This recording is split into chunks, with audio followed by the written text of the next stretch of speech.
Hi, chat. We are live now, but we're just waiting for Rad to finish up his hellos on his end. Thank you, thank you. Nice to see you lovely people in here. Hello. Hi. Hello, Yeah, Twitch. there's Hello, Rad. YouTube. I'm live. We're good. We're ready to go. We're Ready to live on dive both back sides? in. Yeah. Yep. All set up. Okie dokie. But yes, good morning, good afternoon, good evening, good night, everybody, wherever you are in your part of the world. I am Deuscain, your variety type streamer here, and I am here today with RadMahou, another VTuber who does a lot of streaming on YouTube. So, yes, hello. Hello again. I'm Rad. But That's it. That's all I got for an intro. Happy New Year's, everybody. Happy New Year's, yeah. But we are returning to Disco Elysium today, a something game. It sure is a game. I was explaining this to my counselor this week, and I'm like, yeah, you're like a detective who wakes up with no memory of who they were, and you have to solve a murder. And she's like, that's really interesting. And I'm like, you haven't even found out about the supporting cast yet. It's nuts. Yeah. And then trying to explain, like... I bet you a counselor and a psychologist would have, like, even if they didn't want to play this game, they'd love to hear about bits of it. Like your thought cabinet or all of your different stats being characters. I did. Like, I explained, like, perception and, like, hand-eye coordination to them a little bit. Electrochemistry was a little bit fun explaining to them because I'm like, yeah, Sure. like, one of them is just, like, a voice in your head that's just, like, more drugs. Have you tried more drugs? Cigarettes. Those people look like they know how to party. You should go get close to them. Yeah. I was trying to figure out how to explain Inland Empire to her. I think I just called it the RP voice in your head, and that's not entirely wrong. Yeah, I have a hard time explaining Inland Empire to anyone who hasn't seen like a bunch of David Lynch stuff. Yeah, it's hunches and gut feelings, dreams and waking life. Yeah. Yeah, largely the dreams in waking life. Like you could call all of these different stat characters a different resident of your mind palace, but Inland kind of like is the mind palace, except it will warn you about going to different places in your own brain that you're not aware of, but it is. Mm-hmm. Yes, Inland remembers things. Indeed. Do you have a favorite stat yet? We're not like super far into the game, but you've had a few of them chime in every now and again. I mean, in terms of entertainment, electrochemistry is kind of hard to beat. Because you just electrochemistry is great. Because you're just sitting there, you're like talking to the dice man, you're like, yeah, the guy downstairs passed away. She's telling you the truth. Yeah, he tried to use his embalming fluids to get high and he killed himself. And Inland's like, he did what now? I'm sorry. He did what? Someone said get high? Use more words. Use more words. You just like sit down, Inland, or sit down, electrochemistry, sit down. Right. Tell us about these embalming fluids. Shut up. No. Exactly. Oh, man. But, yeah, I think we literally just woke up. Yeah, we finished off last time. It's been a minute, so we finished off last time with besting Measurehead physically, and then we got into the Union and checked a few things out. We had a conversation with Kim, and then we had a dream sequence, and that was about it. And we found out her name. It was Harry, right? Did you find out your name? I know I accidentally let that slide. Broken in its frame. The morning light hurts your eyes. It's hazy. The morning light hurts your eyes. I think you might be able to learn bits of it from the ledger, but I don't think we've really gone through the police ledger. We haven't, because we dug through it a little bit. It's got a lot. You can spend a lot of time reading the ledger and putting everything together. A cabbage of papers hanging from the board with the permeables drawer inside. Oh, maybe we like tried, but actually haven't organized anything, so we haven't read through Jack. Yeah, because we were locked out for logic and interfacing. Okay. So those are the two we're kind of stuck at.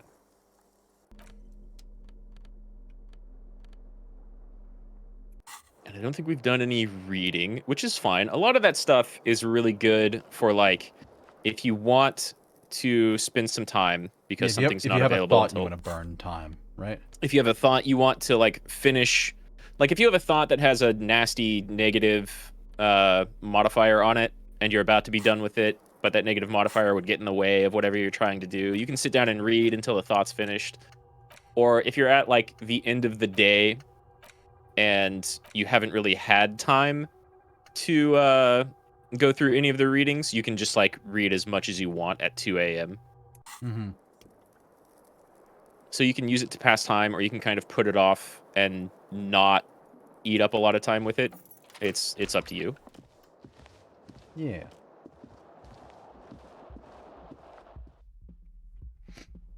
We also found out Kim has a smoke at the end of the night.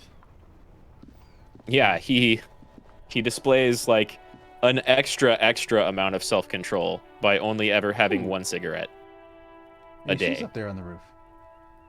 Yeah, at 7:30 a.m. 7:35. She's showing restraint. Jeez. Yeah, she waited a few minutes. Yeah, I think she just chills out there damn near all day. But we haven't gone back to talk to her yet. No. Try knocking on the The door. door is closed. You could. This door can only be opened with a key or from the inside. I can knock again harder, but I don't want to. It's fair. No reason to really disturb her. Hey! That's Oh. new. Yeah, that's new. And then Kim wants to say something to us. Almost certainly. Well, no, we can see in the corner. Oh, yeah. Nope. Go away. Go away, Kim. Morning, Kim. Good morning. Let's come over to this karaoke stage. Alright, gives you a Looks quick like we can nod. get to work at once. The union muscle turned up. They look rowdy. We should talk to them. Why? Everything points to the dock workers union.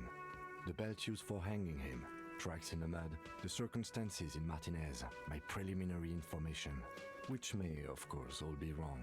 But we still need to talk to them, and it won't be easy. Also, we still have that subquest to like track the drug trade in here too. That lady's gonna give us a bunch Yeah. of info if we do that. Joyce wants you to kind of track down what's going on with drug trading in the area. We narrowed it down to the woman, whoever that is. Right. Yes, the lady driver, I think. The lady driver, that's what it was, yeah. And then- Ungovernable. Martinez isn't exactly enthusiastic about the RCM being here. They prefer to be men who drink beer for breakfast. There's talk of an armed wing of the union called the Hardy Boys, who are responsible for state policing. I think it's them. Okay. Sorry, what was that? Not much. I was just gonna say, yeah, this Hardy Boys are kind of like the local police. You'll recall Kim talking about the pissing competition between the two precincts and how for quite a while neither of the precincts that you both are from really touched this place. Yeah, it was only So because the of the murder union- that they sent to anyone, and it was we're both sending someone to avoid dealing with who's responsible for it. Pretty much. Yeah. Yeah, that's kind of the gist we've been given. I completely forgot. Sorry, I had a rough night's sleep. It's them by the looks of it. Loud and nasty, just like the manager said. One loose thread less to worry about. Oh, 30 and XP. one big problem to replace it. Mm-hmm. Interesting. Wonder why he had a bad night of sleep. Eh? He's a regular person. Oh, that's not sus at all. not escalate not tensions. every person or character or Good thing in this sign game of is it. incredibly sus, So but I'm then gonna one keep word making reason it that was the way. conflict between the RCM and Mhm. the Borders Union. In fact, even the death of two detectives might not warrant an all-out war. So let's keep a cool head, okay? One more thing before we do. We don't have to talk to them immediately. We can walk right past them, continue with our business. Good. A power move. Purposefully concentrate on something else first. Yeah, streetwise. Zoom right past. Do it on your own terms. But aren't you curious to know what they have to say about the murder? Okay. They're in no hurry to leave. They think they own the place. Anyway, I leave that choice to you. Whatever you decide is fine by me. Okay. Yeah. So wow, you've got 3 skill points to spend. Yeah, nice. Very nice. I'll go ahead and say you can totally go talk to the Hardys right now, and that's That's a big conversation no matter how you do it. They'll be there for a while, and you can come back with any new info that you find. But you haven't talked to their boss yet, and that body is still hanging from a tree, so you haven't really been able to examine it yet. There's probably a lot of stuff you could learn before talking to them that would help out. But again, you can always come back. Yeah. The game What I was is thinking very, is, very open. and why I made that quick save is we were talking about the ledger. So I was thinking about putting a point in interfacing and trying to pry that ledger open. Sure. It's 7:40 in the morning. You've got plenty of time for day 2 right now. That was interfacing. Yeah, I believe so. So we can go here, ledger. It's the legend Interact. found in the trash. A cabbage of papers hanging from the board. Just relax. The two Nice. sides of the board are slightly Okay. misaligned, like a drawer that's come off the slides. All you need to do is bend the plastic on your knee, slowly. The slides snap back into place. It should be possible to just, you know. Wait, somehow I don't want to. Interesting. Yeah. Without Of your resistance 3 options, or only sound, one of the them two is, yeah, go panels ahead and move open it. against each other. The compartment is now open. What's 2 inside? ticket stubs and a handmade postcard. Interesting. Fucking kill yourself, you asshole? Yeah, why is that an option? Interesting. 2 octopuses are smiling, reaching their tentacles toward each other in the colored pencil drawings. The tickets permit access to the zoo in Revachol East. The aquarium costs extra. These let you go there too. You have tickets to the aquarium and the zoo. Not exactly like detective tools or case evidence stuff, right? Yeah, but we're in Revachol, right? That's the You town? are in Revachol. So, in the ledger that we threw away are tickets to a zoo and an aquarium, And a postcard. which I haven't checked yet. Yeah. Thin wax paper has been glued to a piece of cardboard. Sounds like leaves rustling when you pick it up. You see violet flowers, floral patterns, patches of glue. It smells of chewing gum, apricot flavored. A touch of cinnamon, the end of summer. You think the label says tutti frutti. Familiar handwriting lines the inside of the card. Looped, round letters in a woman's hand. A young woman in her 20s. There is care, effort, and a smile, you think. Although that is not something you can read from someone's handwriting. Interesting. Visual calculus thinks you can't read a smile from someone's handwriting. Yet somehow you know. Harry, it begins. You're already reading. I wanted to write you a letter so you can read it when you wake up. Maybe it will make you happy. Throw it away, please.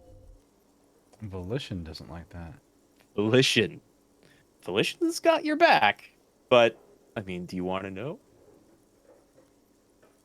Your hand shakes, holding the card. Oh, it got Every darker. morning when I step out and you're asleep behind me, it says, I find a little piece of sadness in me. I carry it in my chest, down Voyager Road. As we were trying to find a place to stay, and if we didn't have the money, which we did. So. Yeah, I think you got some money from Joyce, and now Yeah, you we got just more than asked enough Joyce you for another money, and day. she gave us enough to cover our debts, which was funny. She's good like that. I love Joyce. But this is Every probably step I something take, from the it past. grows. By the time I reach the fuel station, it has filled me entirely. I step onto the light rail and look back. Sparks fall from the bow collector. I know it will be like this until late afternoon, when I get off the 42 and walk back to you. Keep reading. You. Every step I take will get lighter. It almost makes me run. Sometimes I do. I can't believe I met you. I can't believe the happiness I feel with you. Oh. You have a vast, vast soul, and I will always, always, always come back to it. Oh. Uh-huh. Somebody Isn't loved, that really sweet and good good writing? someone loved him a lot once, and they're not here anymore, and that could break a man enough to drink himself into oblivion. That could be a large part of it, especially since this was, just stuffed away into your ledger for safekeeping for who knows how long. The ledger that we threw away. The ledger of shame and hatred. Kisses, kisses, kisses. You feel the air sucked out of your lungs and the blood sucked out of your head. Everything around you gets dark. You feel the ledger slip from your hand. No, hold on. Hold on or fall sideways. You have two options. To But what? also, There's nothing. what the fuck are you holding on to? Detective, You can't see. Is everything all right? And we just drop.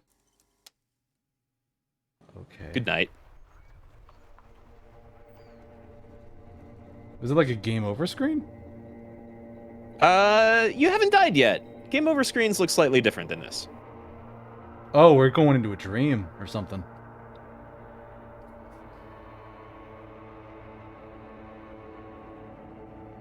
There is nothing. Restart. What? Again. When's the last time you saw this screen? Nothing sad, brother. Well, almost nothing. There is the ground below you. That's still It's not there. actually a restart. And Just the welcome small back to light is Oblivion. on, fluttering somewhere in the basal ganglia. Sorry, it's not actually restart. It's what? It's not actually a restart. It's Oh. just been a while since you've plunged into Oblivion and talked with Reptile Brain.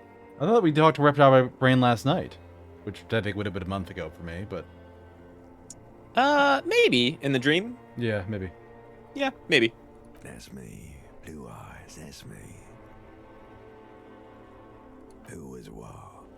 He speaks of the sickening longing, the unwell emotion.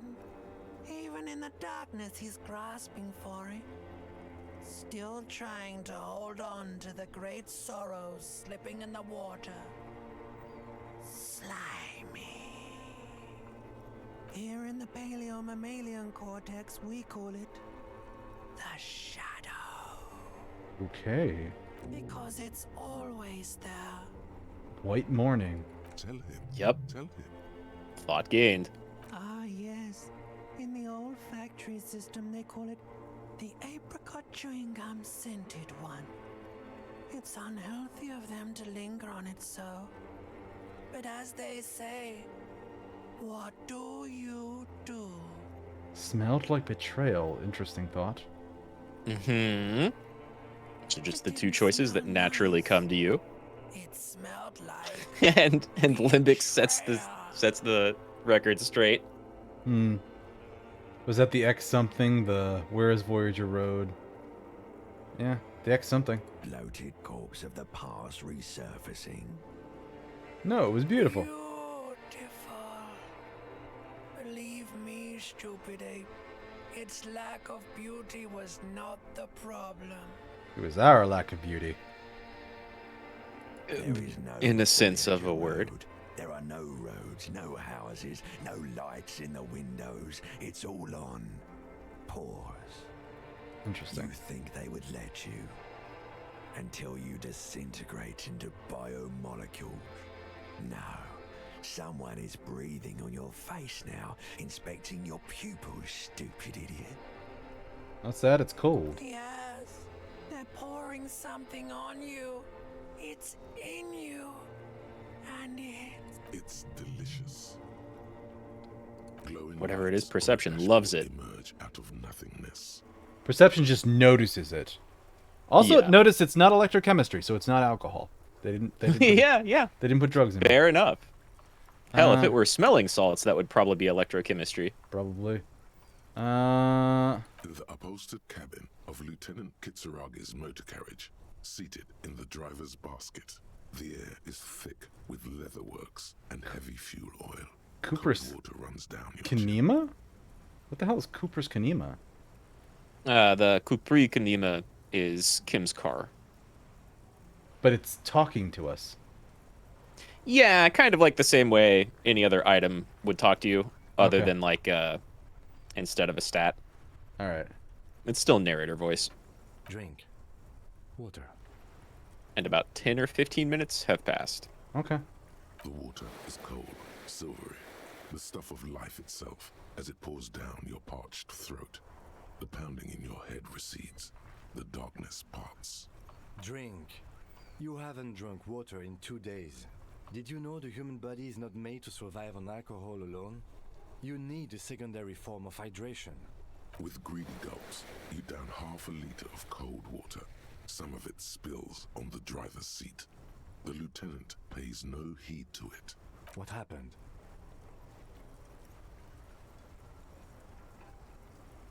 So we got multiple conclusions. Yep. Depending on, what you want to tell Kim. What did just happen? Ask you the were same. reading your paperwork. Then you passed out. I carried you to my kinema to take you to a hospital. Then you came to. 10 minutes, maybe. Oh, what did we tell Kim? I came into contact with the burned out rooms of the past. Pretty true. No, all of them are true. He also was dehydrated. Yeah. All of them are incredibly accurate. It's just a question of how much we want to say to Kim. Yeah, can't save in the middle of a conversation. Mm-mm. He's got your back. That does sometimes happen. That happens sometimes. Yeah. He's just like, oh, yeah. It's not the first time I've heard that. Hey, you finally referred to it as the Ledger of Failure and Hatred, which I don't think it was ever called that before. I thought it was. Maybe it wasn't. I think it Maybe was just since the we Ledger, didn't- maybe. Yeah, maybe since we didn't discover much of anything in the Ledger, Dropped these. it was just Are the you okay Ledger. to proceed? Not anymore, though. Good. 5 The XP Ledger for of that? Failure and Hatred is a special item that can be used both as an interactable and a tool equipped in your held slot for skill bonuses. Find it under the Tools tab in your inventory. Oh. That may or may not have been a thing before. No, I don't know if you wasn't. could equip it. Yeah. Ooh, +1 to inland and empathy. Mm-hmm. But we But get minus minus 2 2 to authority. authority. Because it's so fucking sad. Hmm.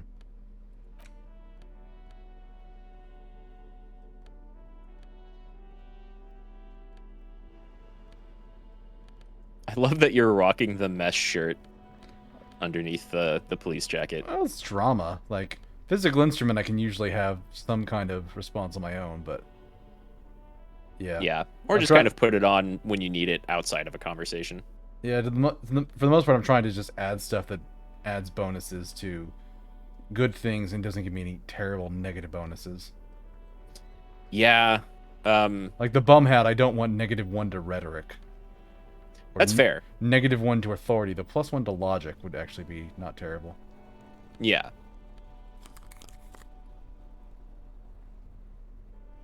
It really does just depend on who you're talking to and what you're trying to do.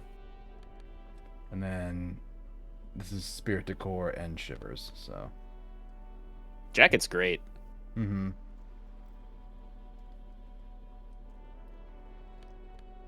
So if I put these glasses on,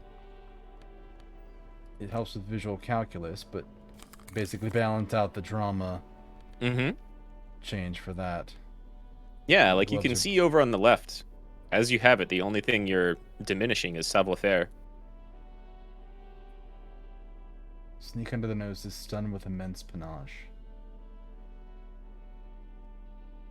Now, what the heck is minusing? Oh, the flare-cut trousers and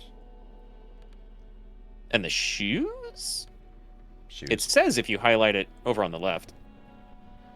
Yeah, trousers and shoes. So, try and find new ones if I can. And I've got, what is this, 22 real? Mm-hmm. In the Yep, morning light, that's your money. the white on blue police livery on the motor carriage cannot but catch your eye. Do something important? Something murder related? There's always something important. Doesn't mean you can't take a moment to admire this piece of machinery. Even Okay. at a standstill, the unibody Caprice Kanema looks sleek and dynamic. The cabin is tilted frontward to give it a more aggressive, hunched look. Someone has waxed it recently. Okay, that's just lame. Yeah, well, I also. you're we an old can't- man. We can't praise his car. His car sounds neat. They described it cool. But this I is think lame. the first one is. I think the first one's praise. It is a little lame, but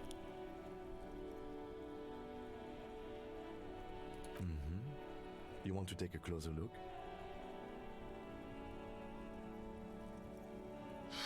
Kim is a fan of his car. He is. Don't want to touch it because he waxed it. So what's it packing back there? 130. I reckon that's a 7-liter V12 there. Mama's serving some serious macaroni. Oh, I'm sorry, that was a weak whistle. But yeah, 7.2. Supercharged. He's trying to suppress a smug smile unsuccessfully. Yeah, he likes his car. he's very happy about his car. I will touch it then, yes. An extraordinary machine. It's nice and all, but why so modest? Put some zing into it. Flare it up. Slam it down. Electrochemist, why the hell do you have anything to say about this? The car could be sexier in electrochemistry's Helium opinion. headlights would improve the range and quality of the visual field a lot.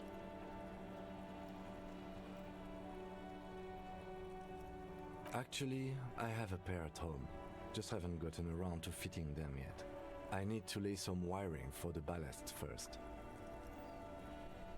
Maybe. Yes, definitely maybe. Okay. Okay.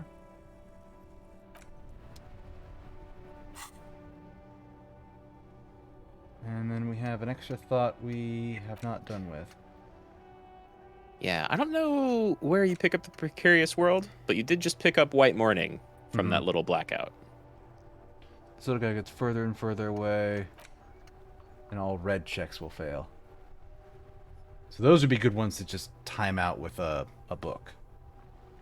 Yeah, or a lot of red checks you can kind of back away from and come back to before you try them. So if you had that thought, you could like spend a little bit of time conversing with somebody and then be like, oh, red check. Well, we're going to go away. Or remember, if you're contemplating a thought, you can like take it out of your thought catalog and kind of pause it, and you'll keep the progress on it. And then you can start reconsidering it again later if you have the slots. It's once you've completed a thought and then choose to discard it that it's gone forever.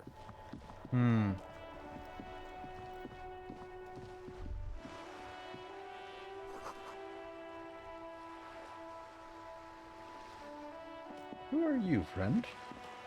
I don't believe they were here before. They weren't.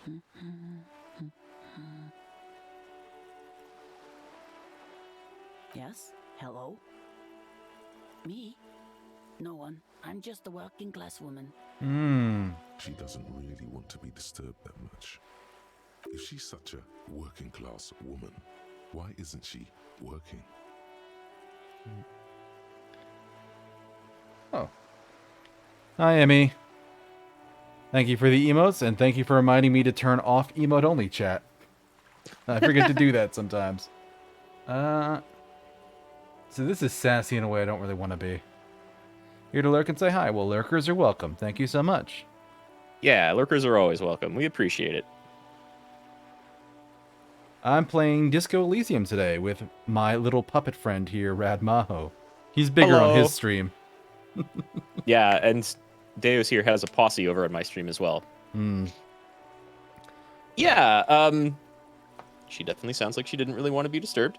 And so far, you're playing a very nice guy, which is, I think, a pretty sane way to approach things the first time around. Looks like he's on my lap. Listen. Just because I have gray in my beard does not automatically make me Santa. I appreciate... I'm pretty okay with this scenario. Down you. What are you Looking doing? for something We are to read. sadly past the point where I could ask you for presents. Looking for something to read? Good, It good. is. I'm a I know policeman. you are. What with? She's just standing around reading some books. She's being Why would she very need some evasive, police help? yeah. Yeah, she's being very nice about telling you to go away and leave her alone. Yeah, But this clearly, some of your thoughts would say otherwise. none of them have chimed in yet. But yeah, also I No, know I know yeah. better than to go like, maybe your husband's missing. Her hands move over the book covers. The tips of her fingers look rough, stained with yellow. It seems like she has spent a lot of time at work, smoking. Okay. The woman before you, not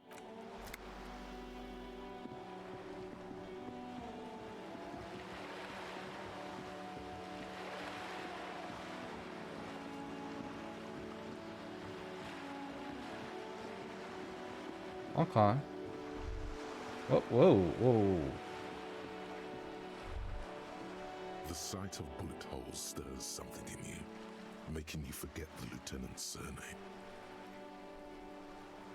The faded marks are too degraded to draw. They look pretty ancient. Where? There? Those are old. These bullets were fired during the revolution, over half a century ago. They do not warrant investigation.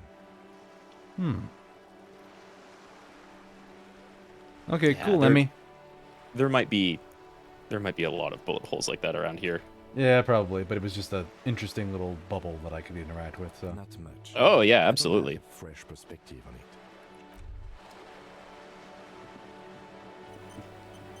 I mean, I would recommend poking at just about everything that jumps out to you. Mm-hmm. There's the old men again. Mm-hmm.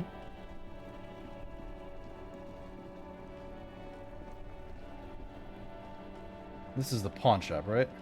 Yep, that's the pawn shop, and then there's the bridge that doesn't quite work yet, down to the southwest. Mm-hmm. It's not often that I see officers from the yard. What can I do for you? His courtesy is not insincere, but he prefers being alone with his projector, just watching the movement of light across the walls of the shop. I don't know if we've really talked with Roy here. We did before, I think. We did? Okay. I kind of thought we did. It just looks like we haven't chose any options yet. Oh well. I haven't had any problems myself, though some of my customers have complained about inconsistent law enforcement. Who are your customers usually? All kinds of people come through here. Locals, travelers, people looking for a deal, people looking for a keepsake, people who are terminally bored. As you can see, I have a wide selection of goods for everyone to choose from. Typical vacuous consumerist objects.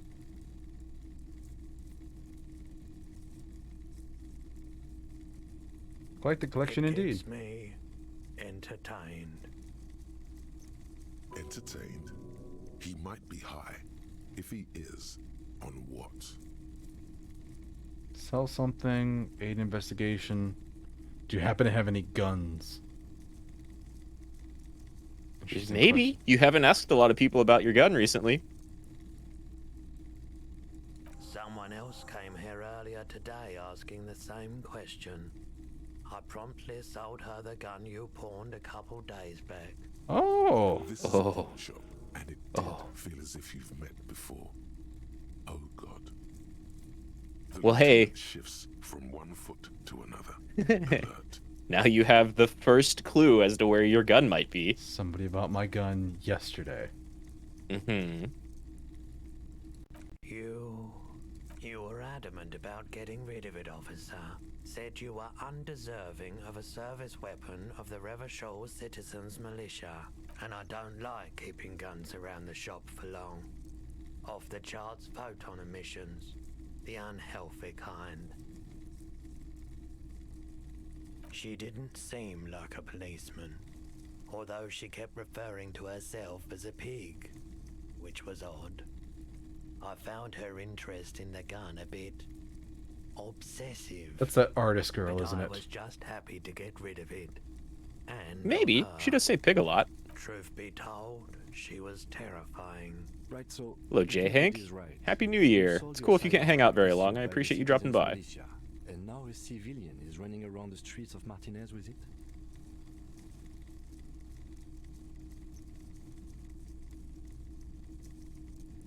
That's apologetic cop.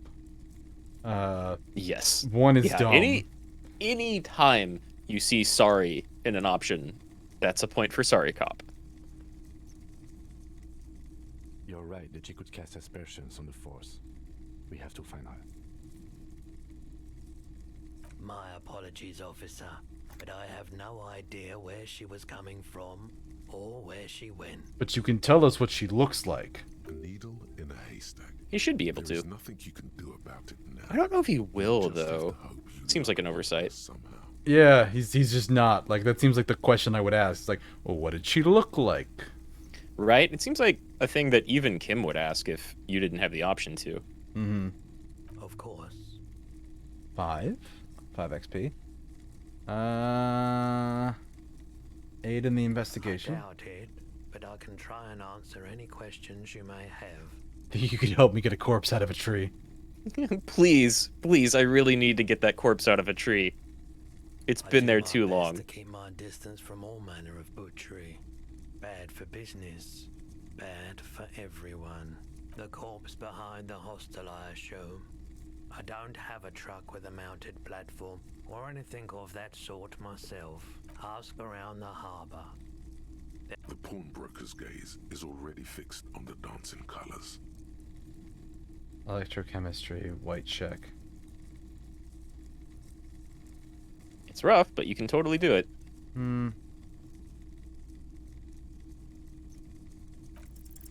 Feeling warm and enthralled Wow. by the movement of Wow. light, while the mind continues to race forward.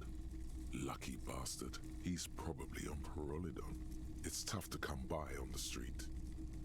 A drug developed by the military to treat and prevent radiation sickness. It has psychedelic side effects, and it makes your eyes turn yellow. Okay.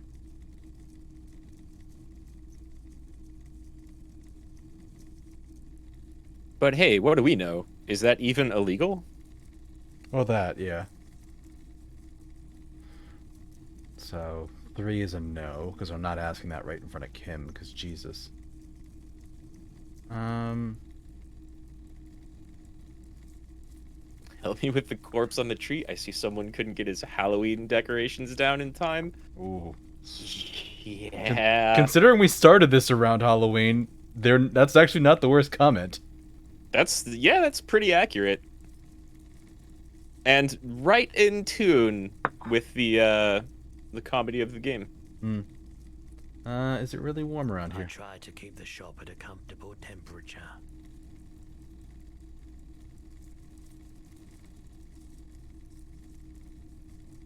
I love that choice. Yeah, I don't really want the drugs.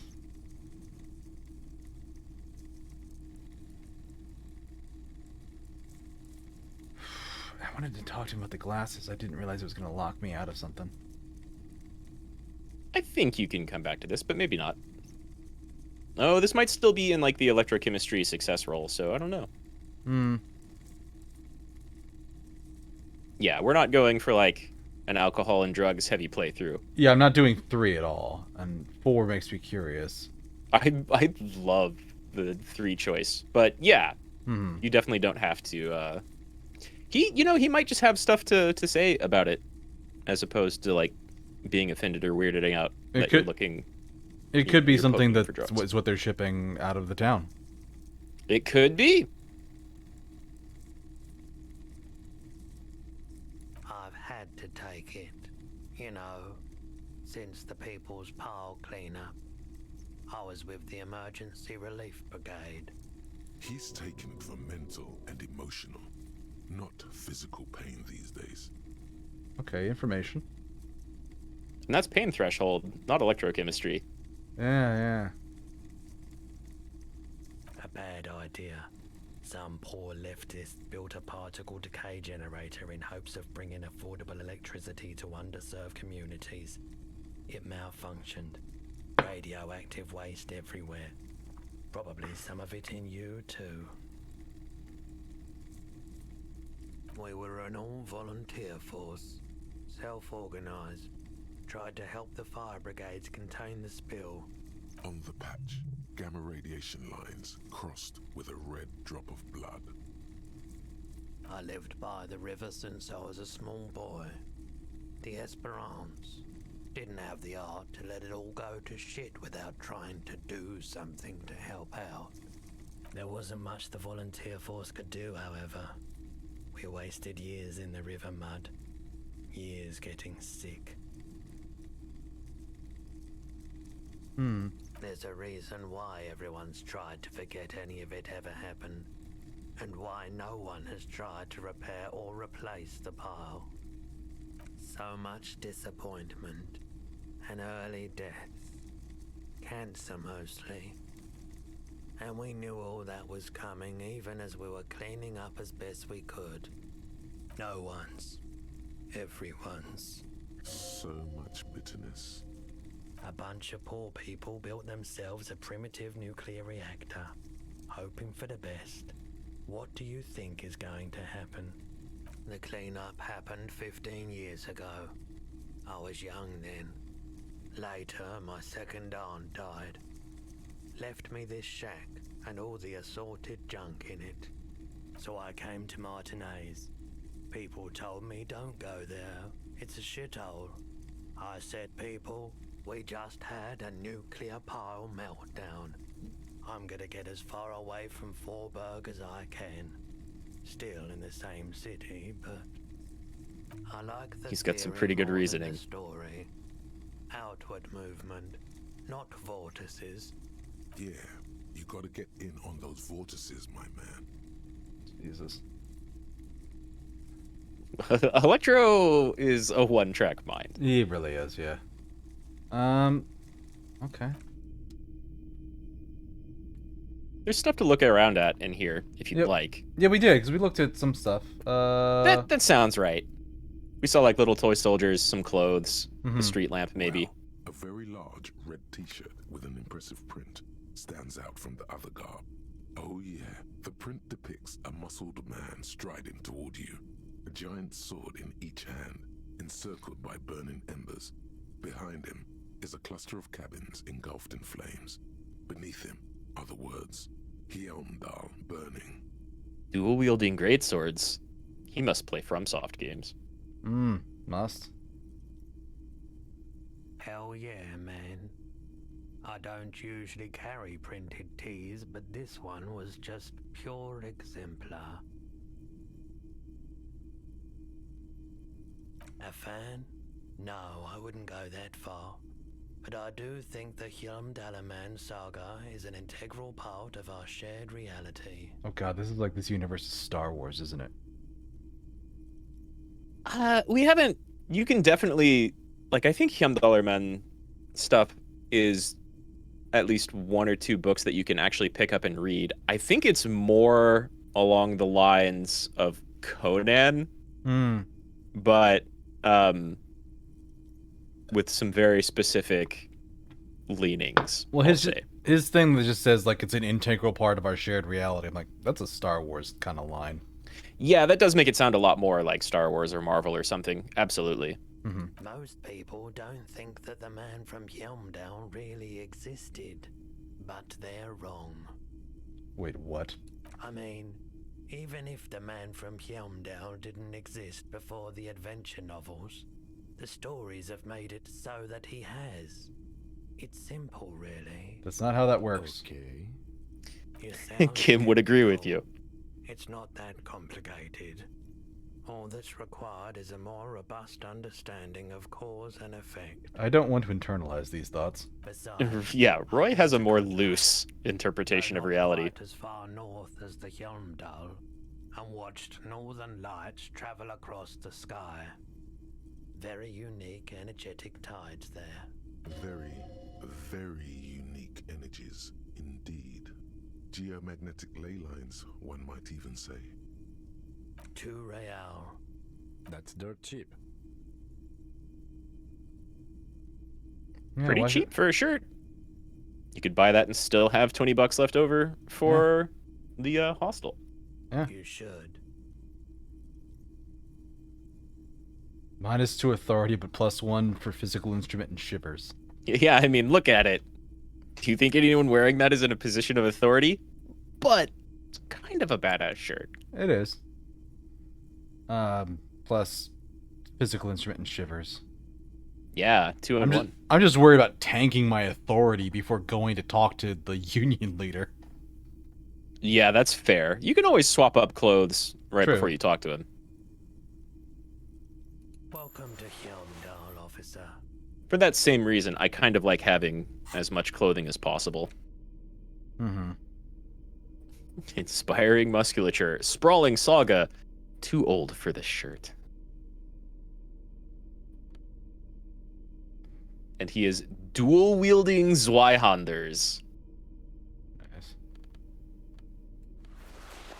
Oh, yeah. And that with my tie. You can... It clashes so hard, but you can really see it. So what would I... See, shivers strikes me as a thing that I would really need to have, like, around at all times. Authority, maybe? Yeah, I would say... What is drama? I really don't want to point you in any directions on stats. I love shivers. And shivers will kind of pop up every now and again. Authority will do the same, but it's more... predictable, I think. Well, yeah, I would say it's more predictable. It's also more like circumstance, Mm-hmm. right? There are definitely times when you might want to pump authority. Shivers is kind of cool and fun to have pretty high all the time. Hmm. In my opinion. Yeah. You can go through with like really high authority and have it pop up like a lot and definitely change the way, well, change the experience, I suppose. Everything's still cool here, officer. Poor underprivileged grandma ratted out the lady driver.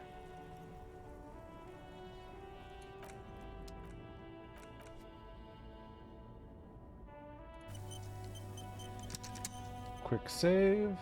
Everything's Yeah, still that's a rough cool check. here, officer. I don't think I have anything that ups rhetoric, right? Not that I remember. No. The hat that No minuses need it. to dress this one up. Just tell him what you want. No. It's just like, no, just don't even say that. Everything's still cool here, officer.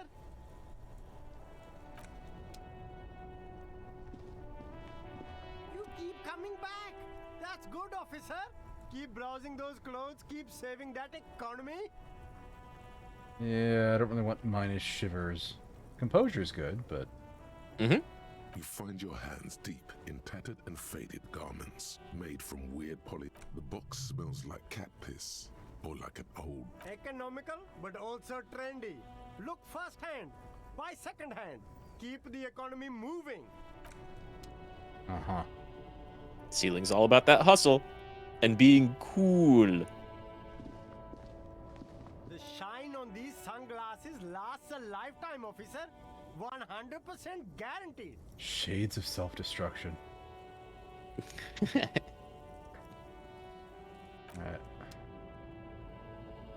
The shine on these sunglasses No luck. All you find is this lime-colored cellophane 3 visor off. produced by a bargain. Oh, that visor is perfect for you, officer. It'll definitely keep the sun out of your eyes while you're shooting criminals. Bang, bang! And all for a mare. You don't like it? Sure, Square Joe. No problem. Let's get you some real shades. Conceptualization.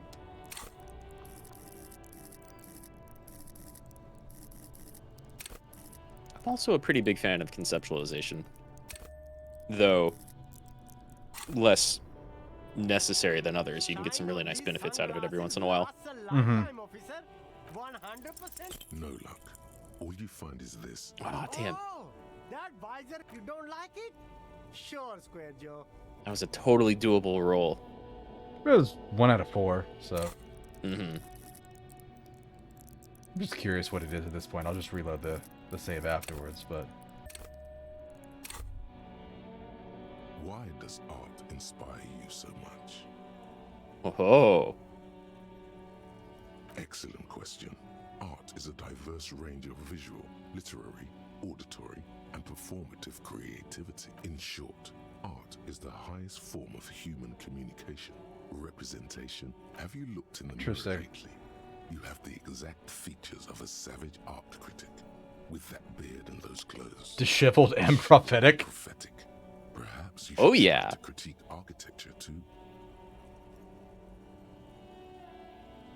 I have been feeling critical lately. Of course not. It's autism. Masturbation with a ruler and a sextant or whatever they use. Fuck, I You love should it. demean and criticize the genteel institution of architecture while extolling the virtues of the pure arts. What about music? Is it The art? most experimental kind. Okay, conceptualization is bullshit. Yeah. Yeah. Architecture's stupid. Music is stupid. Yes, you seek substance. I think it would have liked either of those answers. Representations and reproductions of social mores as made manifest in stuffy biennials. We're talking real living art here. Become the art cop. Half art critic, half cop. Okay, so this is a type of cop I can pick up. This is yeah, I believe you get a thought for this, and it's not like the other 4 or however many capo types that have been going on, but it's pretty cool.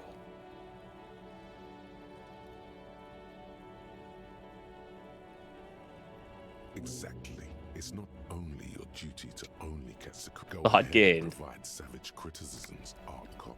The world is yours. Actual art degree.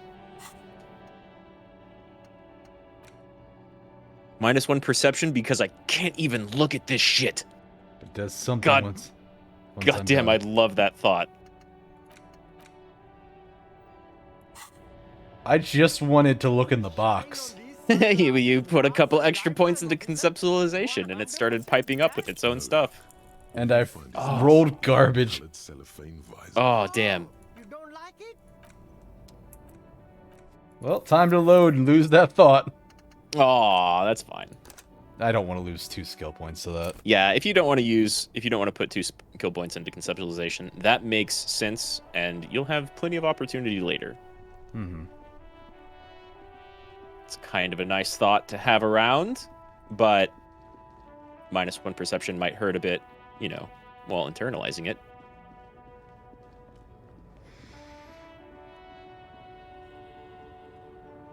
All right, lady driver. You caught me at an opportune moment. This awful weather keeps me awake. You can entertain me with your questions. Looks like we've already asked her about that. We did. Still gotta find out who that driver is, though. Oh, yeah. That's one of your only leads. For the drug trade, yeah. Mm-hmm.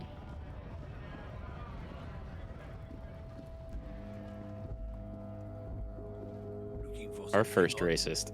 Come to tell me to fuck off again? I don't know what you're talking about.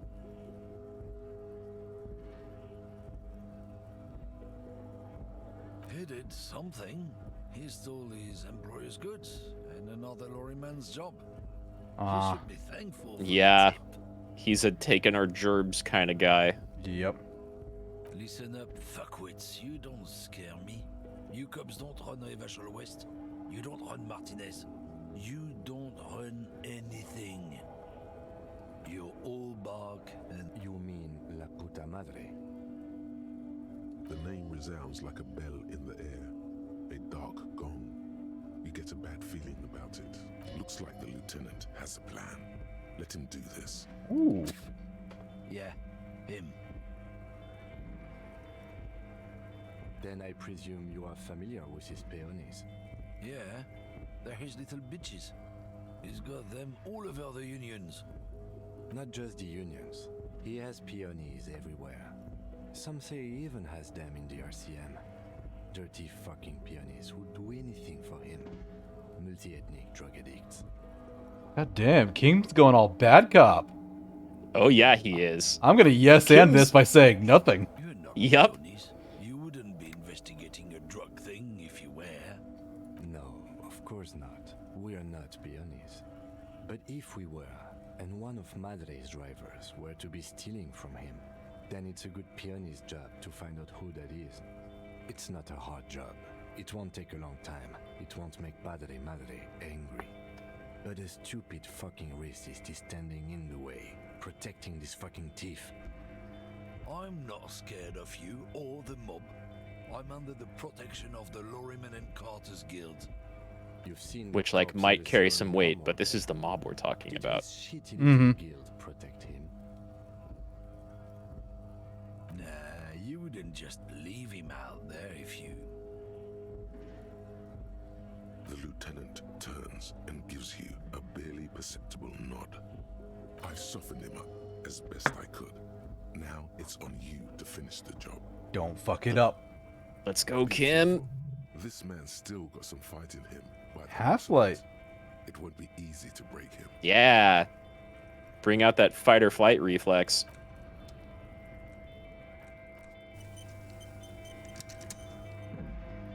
Looking for something odd? Come to tell me to fuck off again? It is a white check. Mm-hmm. The main thing I is don't know if you to have not anything that'll buff overdo Half-Light. it, even when you're trying to scare someone. The most You only needed important 2 higher, thing though. is, Yeah, it's not how bad. does it look on your resume? Oh yeah? And what goods are those? There's some kind of homo thing? God, this guy. Maybe it is. Sure. Make No. me runt. We'll just have to ask someone else about the lady driver. Or we can save scum. You can totally save scum. I'm going to save You scum. don't really get much by losing that one. Hmm. Looking for Like I would something highly odd? recommend. Like I said in the beginning when we started this, I think save scumming this game is fine. Some people will go wild over it. Yeah. I mean, Uh, it depends on how you play it. Like It it's- depends on how you play it. it's- There's a lot of it's- times where you can gain something by losing. I don't think you really gain anything by failing here. Well, I think it more of like anybody that like tries to argue like Pokemon nuzlocking is the ultimate way to play Pokemon. Like they're wrong. Like you can play it, and that's Yeah. the way you're allowed to play it. And Yeah, if it's you a want to use preference. that set of rules, that's fine. But there's Well, it's a way you're allowed to play it unless Nintendo has their say, and then maybe not. Nintendo wants to get rid of nuzlocking. They've come down on like, I mean Nintendo is this is not related to the game at all. Nintendo is so weird with a lot of their They're very controlling. Yeah. they're very controlling. So when it comes to like tournaments or social events, there's in the past people have tried to like organize official Nuzlocke tournaments or speed runs and competitions and stuff like that, and Nintendo has said, "Hey, you're not allowed to associate with us." Okay, can't do official that officially. things I could see why. That's like the Super Bowl, and like anybody like it's our Super Bowl collection day for AIDS prevention, and the people running the Super Bowl like, you can't associate with us for that reason. Like there are legal reasons why they can be like, okay, you can't really say this. So Yeah, Nintendo is a lot harsher about that than others. it is. Men like this. There are we respect go. two Nice. things: strength and fear. Fuck you, Half-Life I coming in with told the you. real. I'm not gonna... Mm-hmm. There. His voice grows smaller as yours. I'm gonna fuck you for the rest of my life. You understand? I'm gonna put you in the cell Or with some giant... slightly racist shit Chipped. that he would understand. I've been to your fucking lorry. I know where it is. I'm gonna burn it down. I'm gonna go on the police radio saying this guy told Madre to. I'm gonna double down on Kim's thing. Look, Sure. fuck you, man. It's some lorry down there. Green banged up thing. I don't fucking know who she is. When did Wow, she that does go get away? straight to the point. Yeah. I don't know. I don't even know her name. She just rolls with the fleet and acts like a big shot. Some dyke, probably. I haven't even seen her for days. Interesting. Past the monument. Down there. The Green Temple. Now, leave me the fuck alone, okay? A small temple by the monument. Green. Let's get into that lorry. Well, that's progress. It is.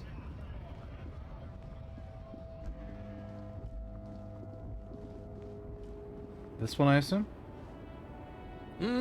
It'll have some shit you can interact with it. I think it's slightly further southwest. This one.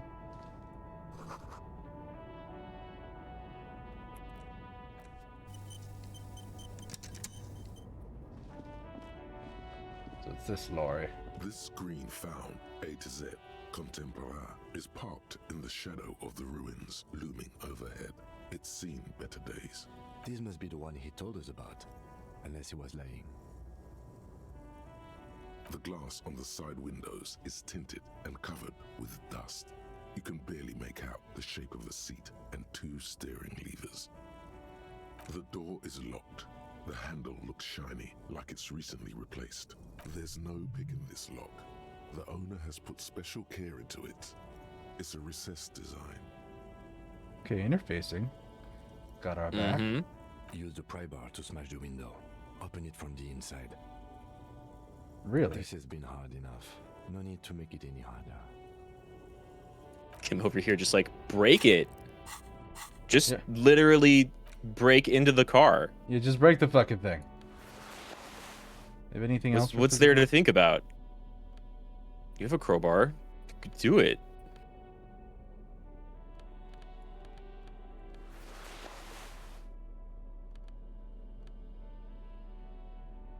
Logic, authority, visual calculus. I was surprised by Kim's approach the first time I played this. He doesn't seem like a, smash and grab type of guy. This screen found, A to Z, Contemporary. Pry bar in hand. You take a hard swing at the goddamn maggot. Drag your ass to the... Looks like the window might be shatterproof. You may have to rethink your approach. Another futile. This has been hard enough. No need to make it any harder. He smashes it into the window. Droplets of glass fly everywhere, shattering over the lorry floor. Thank you, and Kim. pavement. You can just reach in now. So if we fail, he just does it anyways. Yeah, again, lots of examples of you failed the roll, but that didn't really matter. Right? I'm just kind of curious what would have happened if I had succeeded. I don't remember precisely. I think you just get in. The cabin inside is plastered with old movie posters. Actresses smile from the walls. There's a radio transmitter in the front and a toolbox tucked under the driver's seat. Some tools lie scattered near the pedals. Yeah, I'm checking the A toolbox. metallic drawer slides out from the seat. It's empty, except for a folded newspaper. It's an issue of Petit Ferique from last Wednesday. A piece of paper falls out from its pages. It looks like an article ripped out from a radio enthusiast magazine. Complex mathematical equations explain the basics of something called the Ulan frequency system. These formulas look oddly painful. Maybe it's the hangover, but they give you a headache. The Ulan frequency system? I've never heard of that before. I know of FM, AM, UKV, but... The pull-out toolbox slides back into its nest. Interesting. The rest is these are movie posters featuring starlets from long-forgotten films from the 20s, the teens, even the 90s of the last century.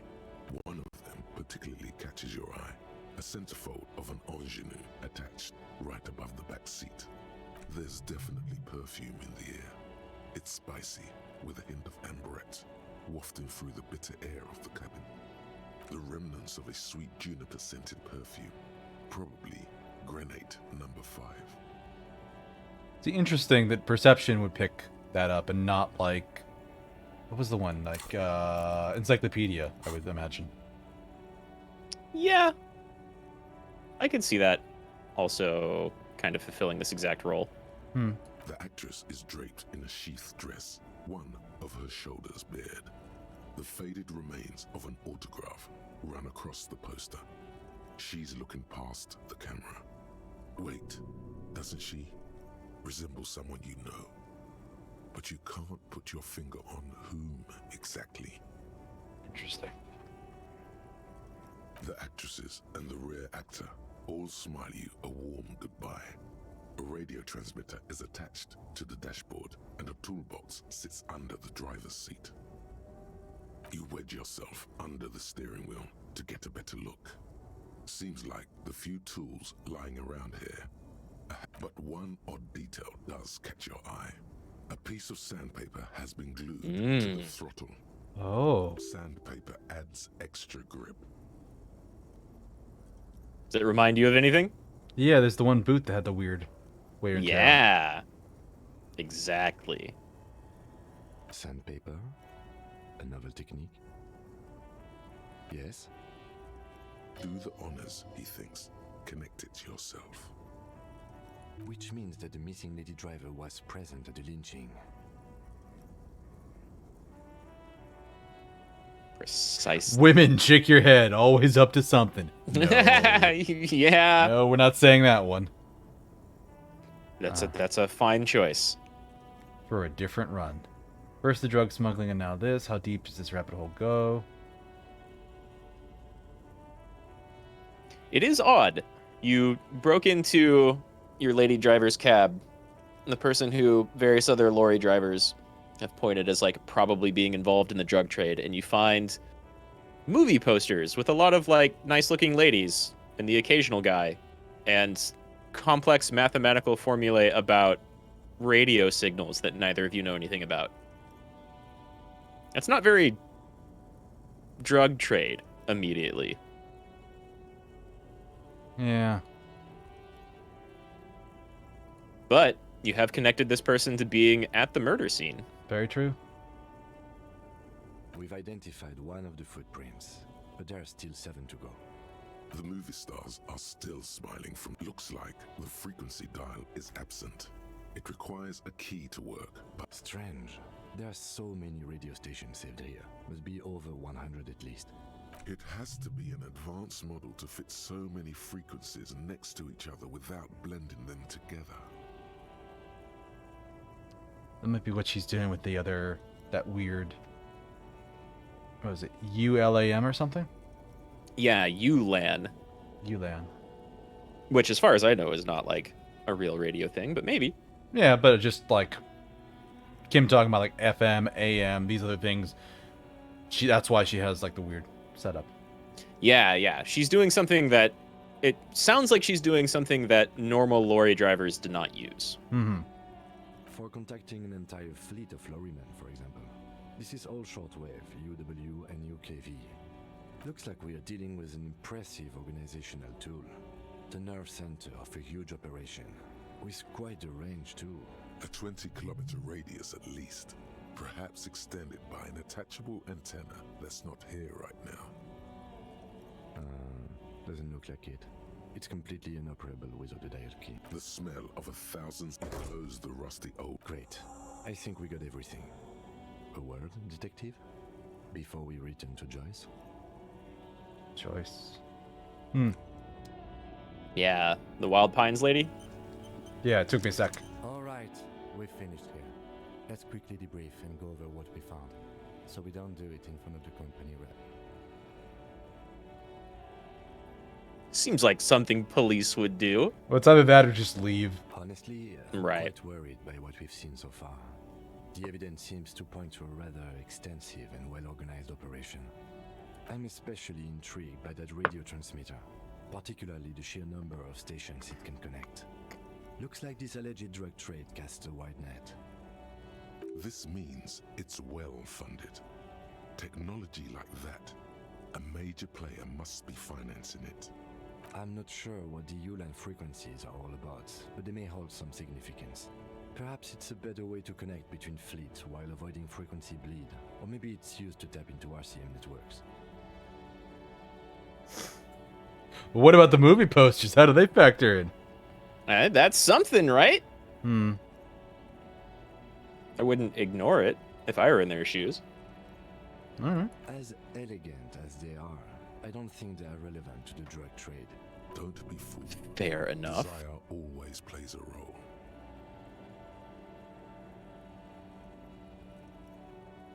Maybe the lady driver has a thing for women, or maybe she just really likes movies. Wait, is Hollywood involved? Yes, well, Unimportant. we didn't find anything conclusive linking them to the smuggling operation. But somehow, I doubt that Everard Clare would be oblivious to something like this happening right under his nose. My suggestion is, we use it against the Union in any way we can, to our own ends. It's a slippery hill, but we just might be able to pin them down, indirectly, down the road. In short, this is a future angle. Possibly a good one. Yeah, so it's good we did this before going to Everett. Mm-hmm. Yeah, this is a good thing to find, for sure. We don't really have any answers or conclusions yet, but it's nice to know. Mm-hmm. When we are done for the day, I call my station and suggest our narcotics department look into it. There are more than enough grounds to start an official investigation, sometime later when we are done here. We do not want to get caught in that. The fact that one hasn't started already gives me pause. An investigation, I mean. Especially if the Madrid grouping is involved, and I can't imagine they aren't. It's certainly worrisome. All the same, I don't like the idea of internal affairs descending on the matter. That won't help anyone either. Debrief over. After you. Okay. Yeah, so some pretty important knowledge, but like there's no way for us to know how important right now. Yeah, we'd need to have that key and everything else involved. Right. You can't poke around with her radio transceiver. Still have no idea what like the name of the person is or what they look like. It's just the lady driver. Mm-hmm.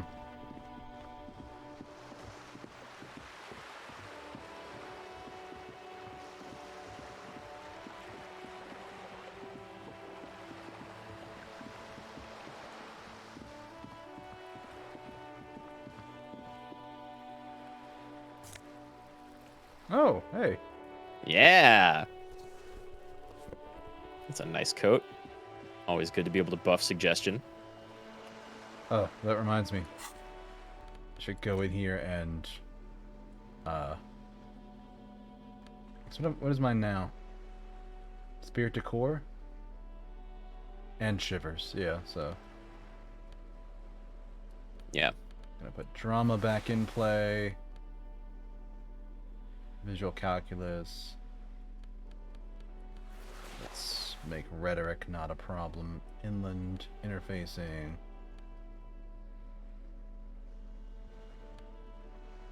Okay.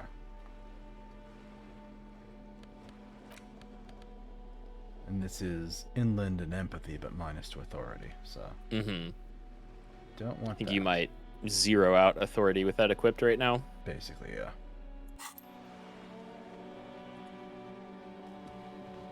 I'm gonna go to the roof and talk to that artist first. Sure. Yeah, you might be able to ask her about your gun. Yeah, that's my thought.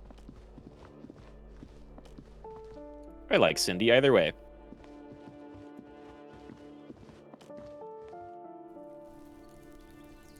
That is the wrong balcony. Yeah, the inside of this place is always a little weird to me.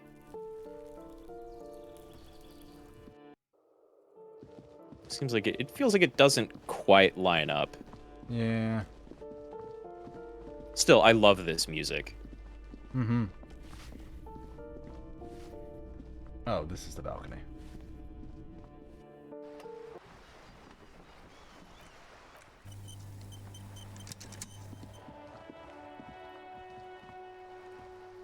Hello again, officers. Have you come to admire my mural? Can't you tell? I'm painting a beautiful mural. an aereo graffitio visible from low orbit. I haven't really started it yet. I'm waiting for the right words. I have an opinion on this. Do you want to hear it? Probably not. It might be, you might have some more options if you had a art degree thought in your head. Probably. Have you ever But that tried your requires hand pumping at points into graffitio? conceptualization. When faced with a blank wall, most people write unimaginative. We rarely see pigs round here, though. Just union cats. And my name's not Mona, so... This place is severely lacking in havoc. Not even the occasional trash can fire to break up the tedium. I thought I'd mix it up, you know. Summon the forces of crime and... Yeah? So what do you think about art that you want to share with Cindy the Skull? Thanks. I'm sure the inspiration. Hey, will achievement come to me unlocked. Now that I have an official Oh, nice. ICM stamp of approval. Il Capo something something something. Let's see what that actually says. Il Capo del Art. Save 5 art cop lines. I'm Oh, not wow, even okay. art cop, but I've said them 5 times. It might be counting from like before you reloaded. Maybe. Ooh. Not only have you found my address, you've discovered my biggest secret. I'm a coal miner. She does have eyes that seem to be smeared with coal.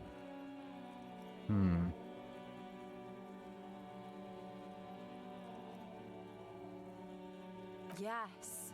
I keep hoping a shaft will collapse on me, but somehow it never happens. It I love doesn't Cindy. have to do anything at all. Nothing does. Like me. Right now, I'm doing nothing at all. Shoot, Piggy. It's what you do, isn't it? Did not give me the option to ask with the gun. It didn't. Though honestly, that's a really fair guess, I feel. What, that she's the one who has a gun? Well, based off of like Roy telling you that the person who bought it kept referring to herself as pigs. Also, hi Phil. I just saw your message pop up there.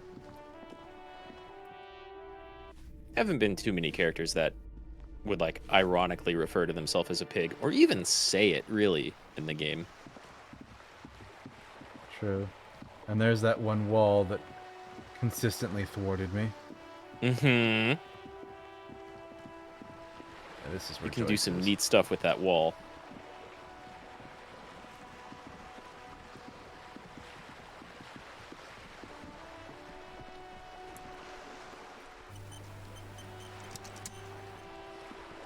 You're back. Good. What can I help you with?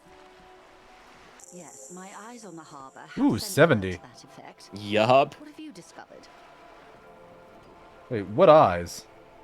It doesn't really matter, and I do apologize for the civilians. Wild Pines can't afford to be blind at a time like this. In any case, it's a relief to know someone has looked into it. If I may ask, will there be an official investigation? I assume you discovered there is an operation. If there is an investigation, it will be part of an ongoing operation, subject to confidentiality. I am sure you understand. Of course, detectives. In any case, you've held up your end of our arrangement. I trust you with the rest. Now it's my turn. And she gave us 70 too. Yeah, we're real close to another level. Super I wouldn't close. normally break protocol like this, but the situation demands it. If you don't solve this murder, I'm afraid we may have a bloodbath on our hands. Yeah, Joyce has a lot to say, and you can get a lot of experience out of her. If Good. you, like, really play along and exhaust a bunch of dialogue.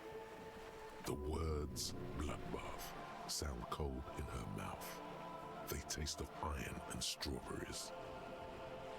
Yeah, what's that about a bloodbath? I'm afraid this strike may descend into a small-scale civil war, with possible consequences for all of Rivershoal West. So it's a fight between the Union leaders? It's a fight between the Union and Wild Pines, which is like a Their foreign their distribution corporation. group. Yeah, yeah. Yeah, they're a company. that kind of oversees a lot of this. Since you are sharing, man, this is also the RCM's worst case scenario. Then we're on the same page, as grim as it may be. I have an indirect role to play, I'm sad to say. My employer experienced a momentary lapse of faith in me. In that moment, they elected to deploy a private military contractor as an insurance measure. They called it my security detail. They were dispatched after I relayed the union's initial offer. Every worker... A member of the board. I tried to convince my employer it was simply a piece of rhetoric or a joke. They did not appreciate the humor. Oh, come on. Well, Stiffs. Like, I understand, like, this is what they said. I don't think it's... I think it's rhetoric. I don't think it's actually what they want. And they're just like, well, we're gonna send you a security detail. Yeah. They ended up... Well, I think she has a little bit more to say right here. Absolutely not. These mercenaries are muscle, pure and simple. They are meant to intimidate the Union into surrendering. Who are they, exactly? Crenell, an Oranese military company. As far as I know, 3 arrived in Martinez. They report to me sporadically, but they do not answer to me. To be frank, our relationship is deteriorating. They wear ceramic armor, have semi-automatic weapons, and years of combat experience. They also have trauma and stressor disorder, and no idea how to conduct themselves in an urban civilian environment. So, what happened? The story is, one of them, the colonel, I don't know his real name, sexually assaulted a local woman while he was drunk and separated from his unit. This allowed some of the more militant Union members to subdue him. He was taken out behind the whirling in rags and lynched last Sunday night. Nothing. So there you have it. Mr. Clare refuses to let me into the harbor. I have not been able to discuss this matter with anyone there. The remaining 2 Crenell contractors carry out their orders, for now. It's a smokescreen. In secret, they are conducting an independent military tribunal into the lynching. Once this investigation is concluded, executions will follow. What is the nature of this so-called investigation? Whether to execute one, some, or all of the Union militants. Ooh. Yeah. So she went back to her company with the, like, scary socialist language from the Union. And the company's response was, well, get literal military soldiers on the ground, even if it's only 3 of them, to go harass the Union. And now the Union has lynched one of those military members, and the other 2 are looking to kill people because of it. Escalation. Yeah. You've made a mess, which she hasn't. I have to say, this is not Disco. Yeah. Or the intelligent answer, or boy, oh boy, that's not good. This would be, of course, the investigation that you and the military people are conducting. So not necessarily her, since they don't answer to her. These people are killers. My only hope is that yours provides a single, concrete suspect before they indiscriminately pick theirs. Simply put, if you don't pin this on someone good and do it fast, they will identify and execute everyone present at the lynching. This in turn will force the Union to respond. The Debardeurs have over 2,000 men. It will be 1,000 to 1. Have you ever seen a Hornet invade a beehive, Lieutenant? It's not pretty. Pretty good metaphor. In tandem using semi and fully automatic firearms. Their armor is virtually impenetrable to muzzle-loaded weapons, even yours. Most Union workers don't have guns at all. As I said, a bloodbath. Can't see it happen. Too many things would have to go wrong first. It's a pretty bleak scenario, or it's inevitable. Yeah, it's bleak. Many bleak scenarios have already come true. Nameless, badgeless detective of the Citizens Militia. She's not wrong. All we can do is keep the rest from going the same way. One single concrete suspect delivered into civil court, and I may be able to defuse this situation. Okay. More levels. Even more pressure to solve the case, too. That too. You might be preventing a small-scale civil war. Tell me about Krenel. Not much. Their public resume is relatively good as far as private military contractors go. I believe they were once called Downwell. They boast a long list of clients: Saint-Baptiste, Welchman Lorenz, Eendracht. A warning sign, however. The operations concerned all take place in third or fourth world countries. Guarding facilities, escort missions and such. What is a fourth world country? Well, because from my understanding, like, first world countries were those aligned with the U.S., second world countries are Soviet, and third world countries were basically all that were unaligned. What is a fourth world country? I always thought that they were more categories of development. Like first world nations were, usually like U.S. NATO aligned stuff, but like the bigger capital leaders. Whereas you have third world nations being like nations that have barely industrialized and developed. Oh, but we are actually, I just looked it up here, we are in fact both right. Second World was initially used to refer to Soviet Union and the countries of its communist bloc. Okay. It's subsequently been revised to refer to nations that fall between first and third world countries in terms of development and status. Okay. Yeah, I had never heard the more political alignment version of that. Okay. Still, she's throwing in fourth world here, which might be something, unique to the game and how its geography is set up. Actually, no, I checked that too. It is the most underdeveloped or poverty-stricken, marginalized regions of the world. It is. All right. It is actually a real term. Interesting. Maybe like patches of Estonia, where the creators of this game come from. Possibly. Meaning they're used to operating in war zones. Yes. And not All cities. the good conflict corridors, Supramundi, Yesut, the Seminese Islands, countries that don't have a good record reporting atrocious military conduct on their soil. Sadly, no. Before this happened, I had little interest in them. Now that I do, I don't have the resources. If you still have access to the ICP's database, you could run a better background check than I ever could. It may take some time, though. Do you know a lot about the inner workings of the RCM and the ICP, man? In my line of work, it pays to do your research. I was prepared to deal with the RCM. I did not think I'd be dealing with a group like Crenel. I have, and they will. However, these orders take time to reach what is basically a rogue unit out in the field here. Until they do, it's all on us. Okay. He didn't. This is information passed on to me from some teenagers loitering around the canal. I cannot testify by it. Oh god, she's spoken to Kuno.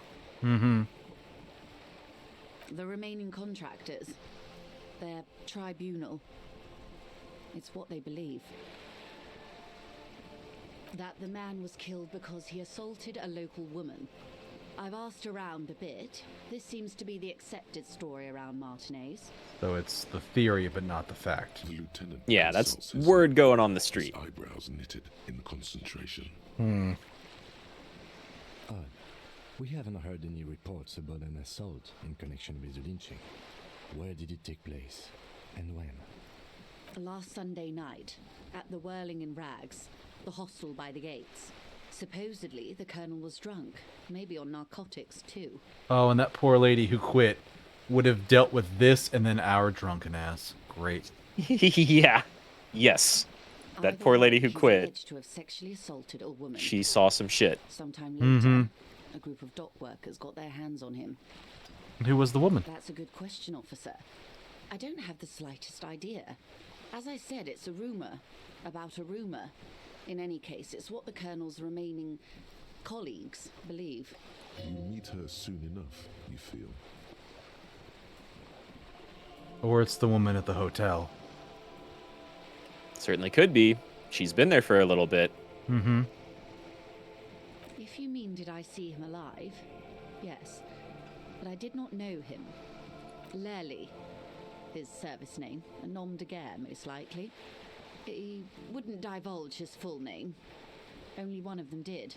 A bad sign if there ever was one. Okay. One is a man, Corty, they call him, a nickname as well. The other a woman, Phyllis DePaul. Corty is the gunner, I believe. DePaul is a radio operator. What would you say was his eye color? The deceased's. She closes her eyes, trying to picture the man's face, then shakes her head. I can't remember. The lieutenant was testing her, asking a small detail first to see if she knew him better than she let on. She passed. That's all right, man. Anything else? Nationality? What would you say was his age? He was 40 or 50. It's hard to say which. He had a combat injury on his lower jaw. It made it difficult to estimate his age or gauge his facial expressions. What else? Nationality? Accent? He was Occidental, I think. Light brown hair, a mixed accent, Oranese, or Messinian maybe. His injury gave him an accent all his own. In a way, it was humanizing. He had to learn to speak through it, through the injury. That's all I know, I guess. I only met him once. Where are the other two? Around, as it were. I don't recommend seeking them out. For one, they're almost certainly armed to the teeth. They don't have the same respect for the Revachol citizens' militia as I do. To put it bluntly, they think you're vigilantes, ghetto savages. It will not be a fruitful meeting.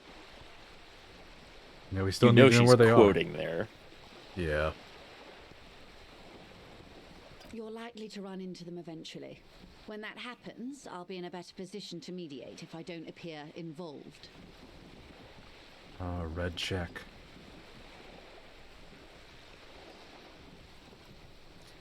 You want a hint? Yeah. There's a person you can talk to that you haven't talked to yet, I don't think, who could erase that -1.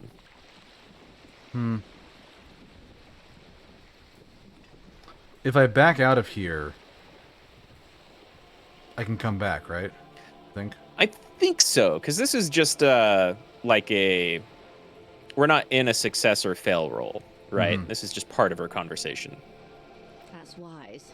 Our goal is they've gone to ground. They don't have the same respect for... You're likely to run... That's Yeah. wise. Okay, yeah. I am sorry to have been the bearer of bad news. If there is anything else I can help you with, please ask. Of course, anything to help. Okay, so we can finish this conversation, come back to it, and then find out about the tattoos and about the other lynching. Yeah, absolutely. You've still got plenty of people to talk to. Truthfully, I don't know. It depends on their progress identifying the members of the lynch mob and their impatience. They don't report their progress to you? Not on this matter. I'm afraid they consider this a personal initiative. It's a matter of days, not weeks. I am So she is completely cut off from like whatever their decision-making process is. Please ask. Of course. Let's talk about the tattoos. Excuse my hesitation. Sure. For about half a minute in silence. It was taken with a trigger not long ago. This is the man's upper body. There were no more markings on his hands or legs. Her mouth is relaxed. The accordion lines near her mouth vanish. The pearls of her eyes move slowly on the photo's surface. Sorry. I was trying to see if I can read the web of interdependencies between these points. The stars. I can't. But that's how you read this story. The points themselves don't have letters, numbers, anything. Their size, location on the body, and distance from each other tells you what they represent. Like blooms in a pattern. Close. Port cities. This is an Oranese map of the waterways, a sailor's tattoo worn by wayfarers of the Dolorian century. Over 300 years ago, the sailors would mark their bodies to map their travels. Okay. The sailor's soul Pretty would cool. use it to fly back home if they should die abroad. This is a sort of contraption to be reeled back in by. The silver cord, they would call it. Sorry, you started to say something there? No, I just said it's pretty cool. Some like sailor history. A little bit of that, or it also could just be a point of like where he's gone. If it's a map and this guy's a globe-trotting mercenary, it's maybe everywhere he went. Yeah, right? It sounds like a personal map that he's drawn on his body. Mm-hmm. And it could be the sailor thing she's talking about, or it could just be like some other military thing. Quite a few. Vredefort, the Oranese capital, traditionally stands on the right shoulder. He started somewhere near here, I think. What next? Then he made his way to the Pretto Grande, through what I think must be the Stutz Canal, an artificial channel through the Occident. From the Pretto, he sailed to the Insulindic Ocean, first the Semnese Islands, then this. Revachol. Those are the two constants. Vredefort on the shoulder, and Revachol in the heart. They started the tradition of these maps right after the discovery of Insulinde, at the dawn of the Interinsulary Age. You said you can't read it. I can't. This man was no sailor, and these are no ports. I can understand geographic fragments, but not their meaning. Who could tell me more? His platoon members? The other contractors, though I do not suggest you go and show them that picture. This man was their friend and comrade. You wouldn't even know where to start. Is there anything else I can help you with? Okay. Time to save scum that red check now. Oh, sure, go for it. Good. Of course. Lynching. They've gone to Where are don't they? have the same respect for the. You're likely This. to run into them eventually. This is so embarrassing. You have no idea. There's something wrong with your brain. Ma'am, with all due respect, I've been around Martinez and there's a giant hulk of a man in ill-fitting clothes at the harbor gates. Mr. Right to Work. His heart really isn't in it. Not a terribly good actor, that one. Still. And the other one, the Pole, must be in one of the 4-story buildings overlooking the roundabout. She was reporting back to you while we were canvassing the lorry drivers. So you took a little bit of morale damage, but Kim still has a good idea of where these people are. There's no need to kick the hornet's nest. I am sorry to have That's basically a success. Yeah, I don't want the morale damage. You've got like 8 morale health potions. I do, but what if I need them for an emergency? You might. You might need them. I was actually kidding, but they don't have this. You're likely to run. also it's a 50-50 check, so yeah. If I have to do this more than 3 or 4 times, I would be surprised. This is wow. so embarrassing. You have no idea. By wow, 1 off.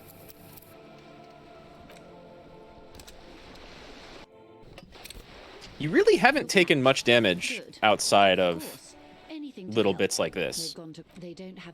Just a couple of failed checks. This is so embarrassing. Wow. You have no idea. Wow, snake eyes. Something wrong. I see. That's uncommon.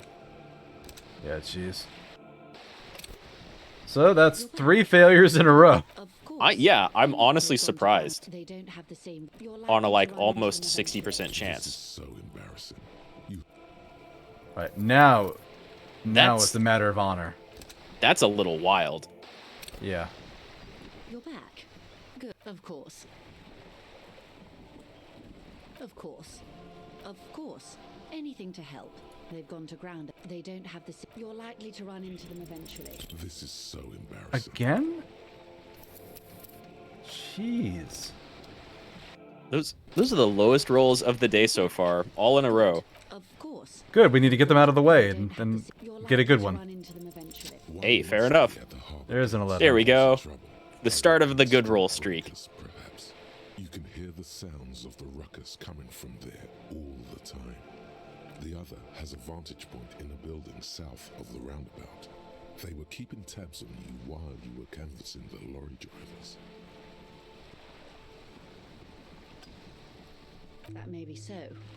That's more XP. I still hope you heed my advice. There's no. For all your talk of Is it? averting this catastrophe, Maybe. the situation at the gate. Of course it bothers me. Lieutenant. Your concern may be appearances. Ours is keeping the peace. Would afford a good vantage point. In any case, Okay, yeah, it's definitely more practically XP for this. inaccessible. Yeah. Where is your radio for contacting them, if I may ask? Heavens no. I'm not an undercover agent. There's a short wave at the ship's wheel. I hope I can answer it better. I am sorry to have... Okay. Yeah, okay. Totally worth it. You got 5 or 10 more XP out of that. Keep looking. Maybe somebody knows something about the gun. Okay.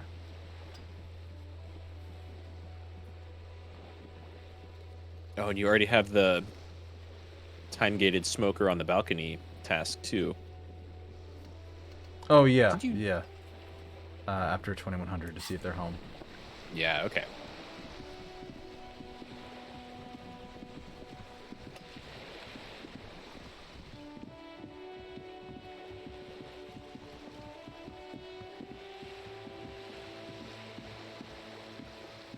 Yeah, we're burning through a lot of time today. Because we started at 7:30. It's already 10. Mm-hmm. And that's in about 2 hours of streaming. I think that's still like 10 a.m. though. Mm-hmm. I think. Yeah. I mean, there's still a lot of conversing to be had. You can talk to the Hardy Boys inside the Whirling in Rags hostel here, or you can go you can finally walk into the Union. Mm-hmm.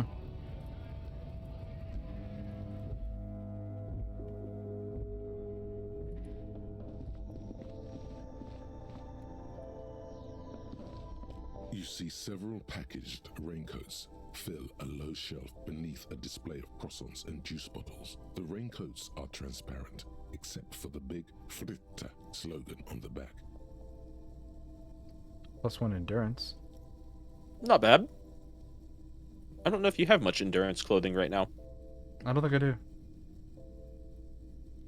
How much was it for a hotel room for the night? It's 20 every night. Okay.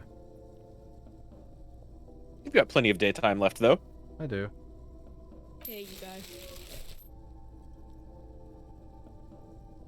What is what? I love the clerk. Mm-hmm.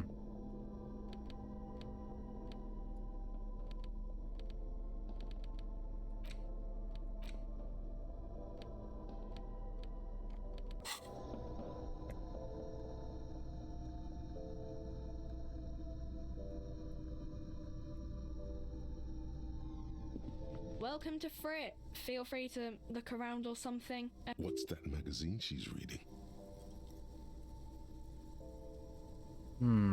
You mean this? This is Pop Stars. It's got, like, famous people in it. It's not for sale. Looks like it also has something called Police de la Mode, featured on page 34. This speaks to you.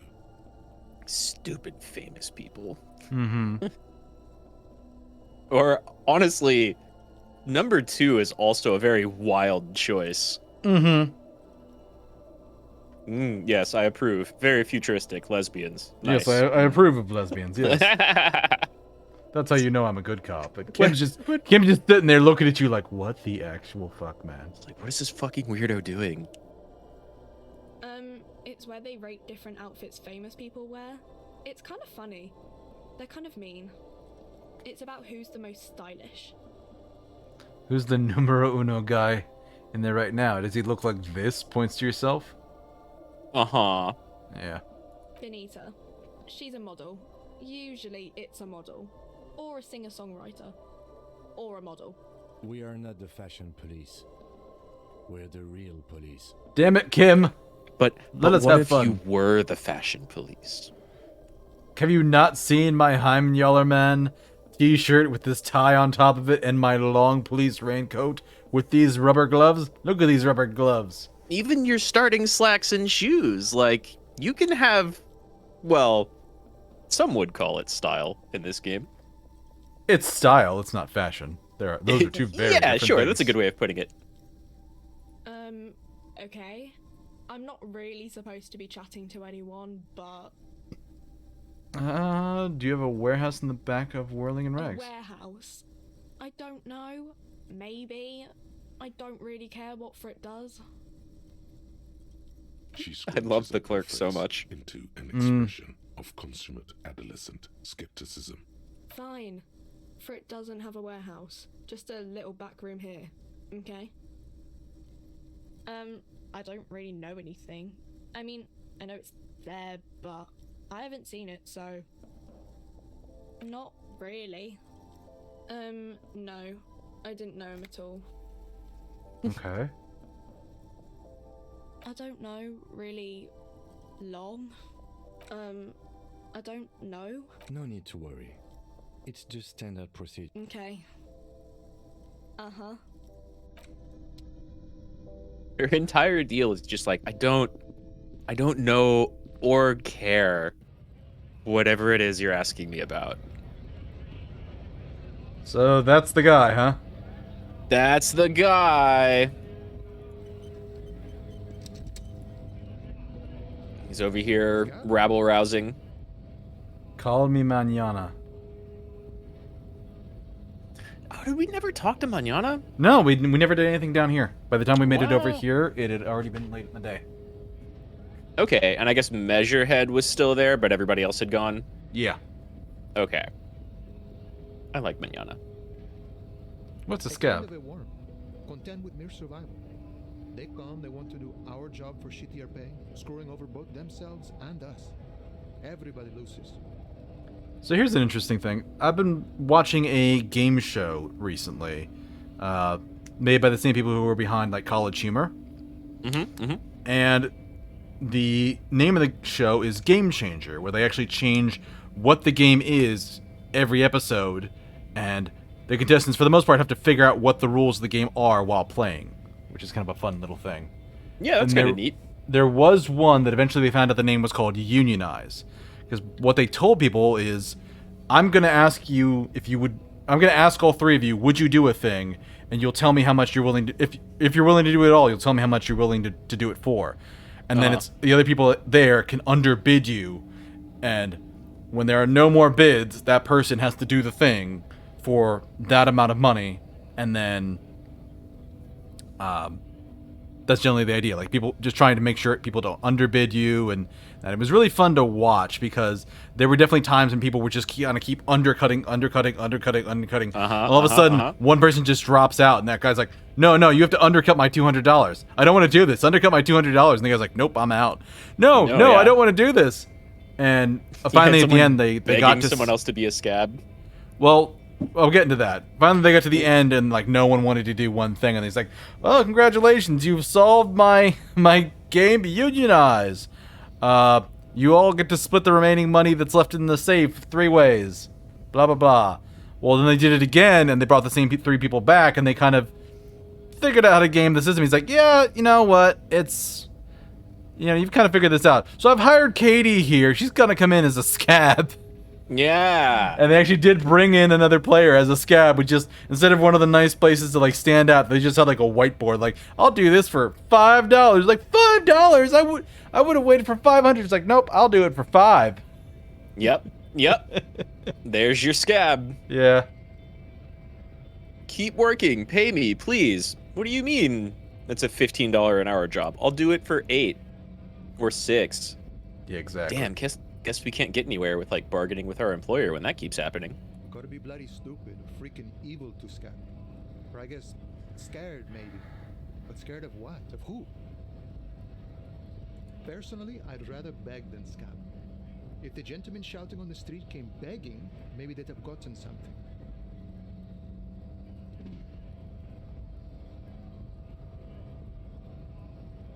We've explained the matters, but they don't listen. This lot would be reasonable and go home if the big guy wasn't riling them up all the time. Oh, jeez. You can parrot him. I don't know if I've seen that option. What, the right to work? Yeah. Yeah, I'm not going to. I was just messing with you. No one's ever seen a cop scab. Imagine, You cops going on a strike, but then another cop comes in and says, let us cop for less money. Speaking of, what brings the RCM here, to the Wild North? Come to see the strife? Murder, huh? That sounds like a lot of hard work. You'd never see me investigating a murder. Manana, not so hot on the hard work aspect. I have no idea what I'm doing. Yeah. There's so many great choices. Of course, Policia. It wasn't me. You can rule me out. Easier that way. He didn't do it. It's the truth. Hey, drama check that I passed. Hmm. Can you give me some Sure money? thing, my friend. I can help you out. Red check. The coin lands into Nice. your hand as if it has always belonged there. The swallow returns. Always glad to help out the RCM. Shame I can't do more. Things are meager at the moment due to, you know, the winter's fat is slowly running out and still better than scabbing. Your problem's getting by, huh? Nothing to worry about really. The jam's a bit of a mess, cargo can't get in or out. The rationing is a bit stricter is all. Supplies should last the strike though. I forget if they've talked about how long it's been going on, but I think some people have said like, or maybe Joyce when she was talking about the drug Yeah, trade. sorry. I think they did. I think Joyce told us like it's been several months. Right. She was speculating how they could last through such a long strike Mhm. without any income because they've been on strike the whole time. Mm-hmm. All right, I'm gonna step away and get some more water because I finished my glass. Okay. Sounds good. I just had a little snack and haven't even touched my water. Yeah, I like Manana here. I don't know if we're going to have too many conversations with him given how much we've been avoiding political stuff so far. But that's, I mean, that's a safe way to play through the game.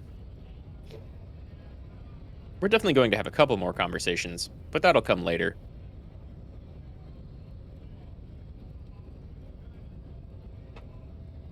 And I mentioned it just a minute ago, but I really do like Call Me Manana. I don't know why. He reminds me of, like, Frank Zappa and Luigi. Just in portrait. Clearly a drinker, but he's just up here being a chill guy, telling scabs to go away. That's a good life. He even gets to sit down on the job. Look at him just relaxing.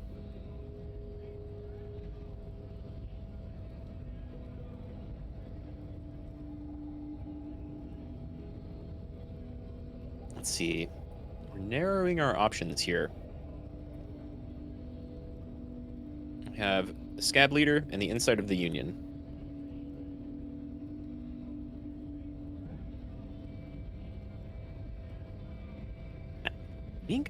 Well, and the Hardy Boys, of course. I'm trying to think of, like, what else we can do on day 2. Because Deus did a lot. Did a good job poking around on day 1. And I think we're somewhat limited now to just Union people and the scab leader. Of course, Union people is several conversations here. Manana, the Union leader. However many happen inside Union grounds. And the Hardy Boys.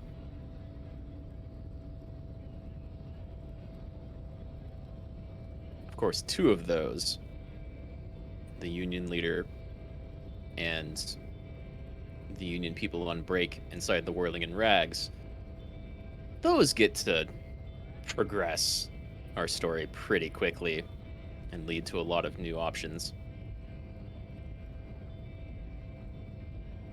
But like with all the stuff that opens up on day 3, I'm trying to remember if there's anything else we can do on day 2 outside of those big conversations.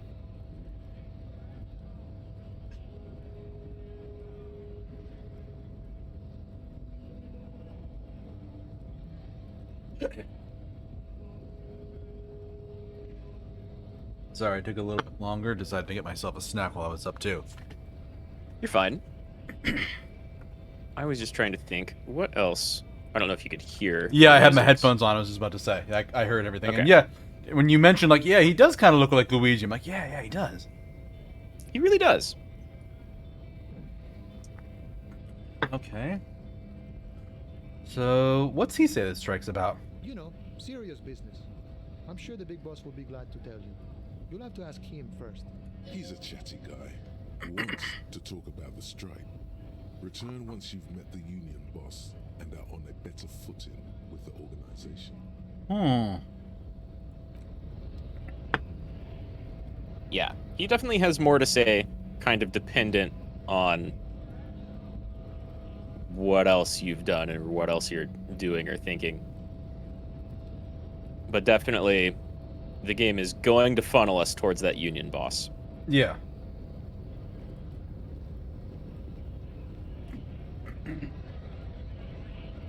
Yeah, this guy absolutely looks former military. Like, look at all of the other union people here. He's jacked. Yeah, exactly. Yeah. And I think if you've talked to him before, the game even mentions, like, he looks a little out of place. You have the right to work option with Manana, so I think you've probably... Oh, yeah. Yeah, I never talked to him before. I avoid the union completely. But he saw you beat up Measurehead. Let's talk about our right to work. You here to fuck with us? Beat the honest worker down. Why should I do that? We're here. Or just yes. Stripes usually have problems with people who have causes. Good. Yeah, I don't think I have a problem with you. Cause here. Right to work. Besides, we're not that different. It helps if people see us talking, cops and strikebreakers together. Shows authorities are on our side. Builds confidence. Huh. Yeah. Rights of people, tactically minded. Rights of workers to have gainful employment, to make a salary, and feed their families. Who the fuck says gainful employment in this kind of context? And she's right. These guys are absolutely not acclimated to civilian working environment. Right. Yeah. He has a message to spread. Whether or not he's good at doing that is kind of up to interpretation. Might be time. Don't let the fat bastards tread on you. Cops tend to side with the higher-ups, but you're essentially still workers. I don't trust cops, but I can see you understand the right to work! Maybe you should ask them the questions, like why we're not allowed to make a living here.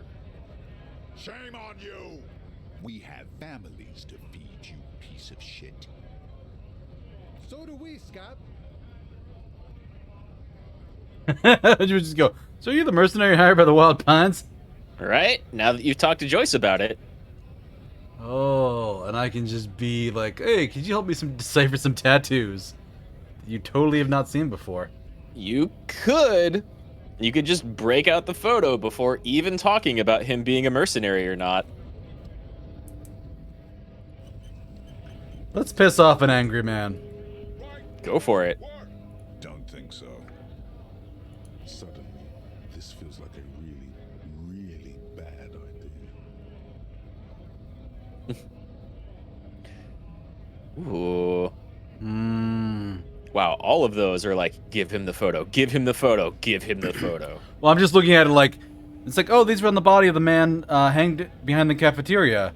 We're investigating the murder. These were on the victim's body. Or, it was on your colonel, which lets him know you know who the fuck he is and what the fuck's going on.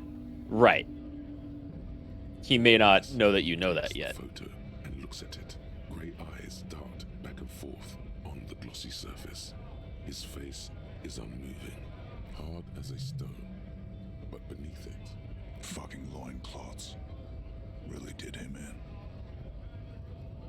Slightly different cadence in his voice too, huh? Yeah. What it means.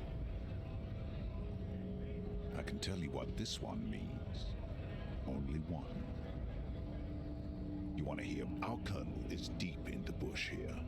Deep in the fucking bush. Benital. Okay. 41. Monsoon. Mentioned before that there's a couple of content warnings in this game, right? You said before that there's a couple what? I've mentioned before that there should be a couple of content warnings in this game, right? This is one of those. There is a check you can pass here that we did not pass, where like one of the physical stats will come in being like, are you sure you want him to tell you about this? It's about to get pretty real. And yeah, so for anyone watching in the future, be prepared. Okay. It's nothing we can't air, but enemy lines, scouting kept villages. Nothing but fucking bugs and snakes for fun. Men are getting restless. There's talk of switching employers. He licks his lips as if drunk suddenly. Some strange emotion. This is okay, well, I jumped the gun. Last moment to back off. Okay, so here's the check, which pain threshold is, are you sure? I guess that's why it's trivial. Yeah, and we still barely passed it. Well, by 3. We passed it by 3, yeah, that's not too bad. Alright, let's let this guy go down memory road and go crazy in front of everybody. Sure. Hear out the soldier. Our boy. He's only a captain then, but he knows how these men think. If they don't see action soon. At dawn, he comes upon 2 kids, breeding in the bushes by the river. Or maybe they weren't breeding. Maybe they were just making eyes at each other. I like to think they were breeding. Breeding. Ooh, that's a creepy way to describe it. Uh-huh.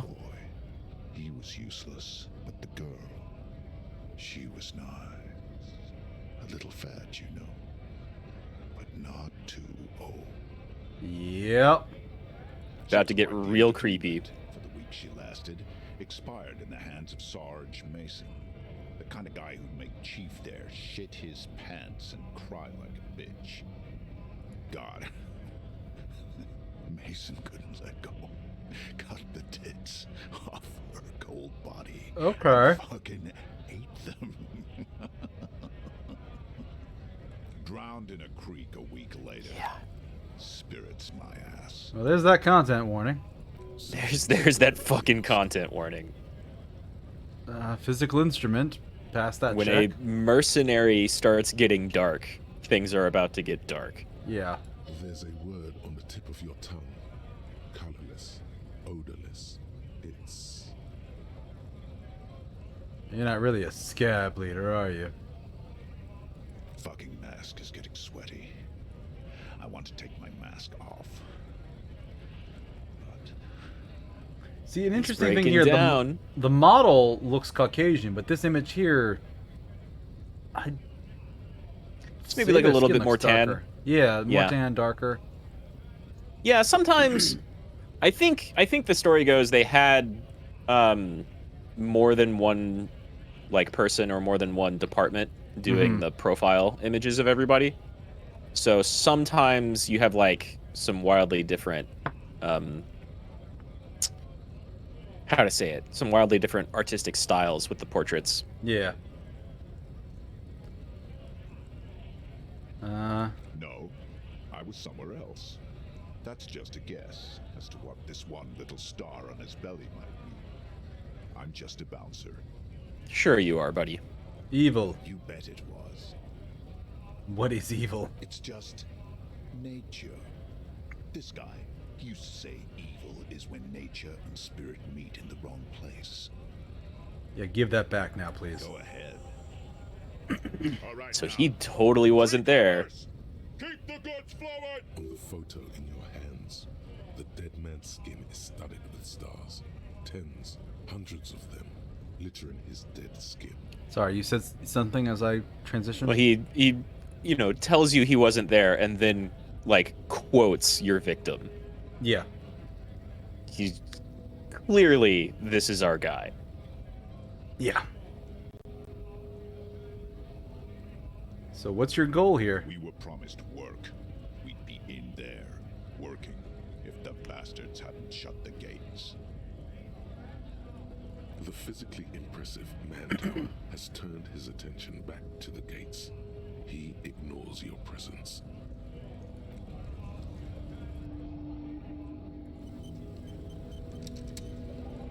Right to what free flow of commerce?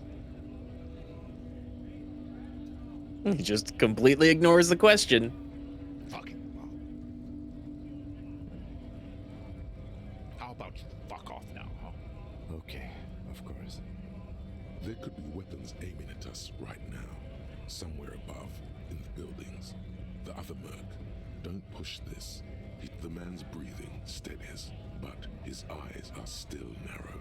Okay. Slowly, he's trying to get his right to work dance back on. We know that there's 2 of them left, and this is only one of them. Yeah, that's kind of why I was screwing around over there on the side to try and figure out like where the other one was. That's fair. They said it's a woman too, so. Yep, they said it's a lady, and she's probably posted in some building looking at you all with a scope. Mm-hmm. Or also, he's on top of the one of them gunner. smoking a cigarette. Or that. She is up on the top of a building. Mm-hmm. And yeah, he was referred to as the gunner. Cockroaches can't get their act together. Decide to beat me. They mumble nonsense about boardroom. There's something odd in the way he carries himself. His set of clothing looks vaguely mismatched. The different pieces of the attire seem ill-fitting. Okay. His shirt is far too small and an unpleasantly tight fit, while the overalls, held up by a belt, seem to fit a man with much more corpulence. He ignores your question, choosing instead to turn to the emaciated workers, raising both fists in the air. The clothes are obviously not his. I wonder who they belong to. There's something off here, but he won't say what.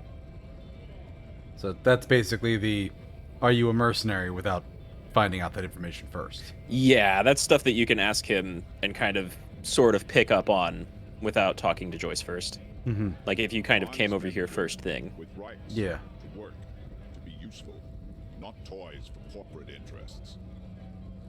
His steadily graying military haircut. Yeah. Uh-huh. We came here to help the Hint, hall hint. run smoothly in time of crisis. If union fucks don't want work, they ought to let in those who do want work. I have a question. Why do all these men follow your leadership? You think they follow because I'm big and loud? Yes. They follow the rules of the market, the rules of the economy, because they were given a job to do. You've been talking Well, to him. not really. Not yet. Something is off with this guy. Ask him where he's from. Which I guess is not an option now that we've learned he's a mercenary already. I guess.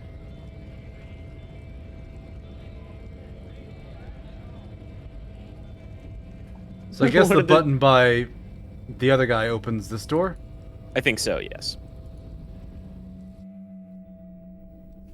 I think we've been through here though, right? We have, but we can get through here and go topside. Yeah. And then get around the wall rather than through it.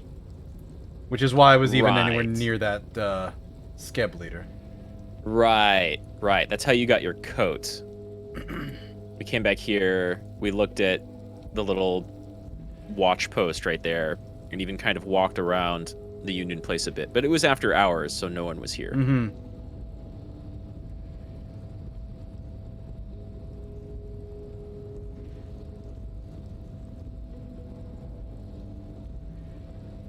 And there's that crate over there that we couldn't get open. Mm-hmm.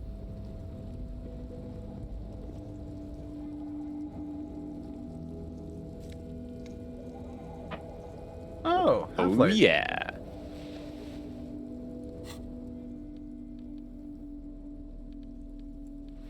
Yeah, if you don't need interfacing right now.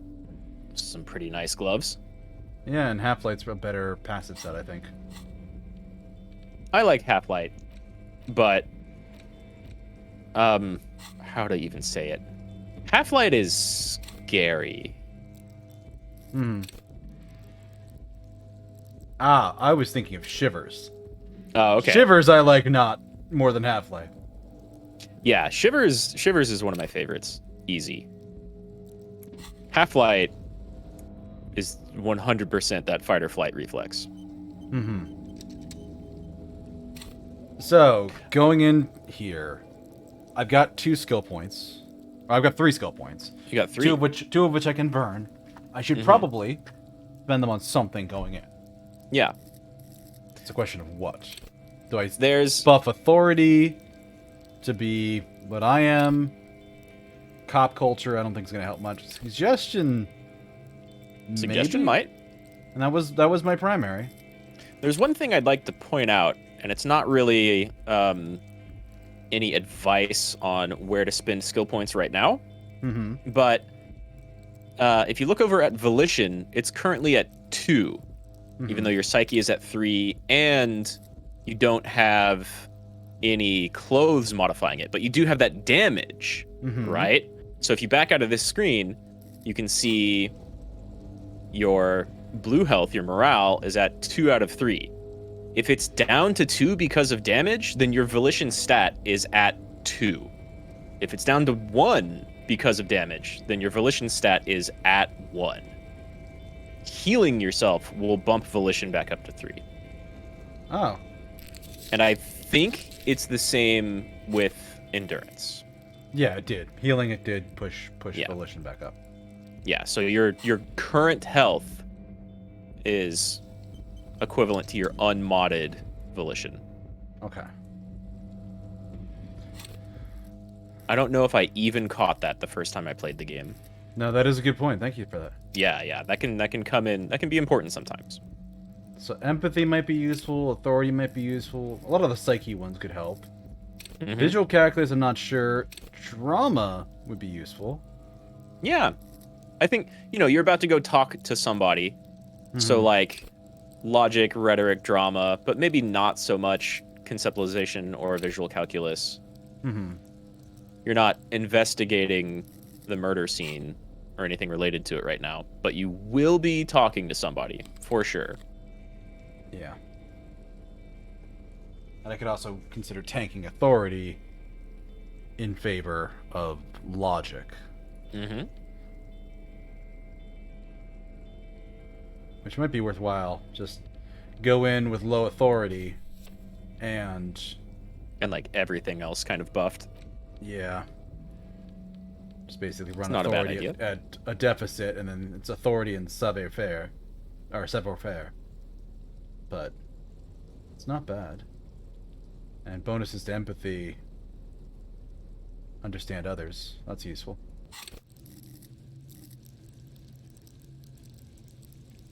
Because all of these can be upgraded multiple times. Oh, yeah. Yeah, I guess if you had a thought or something buffing out how many times they can be increased. Yeah, something. And then this one's the double because it's the one I chose. Mm-hmm. Which actually that might be why everything's a little bit higher. Oh yeah, it totally is. I think everything on the Psyche row can be increased more because that one's your signature. Yeah.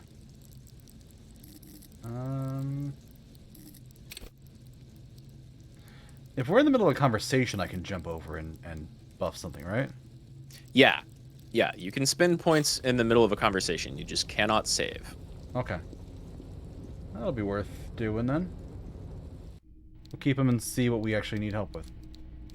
Sure. Yeah, you can always spend a point right before a check. Or right after if it's white.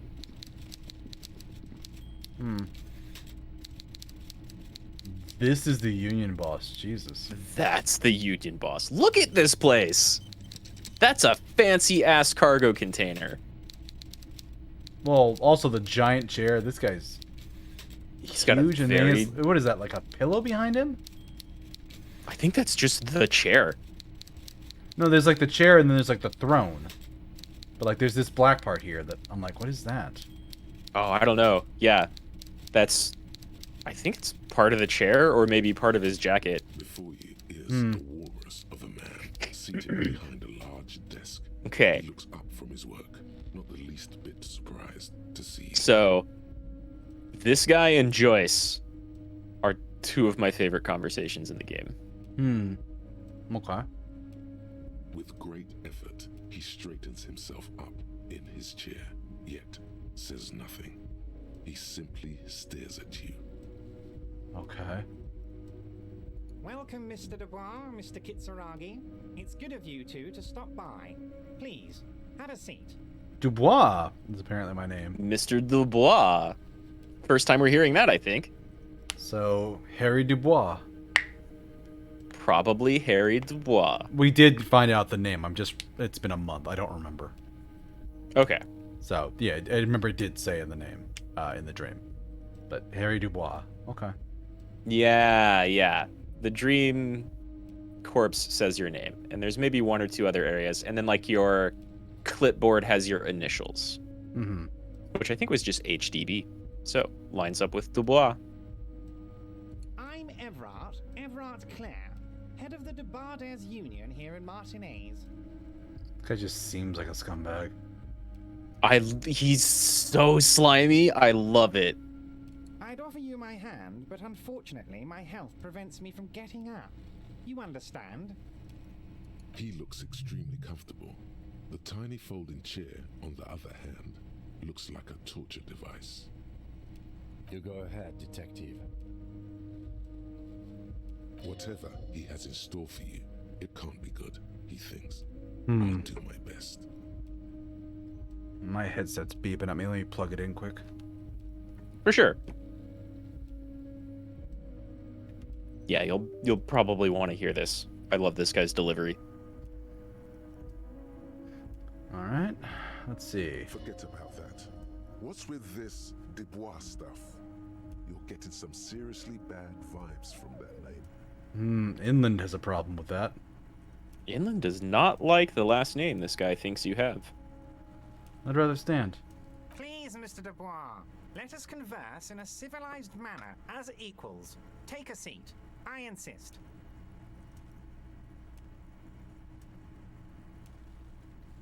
Very well, Mr. Dubois. I respect a man with strong convictions.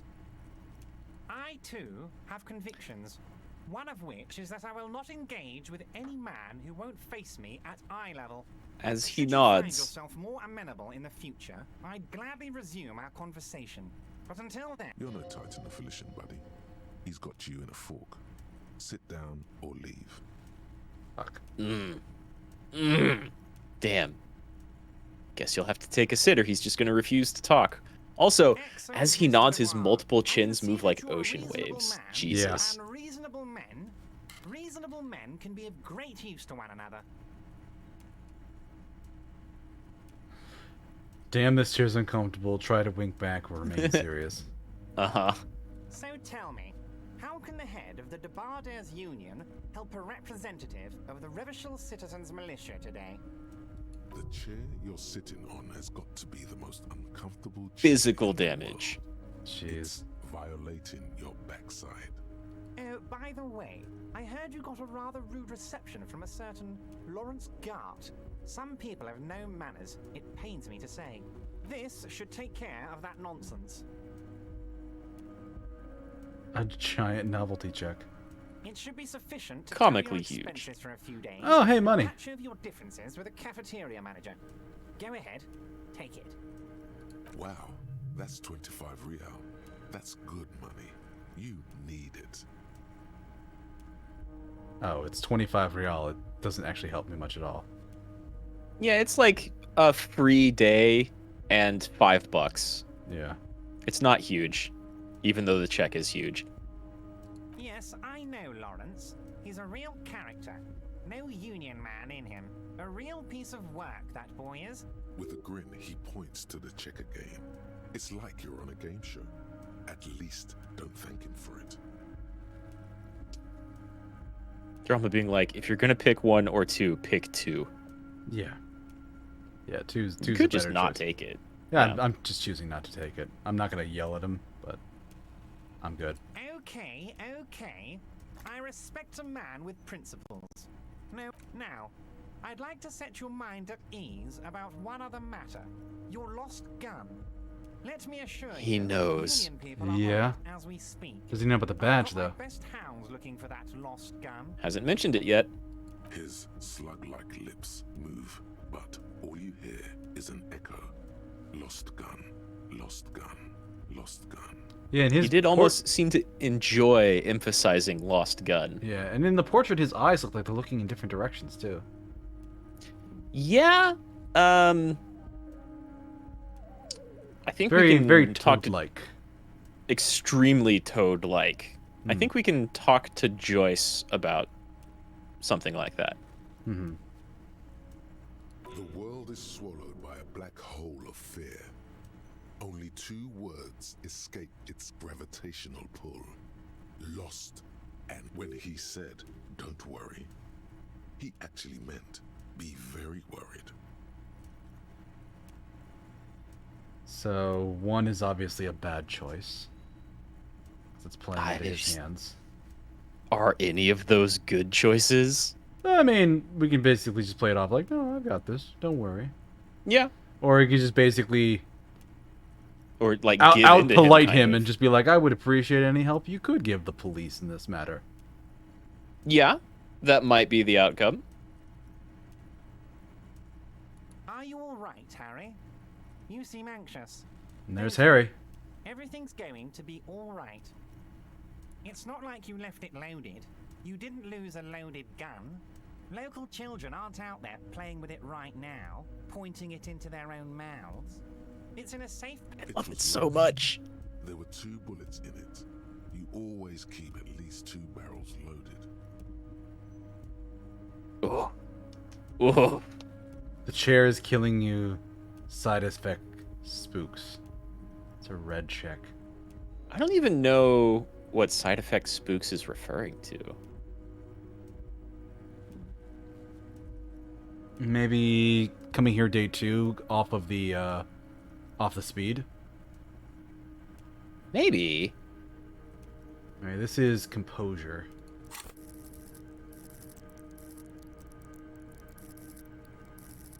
It's a pretty hard roll. Having some composure is not bad, though. Yeah. We also saved right outside, too, so I could dump a point into this and have it not be the end of the world. Oh, yeah. 17. You'll get plenty of points. Yeah. I could also come back and retry that volition check to not sit in the fucking chair, too. You could. God, you're sweating. Your knee is jerking. You're about to cry, aren't you? You're about to cry because you lost your gun and those children are gonna shoot themselves with it. Mr. Dubois, you don't look... What is this, Mr. Dubois? He keeps repeating. This is not going the way I want it to, and I want to save Scummit so bad. Chill. It's extremely difficult to have this conversation go the way you want it to. But you're the one in charge. Even like one little victory in there somewhere feels pretty good, right? Yeah. When like you start the conversation and it's just like moral damage, physical damage, Yeah. all these negatives on your rolls. You know what? Let's dump.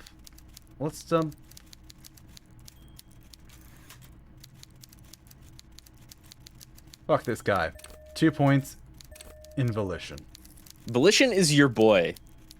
Volition always has your back. That's a fine decision. If nothing else, it'll keep me out of that chair, potentially. Possibly. Power play. Wait for him to speak first. Show the one good grotesquely magnified by his plus. For a moment, you don't know where to look. At first, nothing happens. So, Mr. Dubois, Mr. Kitsuragi, please, have a seat. The folding... You go ahead, detective. Whatever he has in store, forget about that. What's with this Dubois stuff? You're getting some seriously bad vibes from that name. Please, Mr. Dubois, let us converse. And very well, Mr. Dubois. I, too, should you find your... Damn, that's a nasty play. He's got you. A titan of volition in a fork. Guess Wow. You just have to sit. Even Even on success. Yeah, even on success, you have to sit. Damn it. Excellent. And Mr. we already know that's a Dubois. huge I can see trap. that you're a reasonable man, and reasonable men. So tell me. Serious? You're sitting on has got to be the most uncomfortable chair in. By the this should it should be sufficient. Wow, that's 25 real. That's good money. You need it. Okay, now. His slug. The world is swallowed by a. When he said, "Don't worry," he actually meant, "Be very worried." Hey, DJ Davis. Welcome. Disco Elysium is going all right. I am having my first conversation with the union leader, Everett Clare, and I am not doing very well. This is perhaps the first big boss battle in the game, but you've gone through a couple of other situations with like multiple checks. Mhm. Some of them pretty difficult. I've got Are you this. all right, Harry? You say you got there. It's not like you left it. It was loaded. There were 2 bullets in it. You always keep at least 2 barrels loaded. God, you're sweating. Your knee is jerking. That's such a rough roll. Aren't you? Yeah. You're about to cry because you lost your gun and those children are gonna shoot themselves. Well, the -3 isn't helping. No. No, not at all. And I also rolled like garbage, too. Did you end up finishing Xenogears? No, I'm a ways off from that still. Oh, yeah, you're right. I still have my tags for Xenogears. Thank you for pointing that out. Oh, whoopsie. I've done that plenty of times.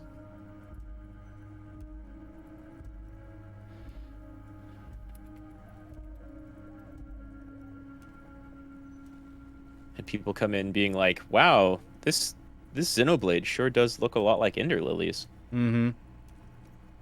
No vintage game, no emulation, no PS1. Where the spoilers tag? This Xenogears sequel sure is different. Yeah, DJ Davis likes Ender Lilies. Yeah, that game's great so far. I'm almost done with it. Yeah, you're at something that has big final boss energy. Yeah, I'm pretty sure it's the last boss. I might need to go pick up some health, though. Yeah, maybe. No, I'm not about to cry. Try and stay cool. Mr. Dubois. What is this, Mr. Dubois? He keeps repeating. What is he trying to pull here? You need to. Mr. Dubois. Mr. Dubois. Harry. Large man snaps his fingers, but to no effect. You're in some kind of stupor. Man. Mr. Dubois, are you okay? Can I get you a glass of water or something? Maybe you could use your hands somehow. In a kind of throw-in motion. Like Yeah. Throwing that Mr. Dubois act right back at him. He's Mr. Dubois. No, I'm good. Call him Mr. Dubois. I'm as good as it gets, Mr. Dubois. Oh yeah, man, it's fucking great. Keep sliding. Actually, this chair is uncomfortable. I could use that glass of water. Or I'm melting. It's so good.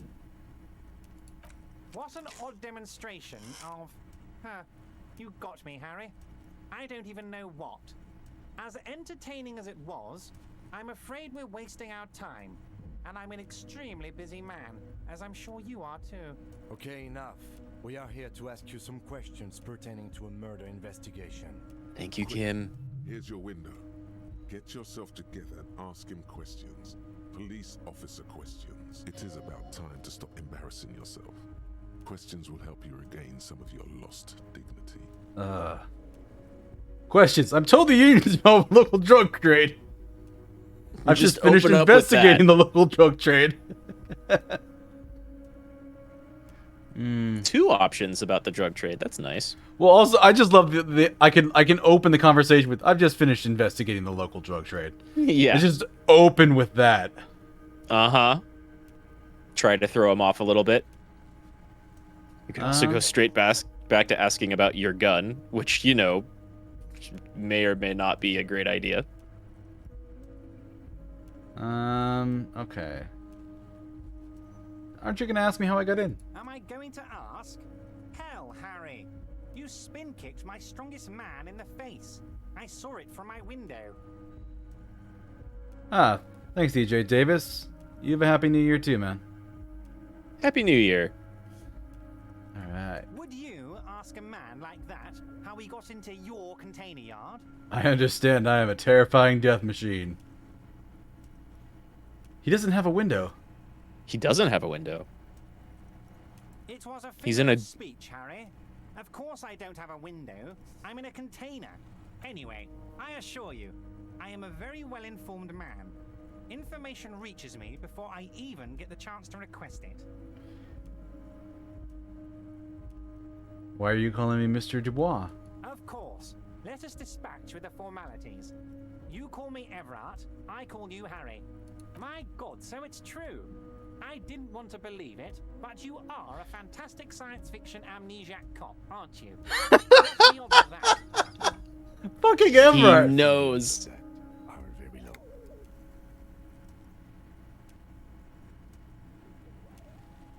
So good He to hear, knows, Harry. or at least he's heard, right? My sources were wrong.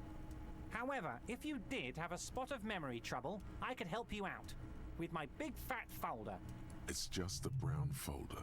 You can't make out what's written on it. That's a success, though, even. Are you trying to tell me you've gotten hold of some of our documents? Mr. Kitsuragi, would you mind? Me and Harry are talking about his lost identity right now. Don't just jump to the folder. That's not smart. Shows you're on the edge. Ooh, high chance for drama. First. But it's a red chip. Nice. Good thing you buffed that a little bit.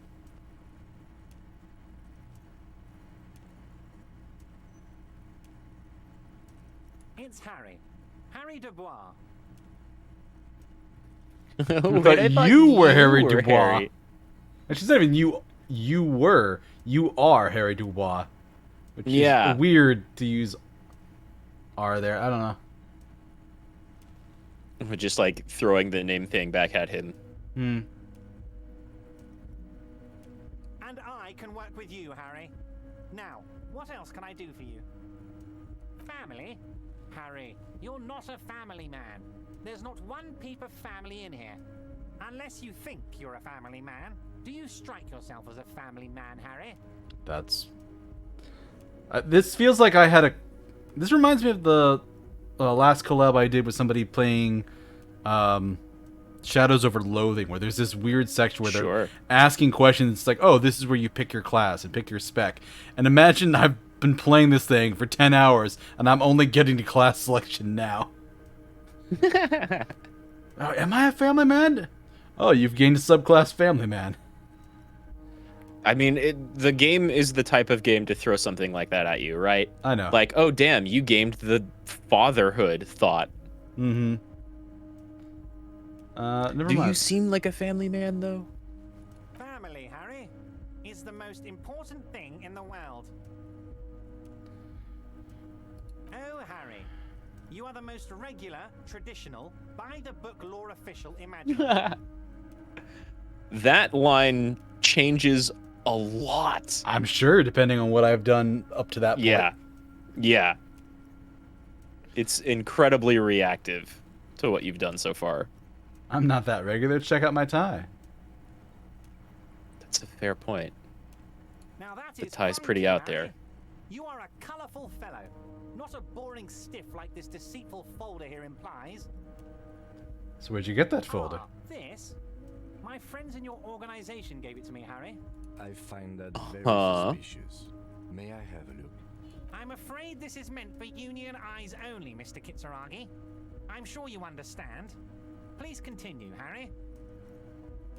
Kim suspects something. Read shipping folders before.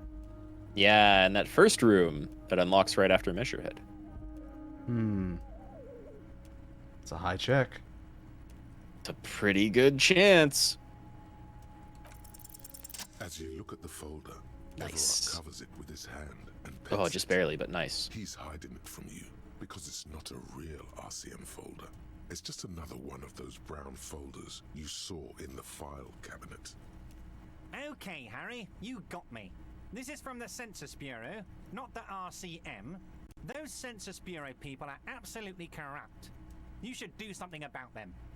Corrupt and his contacts. And everything else from your actions here in Martinez. Yes, Okay, Mr. Kitsuragi okay. from the Census Bureau. Like I said, now I'm actually a very busy man. So is there anything else I can do for you, Harry? That means he doesn't really know anything about you. A pity.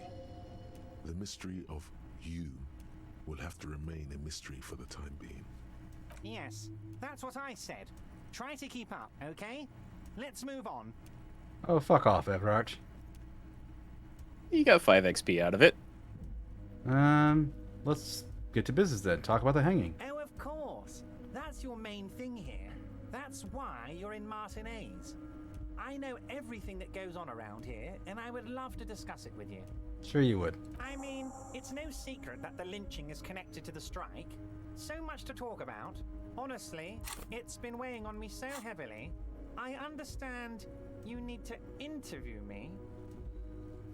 But there's a thing that's been keeping me up at night. I want to talk about the hanging. I mean, if we could just calmly talk, exchange information, we could blow this thing wide open. Yes, that sounds good. Let's do that. But I can't think straight with this thing weighing on me. You're police officers, aren't you? I have a crazy idea. You guys are basically door-opening machines, incredibly talented at opening doors. Kim, is that true?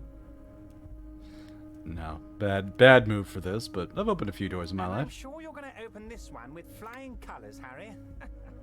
This really is very simple. An excellent opportunity presents itself, sire. You could win the trust of the arch-liar, pretend to play into his hand. Then, should you wish, bend his efforts towards your own.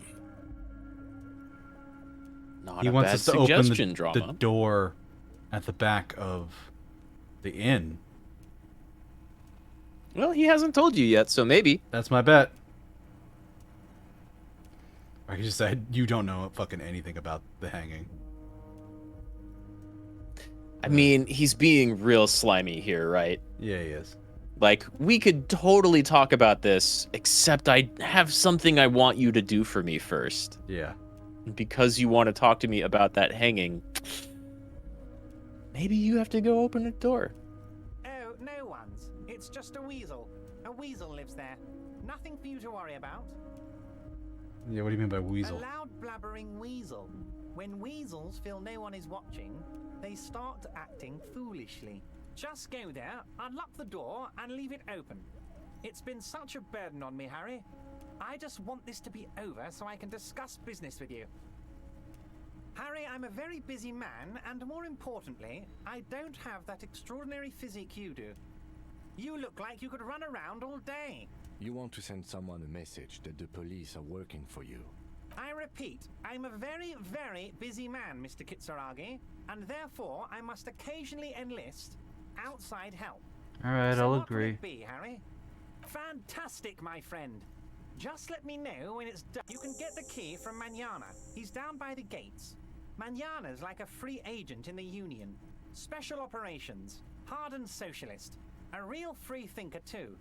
He'll tell you precisely where the door is. One last thing, Harry. Just open the door. You don't need to go in or anything. I just want that weasel to come home and see the unlocked door.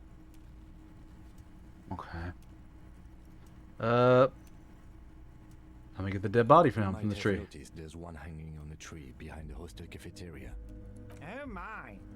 Don't take this question personally, but why would I get involved in this matter? Mr. Clay, Huh.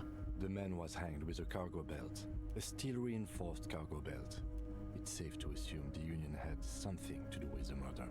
Besides, getting the body down would benefit all of us. It's a stain on the neighborhood.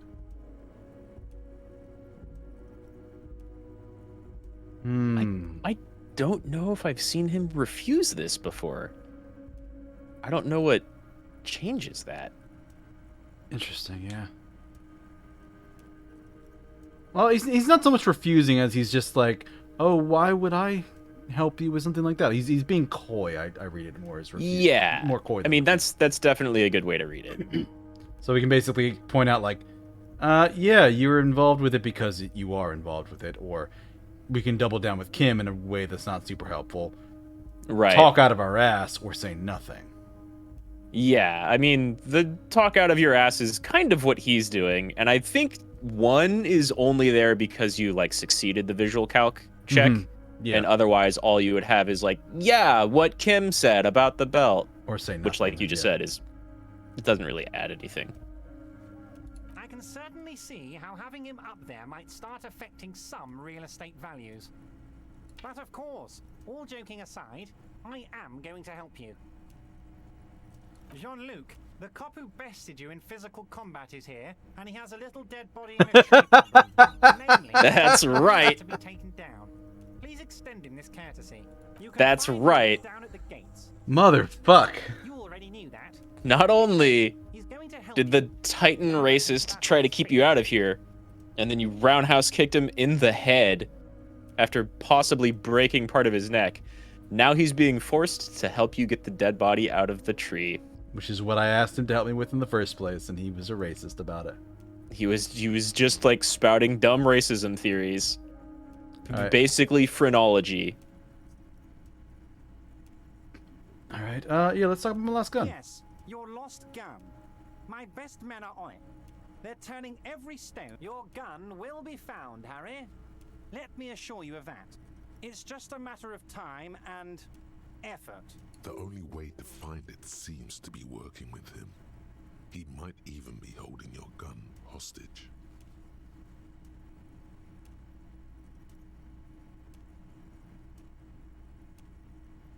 I don't care about my gun, keep it. No. It might throw him off, but it doesn't really seem like the type to get thrown off too easily. Yeah. Yes, thank you for the hot tip regarding your lost gun, Harry. My men have indeed factored in that you pawned it. Now please, let the professionals do their job. It did not come as a surprise to him. He might actually not be bullshitting. Alright. It's like he's just skirting the lines of blackmailing you with your lost gun. Basically. He hasn't said he has it. That's exactly what it means. I'm only kidding, of course. He is not. Yeah, Half-Light chimed in there. Oh yeah. Half-Light is the fear. We help you, you help us. What choice? That's very nice. I haven't gotten around to her yet. I'm very, very busy, you see. Oh, the guy running the strike hasn't gotten around to the woman there communicating with the company. The strike that's been going on for like 2 months, maybe? Yeah. Or more? Yeah. One thing I want Very to make busy. very clear, Harry, is that this is not some kind of union versus corporation situation. Everyone is just pals here. Sure. No, it fully is a union versus a corporation thing. It's unmistakable, even at this point. We're all trying to do what's best for Martin A's here. Don't feel like you can't cooperate with her, because you and I are such good friends, and I'm helping you get that nasty body down from the tree. And with finding your lost gun, I'm not a jealous guy. You entirely are. Whoa, that's so nice of him. Suspiciously nice. What happened to the previous negotiator? Joey seems to think the union is lowballing her. Why haven't you let her in? Okay. Honestly, all good options, I think. Yeah. She did mention that she's the second negotiator, and that things got tense between Everett and the previous one. Yeah, because we can basically say what happened to him, or we talked to her, or she seems to think this about you. Yeah. Number 3, I think those are all kind of different points too. Like, Mr. Gaumont was the previous negotiator. The previous union leader lost her position under suspicious circumstances, good point. according So to Joyce. This is the negotiator. This is the union leader. This is the lowballing. Okay. Right. I'm just a nice guy, Harry. I wouldn't be where I am now if I wasn't nice. Politics is all about emotions, and I want you to have positive emotions when you think of me. Okay then, positive emotions it is.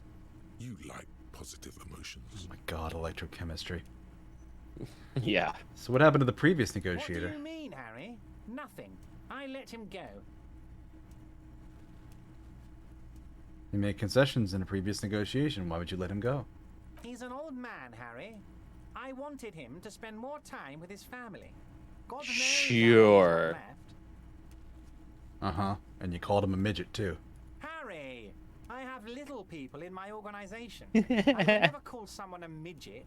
What is this? Honestly, I'm beginning to think you're a midget, Harry. I'm only kidding, Harry. You're not a midget. No one is. We're pals. It's hard to say if he really lost his temper, or if this is another one of his tricks. This man almost never angers visibly. Just like, you called him a slur for little people, and then he says it again 3 times. Yeah, exactly. Joyce says the previous leader disappeared under suspicious circumstances. Harry, the woman left her casserole in the oven and couldn't make it here in time for the voting. Oh, did I leave my casserole on? Better go home and check.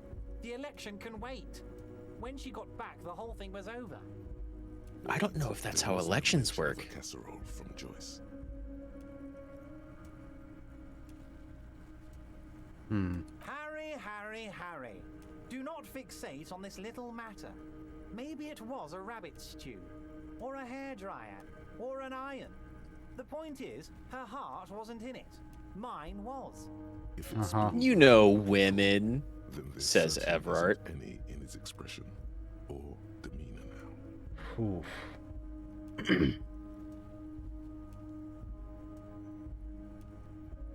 Yes, yes. Low balling, of course. This isn't a casino, Harry. Real people, real livelihoods are at stake here. But everything's a casino for those rich types. His expression makes it clear. This is childish and irresponsible behavior. Okay. So why haven't you let her in? If she actually wants to see me, she will find a way. Any good negotiator would. And I just don't have anything to discuss with a bad negotiator. She couldn't get past Measurehead, so why would I talk to her? But you have Measurehead keeping her out. Yeah, whatever. She should be better than that. Yeah, he's basically just... He's not interested in actually negotiating. No, and he's not interested in talking to her at all. Nor is he interested in, like, admitting that he's purposefully keeping her out. Yeah, exactly. He doesn't want to see her. It's as simple as that. Yep. Of course, Harry. Let me just assure you one more time. It's perfectly okay to share anything we discuss here with this Joyce. This is a completely transparent organization. I have no interest in what she is doing, but I myself have nothing to hide. Your business is your business, and I respect your privacy. Just remember, none of this is secret. Tell her about all of it. My brother's picture, my singing swordfish clock. Tell her how overweight I am and how I'm helping you find your lost gun. Tell her about everything. Everard doesn't mind. This is weird. Not nice weird, but okay. Okay. What's in the container?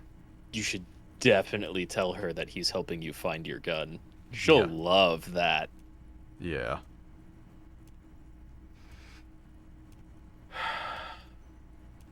My dear Harry, there are literally millions of containers in this harbor. I couldn't possibly remember what's in all of them. Harry, you smooth-talking son of a bitch. Time is a precious resource, and I don't have enough of it to count containers with you. Smooth talking. Maybe Nice rhetoric. That's the way to go about opening the container. You should at least try convincing it. Well, it told us we needed rhetoric to open it, so... I think it did already say that, yeah. Yeah. Shady Brew. I don't know what that means, Harry. Shady Brew? There are Oh, yeah, because he's giving them alcohol. my operation. Yeah. Keep track of them all. You know what? Don't even tell me. Whatever it is, do it. Surprise me. Just one thing. If you can, make it even shadier. He sincerely has no idea what you were talking about. And he doesn't care either. So he doesn't actually know. It seems like he doesn't actually know. It might just be other bits of the Union that are purposefully spiking the punch. Or it could be the military people. Could be the military people. So I've told the Union's involved in local drug trade. What? Harry, how could you say that to me? You know I appreciate a joke as much as any Johnny Fat Guy, but I can't take slander. Are you actually investigating this? The reaction appears to be sincere, but it's impossible to tell with this guy, honestly. No comment. Harry, you wound me, Harry, in the heart. But I trust you to put this to bed. Do what you must, and let's change the subject, shall we? Thank you for your understanding. We will continue to do what we must. You too, Lieutenant. You know, I like you, but you never were my favorite. I'm a Harry guy. I'm Team Harry. Never were my favorite? Yeah, I don't know. Just he learned about the both of you and decided he liked Harry more. But I think it's just because he's like focusing on dealing with you, right? If you were focusing on dealing with Kim in that chair, it'd be the other way around. Just whatever suits his needs. Yeah. None taken. Do we have anything else to do here, Harry? I've finished investigating the local drug trade.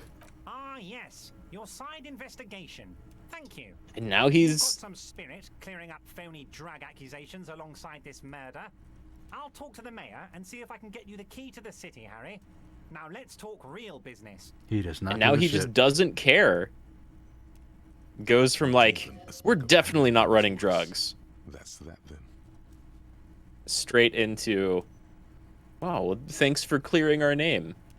Even though that hasn't happened yet. Mm-hmm. Wait. You need this to get in and out through the gate.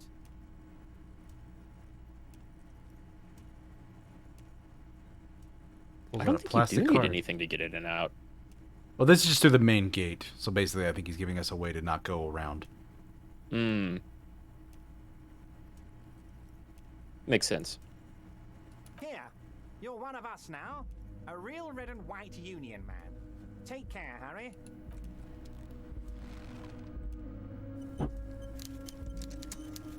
So that's our first conversation with Everard. And volition did not help me at all. It helped a little bit, but it couldn't keep you out of that chair. No, it couldn't. I think it's worth healing now, probably, so that I'm operating at 5 volition again instead of 3. Yeah, I would say so. I think it's usually worth it to kind of run around topped up. Yeah. Just to keep those 2 stats, like, where they can be. Mm-hmm.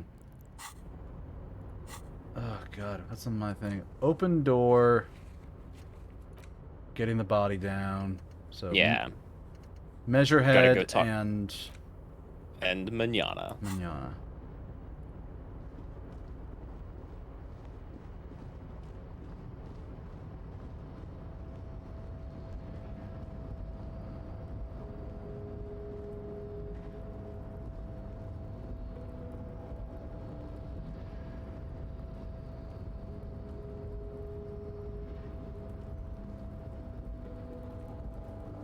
So that opens up 2 or like maybe 3 things that we can do. I was thinking earlier, we have to talk to Everett, we have to talk to the Hardys, and you could talk to the Scab. And the Scab doesn't really lead anywhere, but you do kind of confirm some stuff. We did talk to the Scab. You could talk to him again. I mean, you did already talk to him. But now you finally get the body down. And Manana has like a little extra we got the quest with Union Manana. side mission. Do not presume this has drastically altered our race dynamic. I knocked you out like a god of martial arts. Or you just had to. Both good responses. Personal dynamic has changed a little. So it was. You bested me in race combat to reach my superior. In race combat, Jesus. Give me an Yeah. I salute your cunning, enemy. I will go and remove the body from the tree with my bare hands. You're so noble, Measurehead. But while I am gone, someone must stand guard on the bridge. That someone needs to be you. Both of you. Okay. This is the. He's got a job to do. Taking it down ourselves. I can refuse a compromise. Listen to your little friend. He is wise in his childlike way. His mysterious race may yet prove Jesus. fierce competition. My heroic haplogroup. Haplogroup? Jesus, Measurehead. Oh yeah. He gets like the previous racist, the lorry driver, you know, told you like, hey, I've read books that told me my race is superior, and clearly that's just where he stops. Mm-hmm. Measurehead, like, hard buys into whatever freaky pseudoscience there is about race. Yeah, and Jesus. Twists it to say he's superior. All right. So, what do you recommend here? I am asking for your recommendation. Okay. Do you recommend having Measurehead get down or talk to the Hardy Boys? I would recommend having Measurehead get that body down first. Okay. It's not even noon. You've got time. Babe, see that they stay here the whole time. It's incredibly suspicious that he wants us both here while they remove the body. Yeah. It does kind of look like he doesn't want you watching him, I guess. The woman's gaze follows Measurehead as he leaves. You know what my favorite thought about this is? If he's going to go get down that body, he's going to be right next to Kuno for a little while. Yeah. Oh. I didn't. Yeah. How quickly can he convert Kuno to his racial theory? I was thinking more along the idea of Kuno's going to talk shit and he's going to knock the shit out of that kid. Oh, yeah. You could walk back there and find a second dead body. Possibly. Or two kids crying because a big muscular racist beat the hell out of them. Yes, because the biggest person in the game, and probably the biggest racist in the game. Some very demeaning things to say. Then again, Kuno doesn't fucking care. Oh, I wasn't saying mean things to say. I meant physically assaulting the child. Yeah. But, okay. So, alright. So, you guys are like cops or something? Yeah, we're the law around here. I like men with guns and power. I'm Katya, by the way. I'm here with my fucking sunglasses, too. Yeah. Can't change Your my clothing. weird specs. You hear that? That sound. He's breaking something. Yeah, Jean-Luc must be really tearing it up over there. I wish I could see it. Look at you! RCM rent-a-cops! Guarding that bridge like Evron's lapdogs! Is this where it's at now? The RCM is for sale! Spoken by a mercenary pretending to be a worker. Mm-hmm. Kim knows. Yes, I'm an unbelievably corrupt cop. I am corrupt in every opportunity I get. It's great. It's great. Just shout it back at him. Like, yeah, what are you going to do about it? I could throw his shit back in his face. I'll work with whoever I want. It's my right to work, fucker. Right, yeah. How does your right to work philosophy stand up against this? Yeah. Or it doesn't. A shrill laughter interrupts you, echoing across Martinez. It's Kuno. Then the man turns to look behind him at the behemoth appearing around the corner, approaching him, walking past him. That scab leader is large, but Measurehead is fucking significantly larger. Yeah, Measurehead's like at least half a foot taller. At least. Behemoth is the correct word. Has been removed from the tree. Stand down and congratulate yourself. You have sided with Ray's victory today. Thank you for your cooperation. Farewell, ham sandwich. You are a Union man from now on. I'm not even gonna ask him why he's not with the Hardy Boys. Yeah, he has an explanation. I'm sure it's a racist one. You are correct. Yeah, he doesn't have a non-racist line. Not approvingly, yeah. It's but a rest area on the path leading across open plains. Right. You talk to the boss, eye to eye, like men of the plain. If you have any more questions, I'm set to talk. A key, huh? What door is this key supposed to open? Oh, say no more. I got you. I got that key right here. And let me tell you, it's mighty good of you to help us out during the strike. Working class solidarity, as they say. I saw an opportunity, I took it. I'm a hustle grinder. Uh-huh. You want to be all about that hustle grind set? Yeah. I heard something about a weasel and it didn't sound like a local polar weasel, if you know what I mean. Wink. I'm not opening for myself, I'm doing it for all working men. I'm not doing this for political reasons. Opt out. Oh, so then none of the Ah. I get it. I'm boring. I like to keep my distance too. Well, you did correctly call that all of those other answers were like a politics thing. Yeah.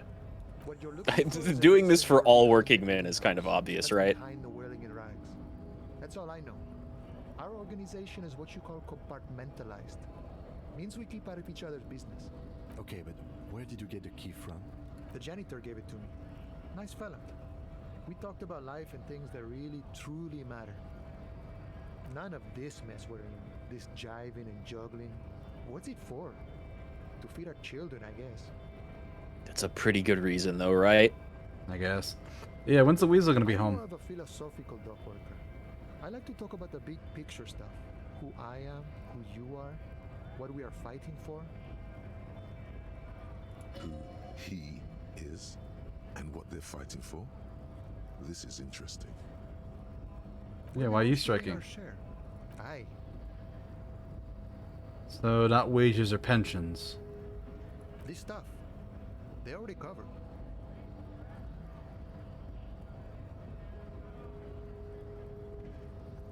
Never grateful. Were we ever grateful, we'd have nothing. You fight for every piece. How large a share do you want? However, right now, literally all of it. Workers to be on the company's board, so they could take part in the decision-making process. What can you tell me about Everett? I think it's best you make up your own mind now that you've met him. In my eyes, he is a capable organizer and a decent businessman. What does boss in the union entail? Yes, you kind of get to be the biggest chief. He oversees the harbor, makes deals with the owners or other relevant parties, watches out for his own. By that, you mean corruption? By heavens, why would he not be corrupt? Colby Magnan is like, fuck yeah, he's corrupt. Yeah, he knows. He's just going to be straightforward with you. And we know it. Appreciate it even. He is, personally, not too lavish. It's very obvious Manana is over here being a big old, though lazy, communist. Maybe a socialist. That's his prerogative. It's not like you want a saintly demeanor on a corrupt motherfucker. That would be a manipulative illusion. Besides, there are no non-corrupt systems in the world anyway. And moralism is the most corrupt of them all. I got the picture. Tell me something else. What is this? News of the world? Talk about personal stuff. Get to know him. Call me Mañana. I'm just a humble harbor worker for the past 6-7 years. Not a given name for certain. It's a taken name. The kind for artists, or criminals, or revolutionaries and the sort. An alias. A nom de guerre. Well, Mañana, of course. Mañana, of course, being tomorrow. Yeah. Yeah, his name is Call Me Tomorrow, so. His name is Call Me Tomorrow. He's like, not today. It's in his name. name worthy of the man who holds it, friend. Names are important. So have you had any other names? Plenty to go around. Don't get greedy and try to swipe mine, though. You got your own. So it's a nom de guerre. Nom de guerre would be more like Guerra Mañana. Now that we are getting so well acquainted, what's your name? Be honest with him. Honesty, I lost it while drinking. That's honest. Wow. And that option may be only there because Inland's success. A man born anew. Mm-hmm. Okay, so if you can't find it, maybe make up a new one? Sure, I'll take that into consideration. This world without names, see? Important things they are. Vessels of the soul. I mean, he's not wrong. Nah. I mean, that's full on Patrick Rothfuss? Definitely Name of the Wind. Maybe. That's not something I'm familiar with, though I am definitely... It's a book series. Oh, okay, okay. Yeah. Yeah, I'm more familiar with the whole, like, names being more philosophically important. No, that's like a fantasy book series where they live in a world where there actually is like a kind of naming magic. Mm-hmm. So the one book is literally called The Name of the Wind. And by naming the wind properly, using its real name, he was able to call power. Sure, okay. So like yeah, there's lots of stuff with magic systems similar to that. Yeah. Where like you could affect or know something about somebody if only you know their actual name. Well, it's more than that, because, yeah, that is a whole part of, like, the way, like, D&D treats, like, demons and devils. Like, if you know their name, you can bind them. Yeah. But here, that's where that comes it's not even, like, a demon or a devil. It's, like, at one point, he's, like, training with this group of, like, mercenaries, and he's set to do a task for them where he needs to basically walk to the base of this ritual tree they have, but the leaves on the tree are sharp as blades, and it's a windy day. And they're all just kind of blowing in the breeze, and he kind of reads the name of the wind and just walks through and kind of almost like capoeiras his way through, and then he gets there and realizes that like one of the things they did was steal some of his belongings and put them in the base of the tree because they told him to bring something back, and it pisses him off and shatters his control, and he loses the name, and he's like, how do I get back out? And he kind of calms himself down, takes a breath, and then says the name of the wind, and the wind stops. And all the leaves just fall still, and he just walks out there, and basically like cuts his hand on one of the leaves and just walks out. They're like, "What did you bring back?" And just like this, and squeezes his hand, and just has a little blood come out of it. Cool, cool. It's very neat. It's a good book by an author I am not terribly fond of because he's kind of a dick to people online. Also, he's been writing the third book in his trilogy for like 10 years, and has been very coy about like, "Oh yeah, sure, it's totally coming out. Here's my new Kickstarter about an entirely unrelated project." Oh, nice. Good. That'll breed confidence. Yeah, that's a very author thing. I'm definitely working on it. Definitely. Yeah. So, yeah, I have opinions about him, and they're not very fond ones. But anyway, well, we don't need to buff them up by saying their name. I can look up the book series later. Yeah, I might send you a link too. Okay. Vessels of the Soul. What should we do with names? Any attempt to formulate a grand unified theory about it ends in the stupidest shit imaginable. Let's make it less true, though. That means I can't tell you about it. I can only show you. You may understand in time. Or not. But it might be easy enough. Sure. Words guide our life. We commune with each thing through its word. Every word is also a name, is it not? He's not wrong. He's not wrong. All right then.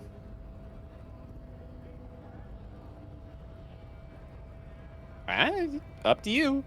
The man whispers a jaunty tune. A coastal breeze ruffles his hair. Oh wow. You get a -1 because you kind of know your name. So who killed the hangman? Mercenary, eh? Who could have killed him? That's indeed the question. Why even do such a thing? Yeah, you hung him up with a cargo belt. What a thought. Mm-hmm. Why would noble workers resort to such a thing? Unless they were pushed, of course. You're dead guy. Noble workers. What does that mean? He was an agent of the opposition, attempting to undermine our honorable efforts. Boy, I can't wait to see what you're gonna do. The scab down there riling up the crowd. Nah. Guy who's Well, not so wearing his far- combat armor. Yeah. Right now he's a little vulnerable. Later on, they might not be able to treat him quite the same. Mm-hmm. I ain't the murdering type, but that's just me. Large organizations like our union have all sorts of men, with all sorts of skills. He's not lying about not doing it himself. He means a more violent faction could easily take care of such a thing. Understood. This has been of limited use. No problem. I wish the best to you in your search. Sure, I'm glad it's not my search.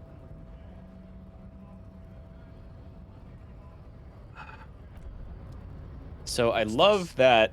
Oh, what's this? Reports of normal, reasonable, temperate. Ah, here we go. Opinions somewhere in Martinez. I'm a real radical. Let's me Mr. Reasonable. This is because I keep saying none of the above to political stuff, isn't it? I think 2 and 3 are pretty good. 2 and 3 are fun, yeah. I'm gonna go fourth wall with this and say it's because I keep saying none of the above, isn't it? It's also Have at it. that, but it's also more. Perhaps it's the hangover. Perhaps it's a temporary surge of serotonin. But something tells you it's time to become a citizen of the Kingdom of Conscience. What? It is not a place.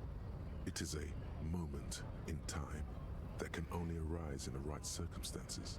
In all of human history, it's only been achieved a handful of times. Okay. Incrementally. Does that give you any clue as to what this is? Good cop? Something with good cop? Keep going. Incrementally is something with skills, I assume. It's something with numbers attached to it, sure. Mm-hmm. Yawn. You'd get there faster with a little speed. History's greatest catastrophes have been brought about by people trying to make the world a better place. Too quickly. That's the genius of Dolores Day. She recognized that progress is meaningless if its gains are lost because of instability. Real, lasting change can only come about gradually, increment by increment. Dolores Day rings a bell. Who was she again? I don't know that we've learned too much about Dolores Day, but she's probably been mentioned a couple of times, maybe by Joyce or a couple of other people. Dolores was a historical figure in this world. I think Kim may have mentioned her during the end of day recap on day 1. But so far, the things that we would probably have heard about her is that she was one of the Innocents from a long time ago, and we haven't really talked about Innocents too much. That doesn't ring a bell. Yeah, there's a couple whole conversations about that, but I don't think we've gotten to those opportunities at all. She was a big historical figure a long time ago. Okay. That introduced, they probably would have said moralism or humanism by now. So she's kind of like a world leader, philosophical figure that did a bunch of uniting a while ago. So kind of like a Gandhi character almost. A little. Yeah. All right. But what about all the things that are wrong now? But what is the Kingdom of Conscience actually like? Tisk tisk. Just because you live in the present doesn't mean you have the right to place your needs above the needs of the future. You may never live to see the Kingdom of Conscience. Your children may not. Even your grandchildren might not. But that's no excuse not to keep working. What rationality? What sang-froid? I don't know what sang-froid is. I would pronounce that Sang-Froid, which was a game that I played about werewolves. Huh. What is the There's a definition? lot of like there's a lot of French and some other stuff going on in this game, and the author is not always the narrator is not always great about pronunciation. Although I guess with Google pronunciation guide that looks pretty accurate. No, Sang-Froid is what it says. So I just never saw that word before. Composure or coolness, sometimes excessive, as shown in danger or under trying circumstances. What benevolence. Volition likes it. Hey, we only passed that check because we had full volition. Yeah, it's true. What a fucking joke. Electrochemistry hates it. Electrochemistry is just like, that's way too moderate for me. What's this That's not bullshit about exciting not enough. doing things for myself today and saving Right. the world for the future? Fuck no, drugs. What's this delayed gratification thing? Screw that. What is it really about doing, or is it just preserving the status quo? Alright, what is it actually like? The kingdom is difficult to comprehend, and even more difficult to describe, partly because humanity will need to discard many of the categories that define and limit it today. The kingdom of conscience is post-capitalist, post-national. It's also post-industrial, post-ideological, and even post-sexual. Okay, that sounds odd. So is this just like a Yeah? philosophical thing I can adopt, basically because I keep saying no to everything else? Yeah, basically, without any other details. I will tell you that I'm pretty sure this just gives you a thought, and then, you know, You internalize it, yeah. Right, the choice to internalize it after that is yours.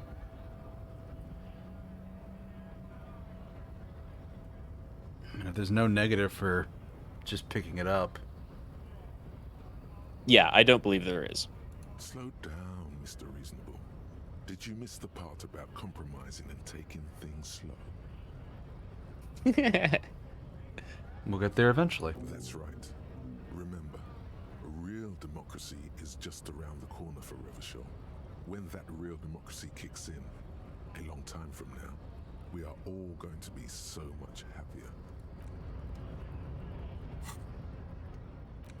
Kingdom of Conscious. -2 to Half-Life. Ugh. It's kind of a big negative, but those do go away after you finish internalizing them. Yeah. And 1.5 hours is pretty quick.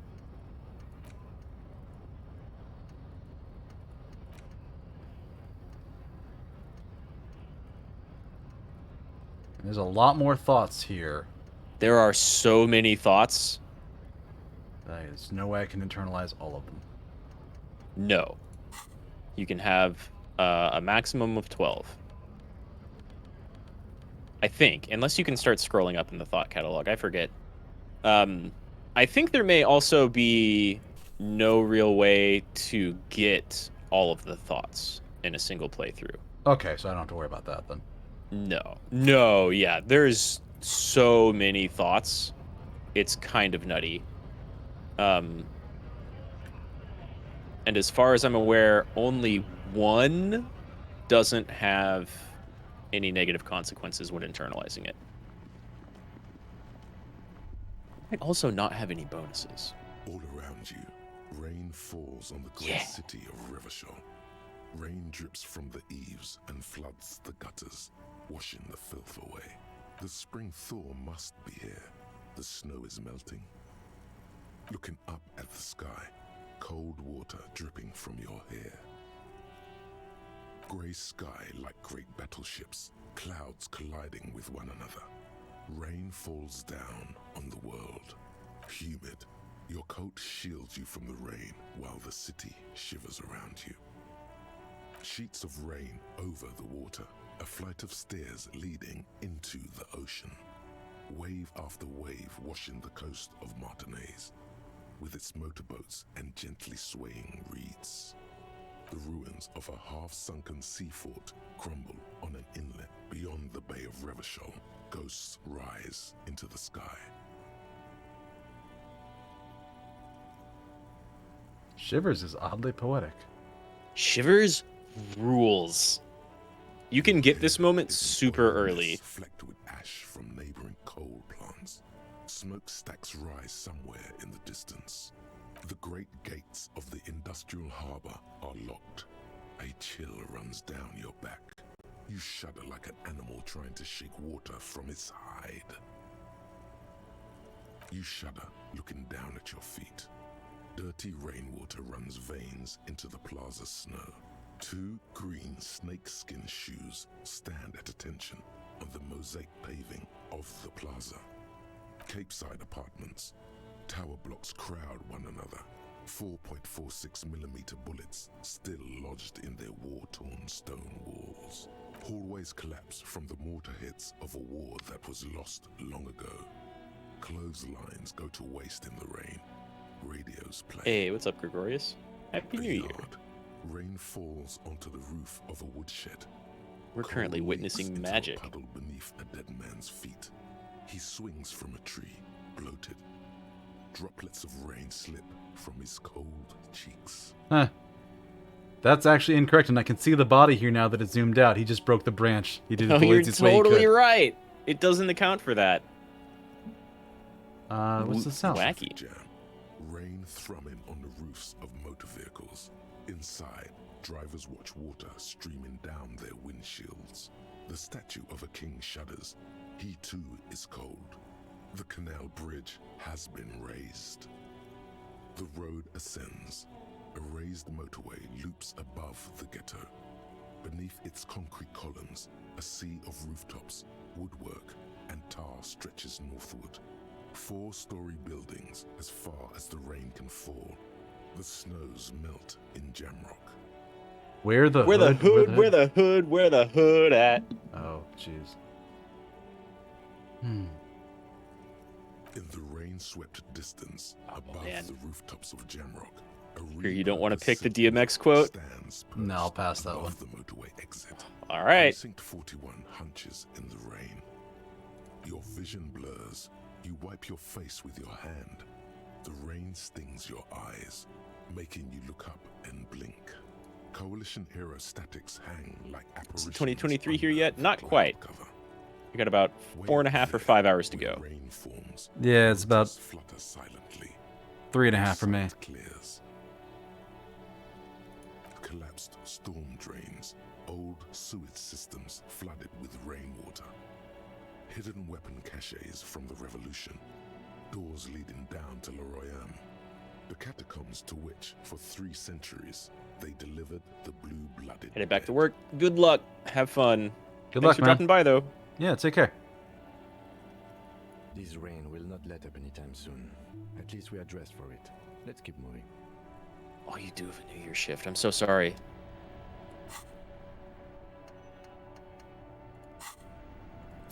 We Well, will this- have fun with the stream. Again, thanks for dropping by, Gregorius.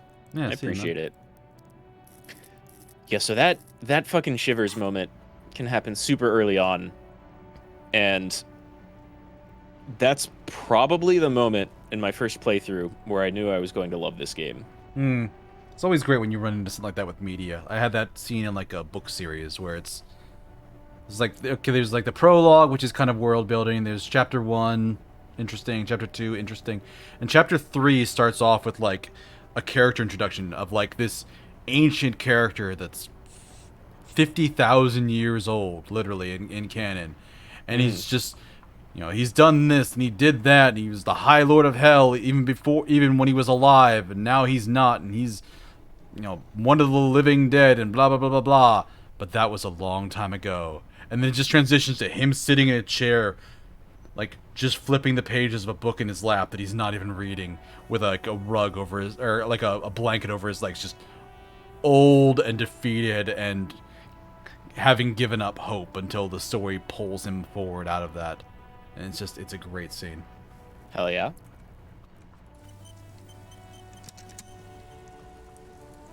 So this one wants to talk to the officer. Saw you poking around in Lady Driver's lorry.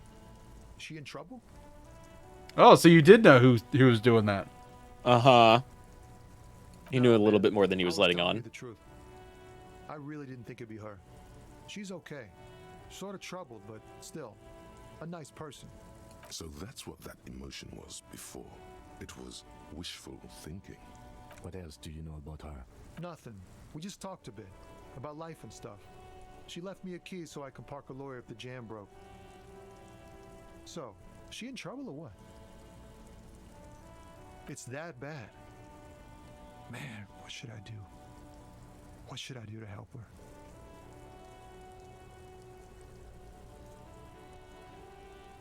Right in front of you, just being like, damn, I kind of want to help out your suspect.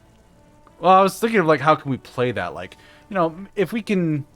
We think she's... Like, I would love it if there was, like, a thing like, we think she's involved with some bad people. If we could just take care of the bad people, she'd probably be fine. And, like, play it from that route, but it doesn't give me that option. Yeah. Yeah, I don't know that Tommy really has the potential to be a major player in anything. But he's alright. Sometimes you don't need to be a major player. Just give me the keys and we could have done a whole lot more. Yeah. I don't think you can even find out about that until after you crack open her window. Yeah. We're looking at it. Maybe I should just keep my head down and work on my rhymes while I can. The man taps his fingers rhythmically against his arm. Okay. Yeah, there's nothing.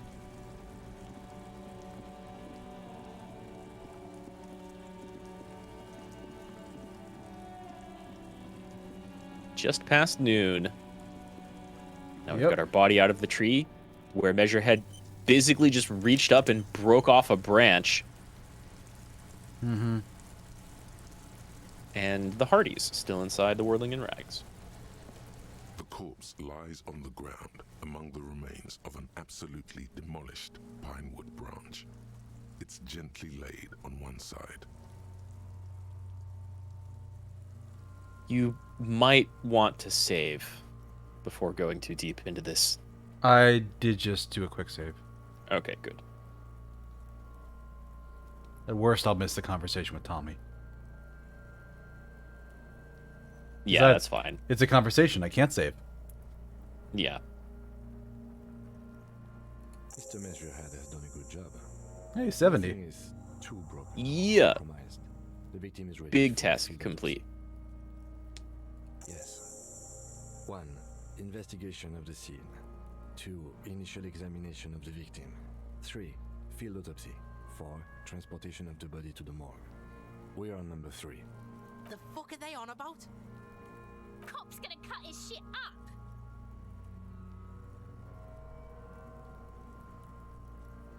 Time to perform an autopsy, you amnesiac. Mm-hmm. No, you and I are detectives.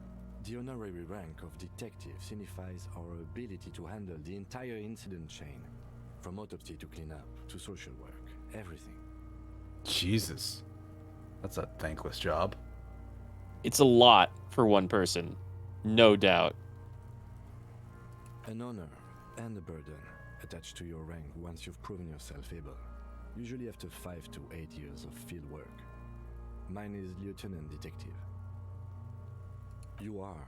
Your station would not have assigned you on this case if you weren't. Now... The lieutenant adjusts his glasses and takes a deep breath. Nice. Who are you, dead man? I'm gone. How much did I win that by? Okay. Fair amount. Where have you gone? Into the wild pale yonder. Ah, the pale again. Mm-hmm. In the past, way out in the west. Who are you? A joke. Look at me. A killer. A motherfucker. And a killer. Takes one to know one. Woof. Go ahead, Cobbo. What do you mean? It's the power of your imagination. Go ahead. Ask me more questions. You fucking love questions. Because you're a copperoonie. No questions. Go. some questions. Way too many questions. Yeah, give me some questions. Here you go, you loony. Is my name Rooney? Why do I feel like I've forgotten something terrible? Because you have. Fuck no. You're no Rooney. I'm not Rooney, I'm Harry. You're not a Harry either. You're a motherfucker. That's who you are. Rooney the motherfucker. Yeah, no, enough of this. Come back later, Corporal. Amuse yourself with my frank manners and my memento mori features. If possible. That's not what that line says. Also, see me in your dreams. Yeah, that is very different. That happens a couple of times in the game. Like, that's definitely a line you can see written out. I have a feeling interfacing is going to be relative in a moment. You know what? Good idea. Physical instrument and shivers.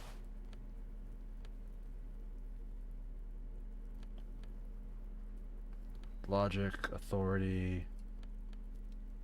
I don't really need authority. Endurance, maybe. That's actually not the worst thing. What's the jacket? That's more shivers. I want shivers. Reaction speed. You're probably not going to need rhetoric with a corpse. I think that's a good choice. Physique and morale. That would, of course, entail drinking the alcohol. Of substance use requires that. Okay. Mm. Okay.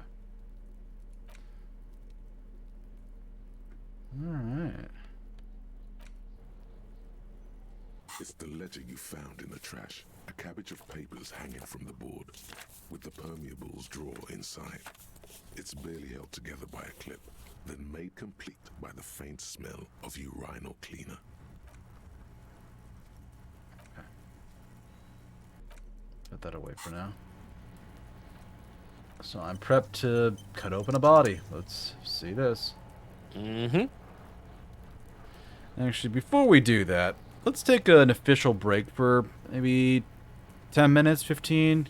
Hit the bathroom, get some snacks, something like that. That sound good? Okay. That sounds good for me. Alright. Save again, just because I'm paranoid with that. Then I will switch us over to a different layer. Alright, folks, we're going to be back in 15 then. So, see you soon. See you soon.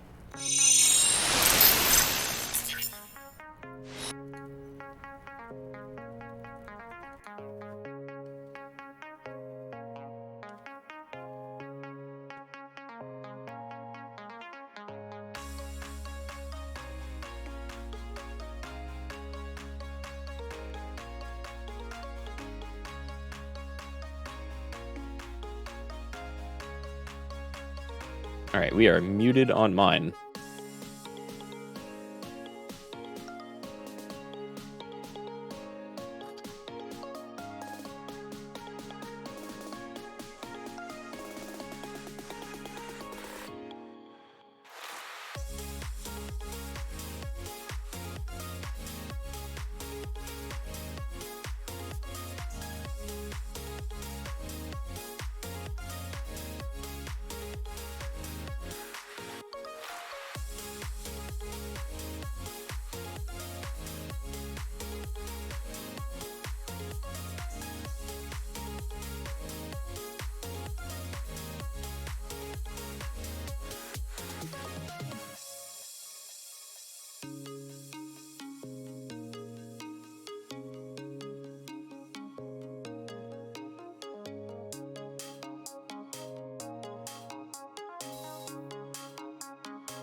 Yes.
Yes.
Yes.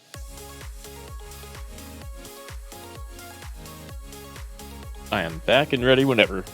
No rush.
Yes.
Ready to go back?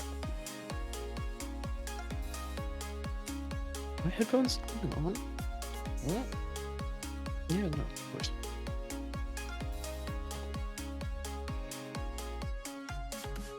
I can't hear you if you're back, by the way.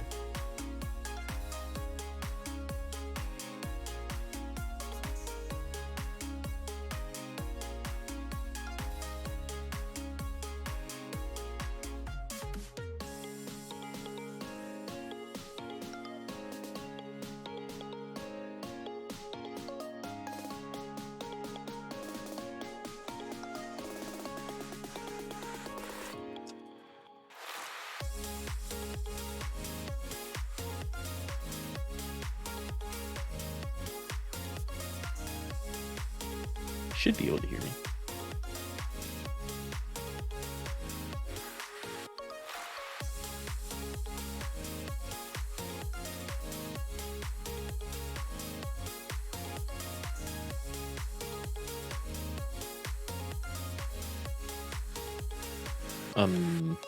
Yes.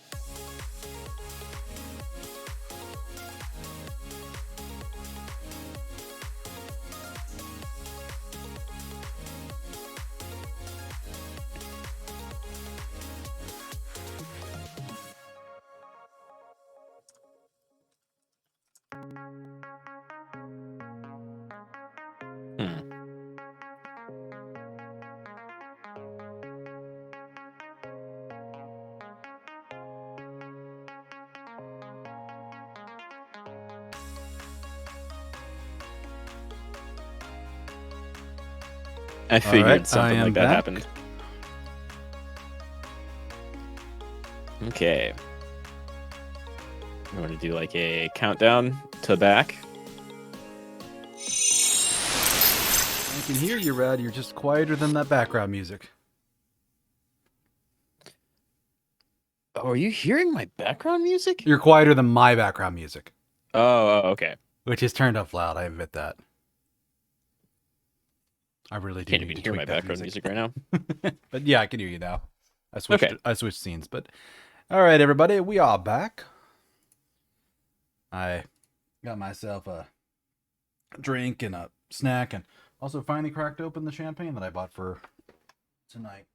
Oh, very nice. Yeah, didn't get Yeah, a there's full bottle, nothing but to I got keep you like from a- drinking, even though we're not playing a Harry who's drinking. Mm-hmm. I don't think Harry would drink what I'm drinking either.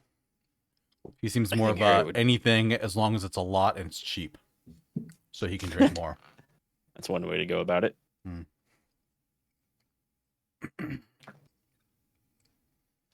I guess I do have some scotch handy. I can join in. Yeah, It's New Year's. We're playing disco. Yeah, I ended up getting some actual champagne. Specifically, and this is an interesting thing. I don't know if I ever told you this. I used to work at a liquor store in my area. Oh, nice. Mm-hmm. I don't actually know anything about liquor. A little bit about beer, but I do prefer liquors. So, in the state where I live, they actually don't sell beer in the liquor stores. They just sell liquor and wine. Wow. Yeah. The state's weird that way. You also can't buy beer in a gas station. Which is strange to so many visitors who come in. I remember a lot of people walking into our store and being like, "Where's the beer?" And we're like, "It's called fine wine and good spirits, sir. We don't have beer." Fuck off. I want all of those things.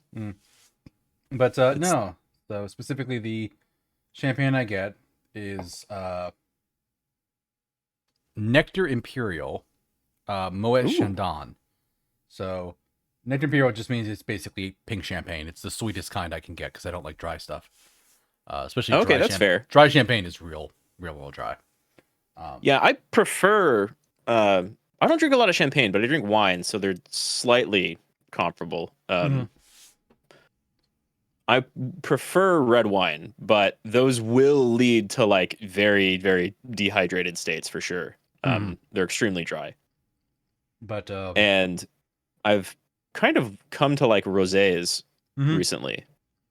So I maybe that's similar to like a pink champagne. In flavor, clearly the carbonation and such is way different. Yeah, true. But for the brand, Moet Chandon is actually the same company that makes Dom Perignon, but this is just a lower quality product. The way it was described to me was obviously they're producing grapes every year. And Mm-hmm. they have their like low tier stuff that they always make every year. And if they have good Mhm. grapes, they make a better product that they sell as well. But when they have really, really good grapes, the best of the best they can produce, that's what gets bottled and turned into Dom Pignon. That's why makes also sense. why they don't make that every year. If they have a bad harvest and there just isn't anything of that quality, they don't produce it. Oh, okay. I mean, that makes a lot of sense. They're taking what they're producing naturally and then dividing it up into like a bunch of different products. Hmm. So, but I have either the bottom rung or middle rung product by that company. So, and then I have the basically rosé version of it. So cool. It's still like $30 for. I think I got a pint of it. I think is what it boils down to. But it's basically like half a full bottle. It just comes like in a small one.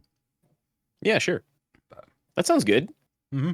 I have the only thing I have on me right now. Where did I put it even?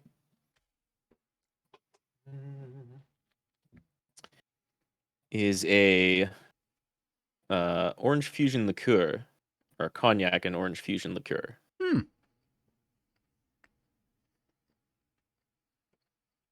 But it's 80 proof, so I'm not going to be drinking a lot of it. Hmm. Yeah, I'm not a heavy drinker either. This is actually the first drink I've had in probably weeks. No, actually, I take the back. There was some stuff I had around Christmas time. But yeah, that would be the last time I drank too, with family. I don't know. I enjoy drinking, but I don't do it very frequently. Intrusion by autopsy. I finally remembered to unmute the game. Because I muted it when we went away. Because I'm like, they don't need to hear the game music in the background while we're away for 15 minutes. So. Ah. But okay. Let's autopsy this guy while I'm eating. Yeah, let's get in there. I also don't like have game music going during my away screen stuff. I like having a different one. But yeah, heading into the autopsy.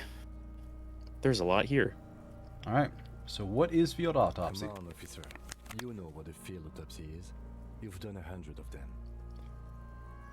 You forget, Kim. I don't know what this is. Does he even believe you about that? There truly is a time Maybe. for everything, even for yellow gardening gloves. However, they are lacking hygienically. I suggest you get in there in limited capacity. Huh. What do you mean? I mean when I need you to. Until then, I should handle physical contact, and you should take notes. Okay. That's right. So maybe he does believe you. That's a more kind position to be in right now. Mm-hmm. The dead man stares in silence as you crack open the ledger. The bright red paper is covered in boxes and lists, describing the condition of his skin and organs in 3 parts. Okay. Above those, an 11-field info form needs filling out first. Jeez. It begins with... 1, assistant. The corpse is indifferent to your scribblings, just lies there. The next box says... Coroner's case number. KK57-0803.0815.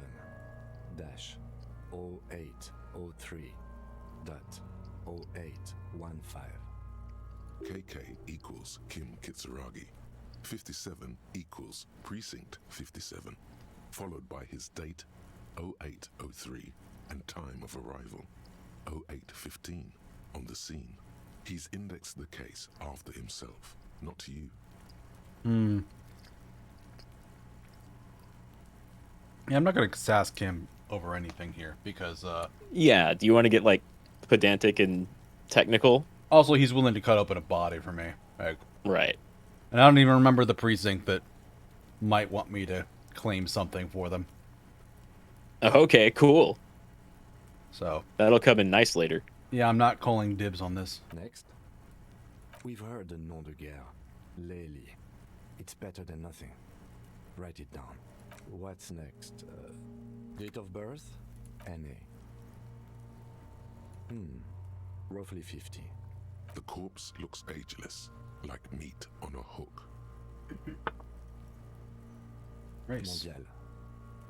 The pudgy mess of curdled meat looks neither mondial nor anything other.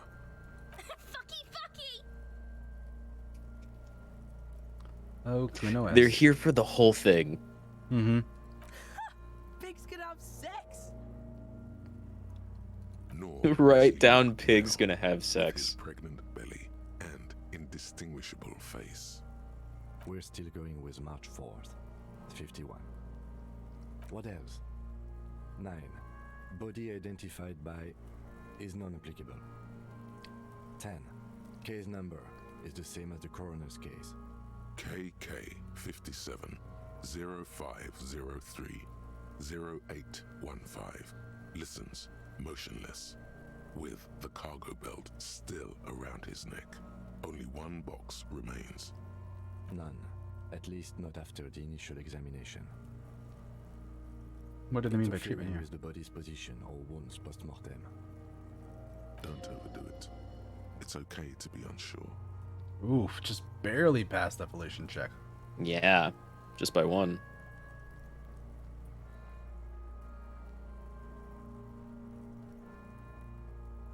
Hmm.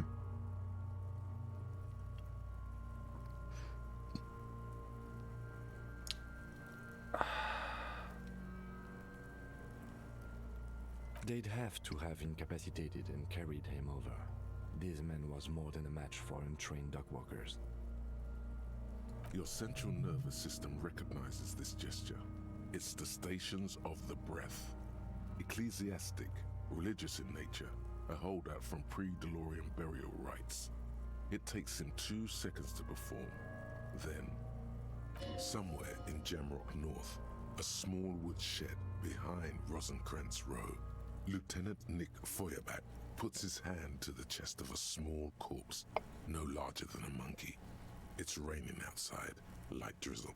There is darkness in the shed. Why the fuck is Spirit Decor? So, a Spirit Decor, now that you've had a couple of encounters with shivers, the easiest way I've ever found to describe a Spirit Decor is blue shivers. Yeah, it's cop like shivers. Cop sense, yeah. Yeah. Yeah, it's your general comp sense. And when it chimes in like this, it'll often, instead of like describing stuff like most of your other thoughts, this one will constantly relay scenes of other cops from your precinct doing something similar to what you're doing. Okay. So you get like, yeah, cop sense, cop sight, a weird cop telepathy that only you can tune into. Elsewhere yet, an obese female sits in a wicker chair, her silhouette bull-like against the window. Outside, Grand Coudon. The day is turning dim for Sergeant Mac Dawson. Hand extended, he approaches to make sure she is dead more than anything else. The building is tall, 7 stories, wind-wrapped in solitude. Most of the apartments are unoccupied. This was a suicide. The other, an accident. The small one. And so, all across Jamrock, Coal City, GRIH, 42 deceased persons found today. 42 stations of breath. We should start the post-mortem. The corpse cannot feel Kim's hand on his chest. It no longer meaningfully interacts with its surroundings. Yeah, that is a neat little boxes and lists on red copier paper. a neat little like weird spiritual moment of like cop sensing out to all the other cops and be like, elsewhere other cops are also dealing with bodies. Yeah. Also dealing with like family of victims. Also dealing with being a fuck up of some sort. Yeah. It's really cool. He wears armored boots and white briefs. The make of the briefs is Babrodin, I think. Let's see. See, it's happening. Babrodin, yes. Inexpensive. Size M. Color white. The disappointment is palpable. The red-haired thing was expecting something more lurid. The boots are ceramic, vitreous enamel. They are fused to his skin from blood flowing downward post-mortem. Removal of the boots is left for processing. Tattoos. The upper torso is covered in a single, continuous tattoo, resembling a national pattern. It reaches from the right shoulder to the heart. The ink is blue and white. The assistant has a color photograph of the markings, to be added to the case files as document A1. The photo is taken on the scene, using a Trigat Mini. The deceased has a belt for airlifting cargo around his neck, tied with a hangman's knot. Color, yellow. Length, 3 meters. There is a buckle on the other end. Well-nourished, athletically built, measuring 1.8 meters. Generally consistent with age, about 50. Preservation is good. Ambient temperature, below freezing. Body hair is light brown. Distribution is consistent with age. The deceased had male pattern baldness. Hair is combed back, short. Touch the corpse's hair before moving on. No. Lividity is consistent with hanging. The head is congested. Contusions are present on the head, chest, and thighs. Consistent with stones thrown post-mortem. Low velocity. Fucking low velocity? You think Kuno doesn't know what you're talking about? Velocity was fucking max. Talking shit about Kuno's velocity. In addition, there are bite marks on the face, scalp, and chest. Consistent with predation. Write down, but meant for high velocity. Yeah, I almost want to say if you have maybe more interactions with Kuno or maybe some other stat, you even get the option to write down in all caps, fucking max. Oh my goodness. Ligature mark. On the official police sheet.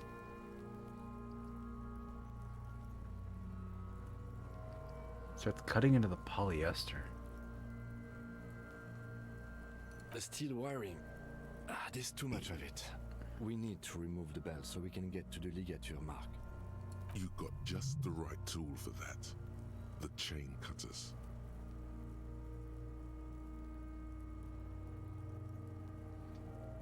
Always good to think ahead. Now, we need to cut the belt to see the ligature mark below. Carefully, with as much precision as you can. See, my pig is gonna fuck his head off. No, he ain't. Your pig's a boring fuck. Uh-oh. Well, okay, that's not bad. After some deliberation, Nice. you sink the cutters into the knot tying the belt together. You squeeze the rubber handles together, sweat forming on your brow. Snap. The knot is slashed. Another cut and the belt falls apart like a flower bouquet, revealing the dead man's neck and the dark red ligature mark around it. The rope rises to a point, leaving a gap in the ligature mark. The suspension point is in the back of the neck. As it ought to. This is where its grip on the curdled meat is gentlest, pulling up. Hemorrhaging is observed on the skin, above and below the ligature mark. The mark is well pronounced, consistent with a drop from 1 or 1.5 meters. So they dropped him from 1.5 meters? Sounds like it. Or looks like it, rather. Chest is intact. Normal contour. Abdomen is protuberant. Pelvis intact. Genitalia... No! Let's get up and see! I fucking knew it! This is clearly what they've been waiting for, ever since the autopsy began. The lieutenant is trying to make it as boring as possible. Genitalia is male and unremarkable. No evidence of injury. Back is symmetrical and intact. Upper and lower extremities are intact, but asymmetrical. There are combat injuries on the right hand, thigh, and hip. Bullets have bitten little pieces out of him. It must have been excruciating, especially the hip. Before you is a temple of pain that knew little tenderness in life. In addition, I see smaller, residual scars, too numerous to count, covering about 30% of his skin. We have a real museum here. Of battles, wars. Last item, hands.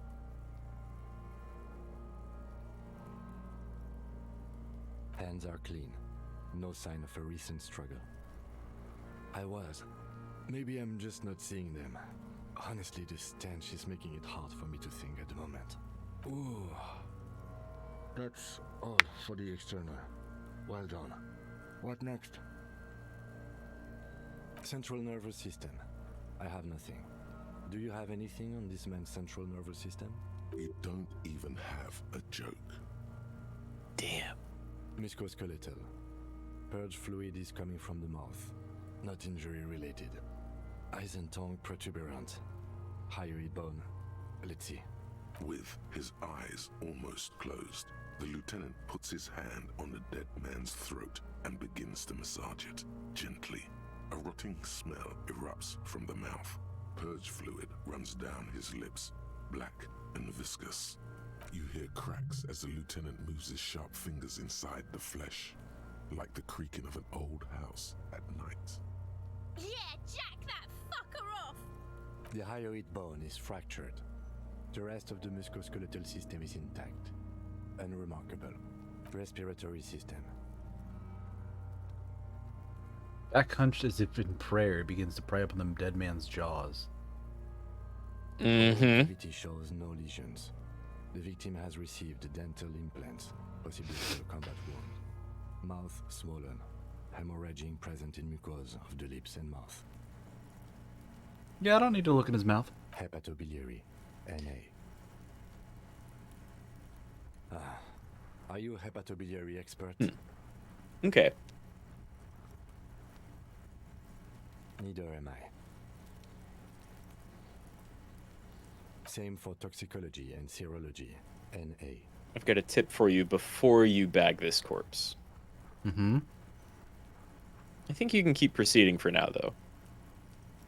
What's your tip, though?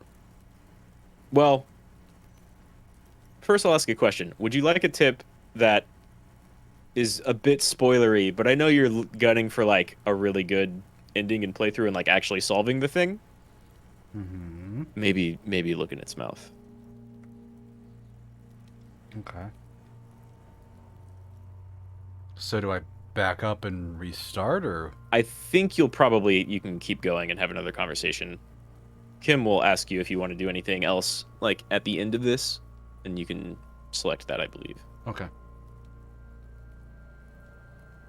Otherwise, great writing, right? The body exhibits heavy lividity.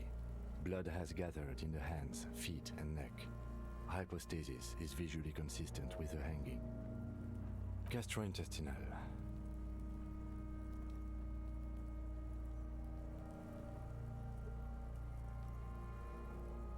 This will do. Digested semi-solid food in stomach. Voila.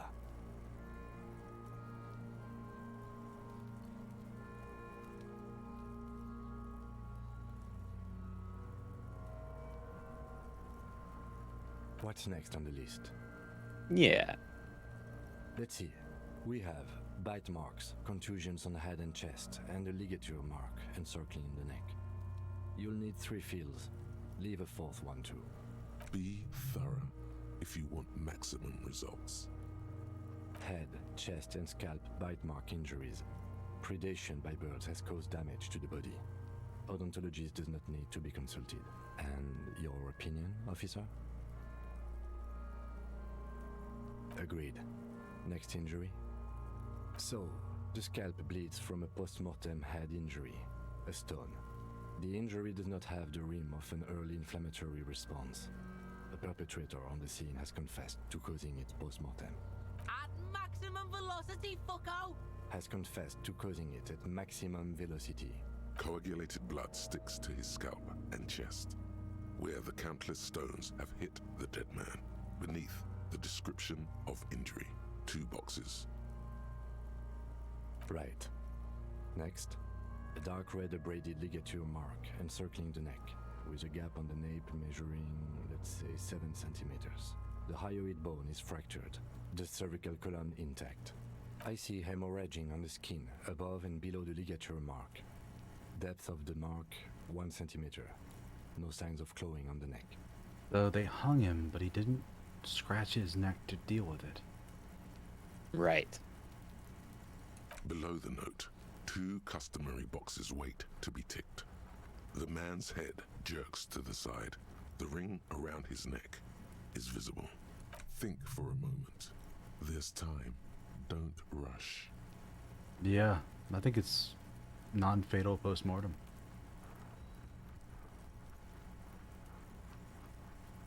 I think they're both pretty good guesses at this point. Well, if it's hanging, he would have scratched his neck. He would have fought people. There's no evidence Yeah, that he did. there's no sign of a fight in this yard, but maybe they could have, like... It's also been a week, too, so...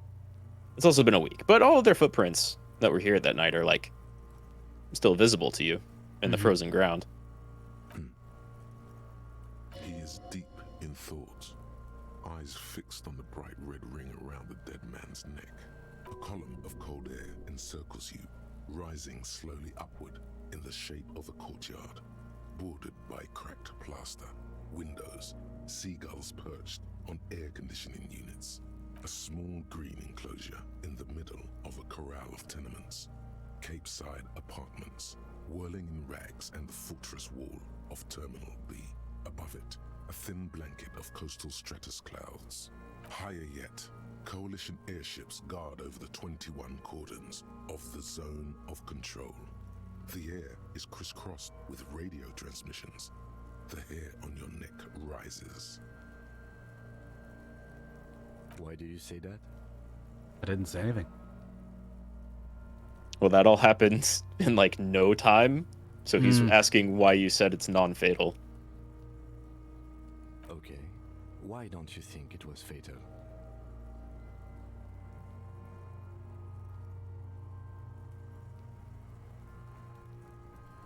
Also didn't have his hands tied. True. No scratches at the neck. Yeah, I'm not sure there All of were the rest of marks that. on his wrist.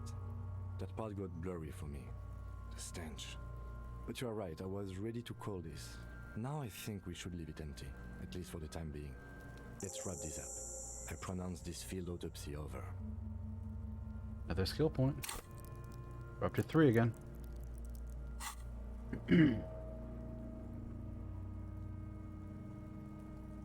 It was an irregular field autopsy. We did not establish cause of death, which is supposed to be the goal of an autopsy.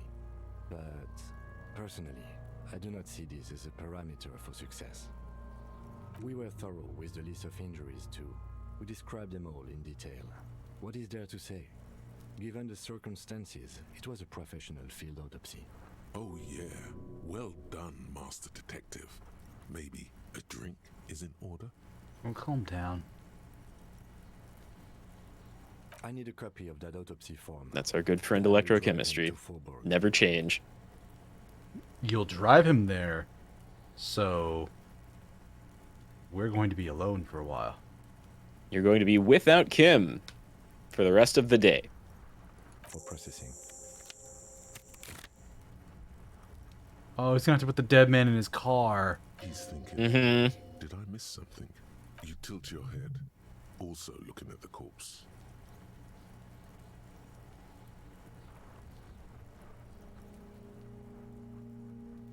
So, yeah, you can exit and basically save here. Or if you wanted to leave and keep Kim with you for the rest of the day, and then send him away at night, you can do that too. But you can also retry that check or two with the corpse. I think you can, like, talk to him and then try to search it one more time. Yes? Oh, I meant talk to the corpse is one of the options. Sorry. I know, but it's also funny to talk to Kim, and I'm just like, you seem to be following me. Oh, yeah, I love that option. It's like, of course I am. You run your hands over the victim's cold body, his limbs, his torso with its swollen organs. Maybe you should be more thorough. His fingernails have turned dark. They're chipped. Do you think we missed something? You can't shake the feeling that there are more secrets concealed in the flesh before you. Okay, well, we are in livor mortis here. He is disintegrating. We need to refrigerate the body if we want to conduct another examination, and we need to do it fast. Hey, Can't he just hang out here for a while? Oh my god, we're gonna stick him in the bear fridge. You're gonna go stick him in the bear fridge. Do you know of any other fridge? I love it though. No, that's an overstatement. It's not actually for storing cadavers, or at least I hope so. I think we should take a... Let's move. With every hour, whatever we are looking for in the deceased will... Like, I love that you find a big fridge bear fridge thing, and then literally one of your options is, oh, that's what that was for, which is an insane thing to say, unless you're a video game character. Very true, yeah. Perception. Let's retry that check. The man is the lieutenant adjusts his Perception's glasses always good too. and takes a deep breath.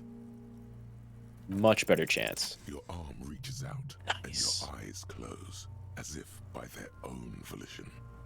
It's dark all around.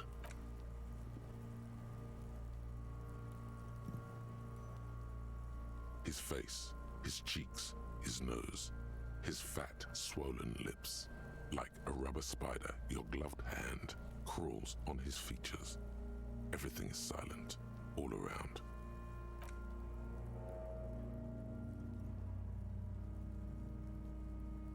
The oral cavity is cold and moist. A ball-like tongue attaches itself to the base of the mouth, lolling around like a scallop. You're on the right track. The tongue moves freely in the cavity. The mucus of the mouth is slippery, fragile, even through the latex. From the soft meat, teeth are budding. Hard pearls of bone in the gums and in the back of the mouth. Can you feel it? You're so close. Rip his jaws open now. Look in. A vision of black and dark red death, pried open by your hands and studded with teeth. Looks like he's laughing. Death fumes rising from his throat. And there, in the back of his mouth, above the bell of the uvula, right in the soft palate, you see a hole, barely visible to the human eye. It is swollen shut, almost vanished. No larger than 0.4 centimeters in radius, the edges appear darkened. Someone stabbed him in the mouth. Stabbed him in the mouth, huh? Runs into his throat from the wound. Your index fits right in there. A tight tunnel of flesh opens up. Tissue damage. Wide enough for 2 fingers. As you push both in, you What the fuck is happening? Ah, shit, see? The basal ganglia feels clumpy. What entered here has torn apart his reptilian complex. Your yellow fingers slide into the remains of the limbic system. There is no resistance. It's gelatinous. The slug-like structures are damaged too. The tearing extends deep into both hemispheres. The lieutenant answers with the sound of his pen on paper. Fucking cavity, see? Quivering with awe. Your fingers are all the way in, impressed. reaching toward the inside of his skull. The cavity goes further, but the entry wound isn't wide enough for the rest of your hand to follow. All the muscles in your body harden. Time to enter him. Your fingers reach toward his skull. His cerebral cortex feels like jelly. Cold jelly. Strange fluid streams down your wrist as you push deeper until you feel it on the tip of your finger. Ice cold serrated metal. Its edges cut right through the latex and into your finger. Ooh. Yeah, that's pretty gross. The pain is barely noticeable under the adrenaline rush. Nice. Can you... Good thing you kept your gardening gloves on. Mm-hmm. There's a tiny crack, a protrusion in the cranium, right in the back of his head. Your finger must be pointing straight at it. From the inside, the object that is in there stops just short of the skull, in the encephalus, knocking this tiny fracture into the cranium. We have the makings of very small exit wound here. Forget about the fucking exit wound, Beano. The pig is wearing him like a fuck puppet. Her voice is absolutely sizzling with excitement.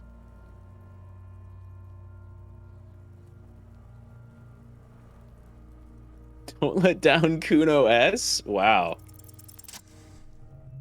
A 3 and I still got it. Jeez. Wow, you couldn't have rolled any lower, actually. You could get like the automatic loss of Snake Eyes. But anything above that, you got it. Yeah.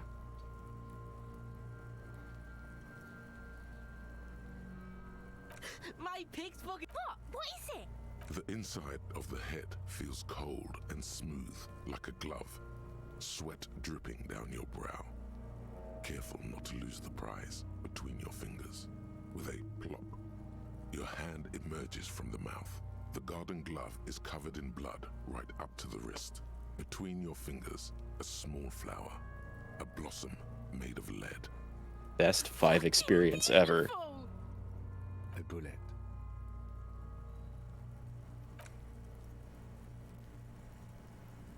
The bullet falls in the bag, leaving a smattering of blood on the plastic. He raises the bag under his eyes and says, A non-caliber. Rifled. Some kind of brittle alloy. Fractured on impact.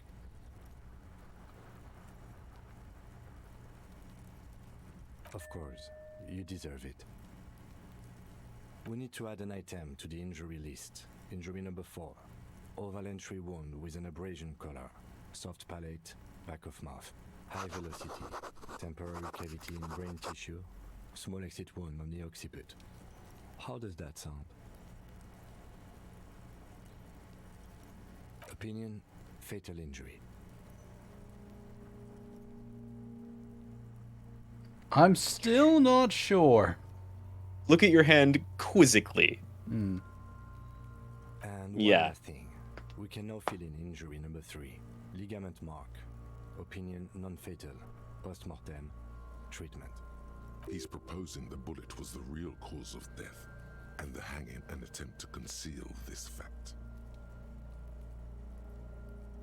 Yes, and the belt around his neck. The hanging. Even dragging him to the yard. All of it was done after this man was already dead. I have had my doubts since you showed me the tracks. Why did they carry him over? Why not march him, I thought. There was no satisfying explanation. There have been other signs too. Small things. We were right not to assign hanging as cause of death, as the perpetrators expected we would. No such luck for them. Another skill point. Back up to 3. Fall for it, he thinks. There's pride in there. There is, of course, the very real possibility he was both shot and hanged. No. I'm not saying one at all. That would kind of complicate things, right? Logic on a success is piping in to say, this technically could have happened. Hmm. And that's when you go, shut up, Logic. Yes, we should take a closer look at it. I am certain it has more to tell us.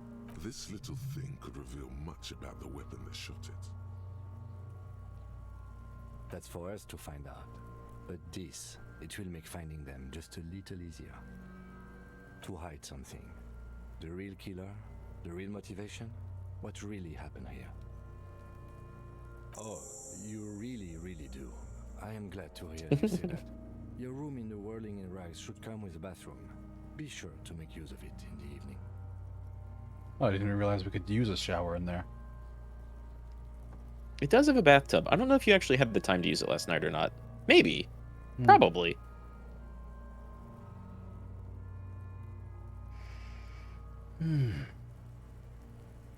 We bag the corpse and carry him to the holding pen of my kinema. I can transport him to processing myself, but I will be gone for the rest of the day. Work on the case. Tend to personal matters. Try not to do anything too dangerous. An officer needs backup in a neighborhood like this. I'll leave that choice to you. And one more thing. Great work, detective. After you bag the corpse, Lieutenant Kitsuragi will leave the party until tomorrow morning. You can do side tasks and even the main case, but it might be more difficult. Plan his exit accordingly. That's a very good tutorial tip. Mm-hmm. Like, he could leave now, but then you'd have to go report to Joyce or talk to the Hardy Boys or basically anyone else without Kim.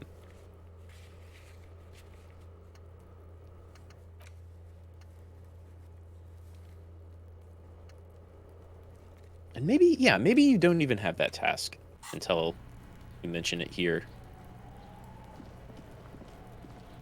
Because I almost want to say that wasn't an option on night 1. Could be wrong, though.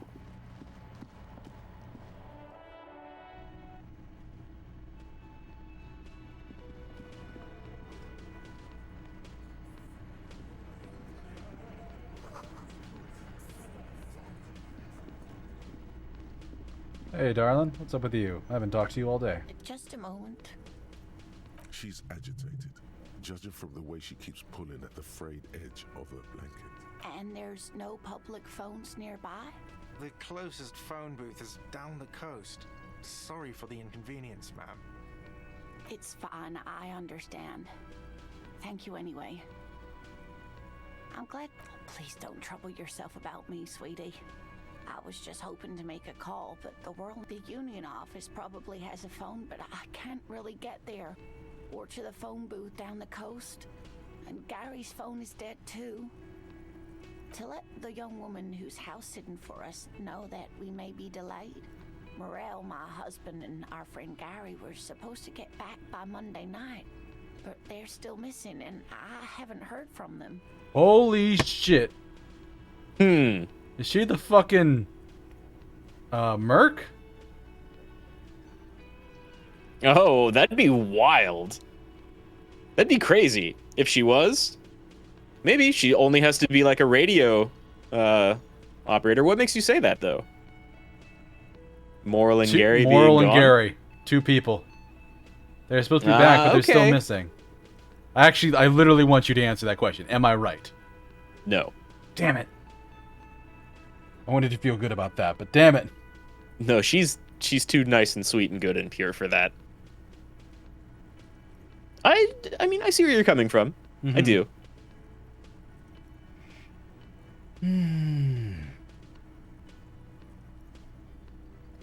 I was also hoping she'd heard from Morel.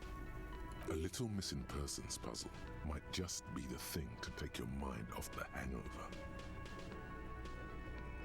That's just it.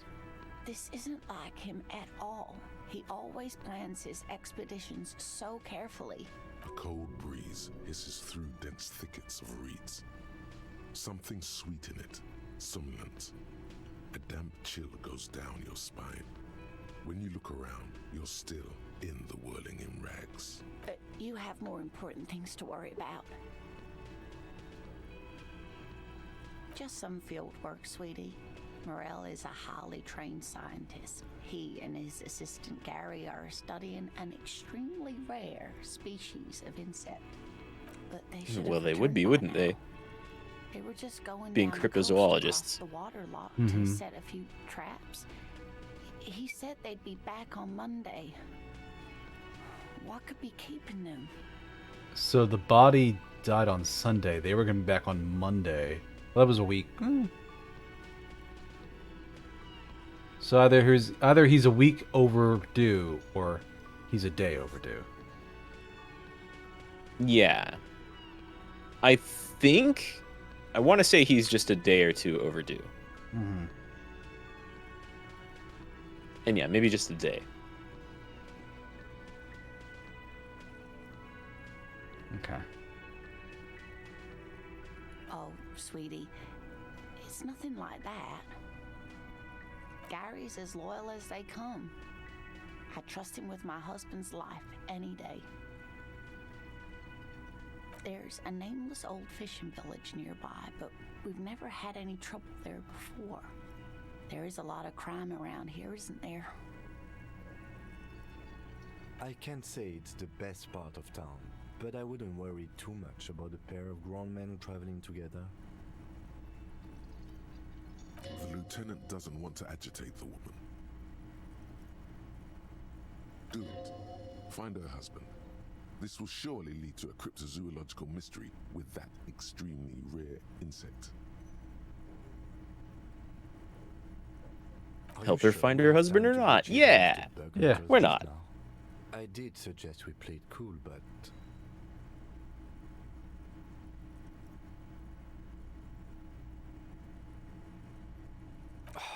if you say so. Thank you, officers. Truly, I'll be right here if you come across any sign of Morel. You've been down to see the waterlock, yeah. What happened to the waterlock? Well, whatever the cause, I'm thankful. To both of you. You're welcome, ma'am. I hate to ask, but if your investigation takes you to the other side of the coast, and if you see him, let him know Lena is waiting for him here at the Whirling. He gets so tangled up in his work that he may not know the waterlock's been repaired. Oh, you're such a dear. Thank you, sweetie. Oh, yes. A zoologist. A cryptozoologist, to be more precise. It's a pseudoscience that attempts to legitimize research into mythological beasts and urban legends. That's one opinion, yes. And people are entitled Even to Kim is having none of this nonsense, but she's so nice, though. Wait, she's a cryptozoologist her husband is studying bugs? I think her husband is also a cryptozoologist. What rare bug is a cryptozoologist studying? It's ones that aren't documented yet, that they've just heard about. She's used to playing off such insults casually, but they still affect her. My apologies, ma'am. I did not mean to undermine your hobby. It's not a Yeah, hobby, that's not the right thing to say, a Kim. subfield of zoology, one specializing in animal species that are so exceedingly rare that many assume them to be extinct or even fictitious.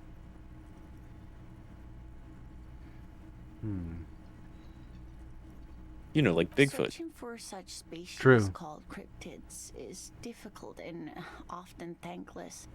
And frankly, many scientists are too lazy to do it.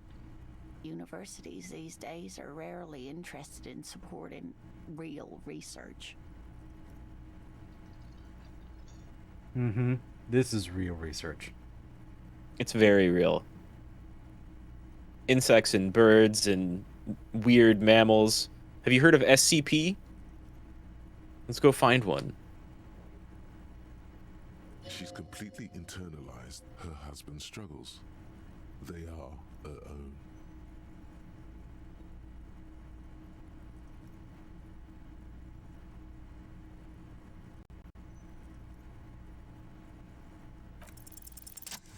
Yeah, let's learn about some cool bugs. I'm too pleased to tell you about her work. Go on and ask. Oh, I'd be delighted. Truth be told, I could really use the company too. You know, I realized I talked to her before going up to my room to wash my hands, so I'm sitting here smelling like a corpse, talking to Still this old smelling lady like a about corpse. bugs. Yeah. And she's nice enough to tell you about the cool bugs anyway. One cryptid, not a With couple. the smell of death dripping off your This fingers. won't turn into some kind of cryptid extravaganza. Kim, to borrow a line from Venture Brothers, why must you be the screen door on my submarine? I love that line. That's a great line. The one I always remember from Venture Bros is "Ignore me." I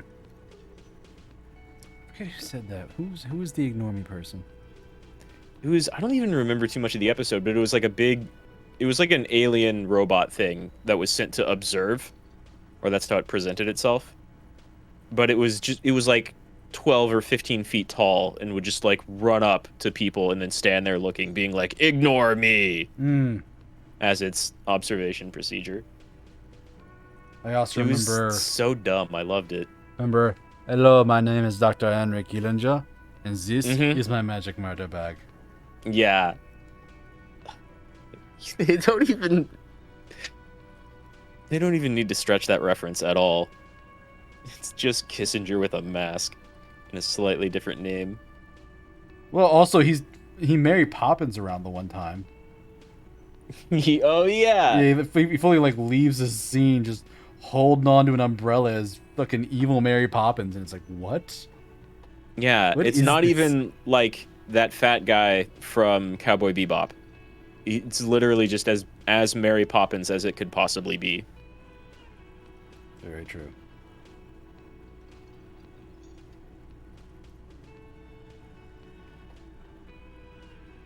But yeah, she is more than happy enough to tell you about however many cool bugs you want to hear about. Kim feels like he's stretching it at one. Kim has been very unsupportive of this nice lady. Cryptids. He kind of has been. All the interesting cryptids. Why does electrochemistry want to hear this? I don't know. Maybe weird bugs and insects and frogs have like weird chemicals in them. What's the most dangerous one? The gnome of Jeroma.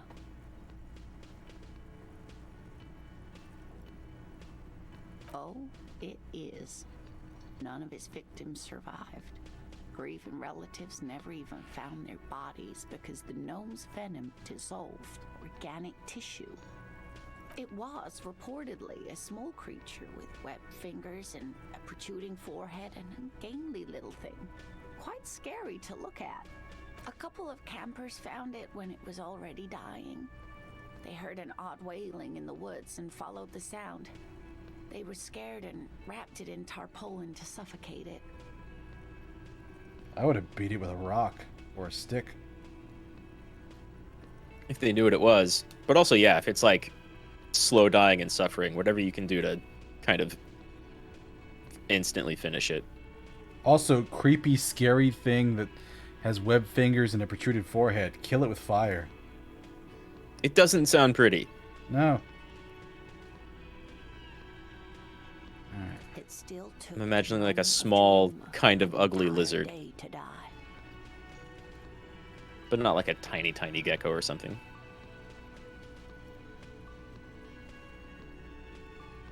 If the body of the creature was found, why aren't there detailed illustrations of it in science textbooks, confirming the existence of these very little species? Kim, the old lady's having fun. Stop being a shit. He's Scientists being got his hands kind on of the strict. creature's corpse, put it in a jar of formaldehyde, thinking that would detoxify the gnome's venom.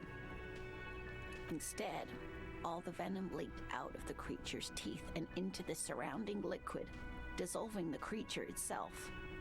A poetic end, perhaps, but a real loss for science.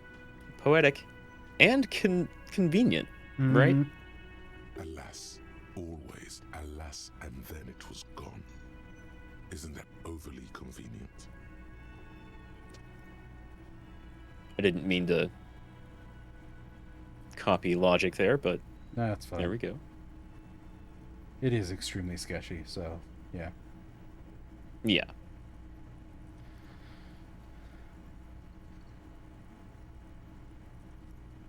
I understand your skepticism, but that's what happens with things that are rare and stand out.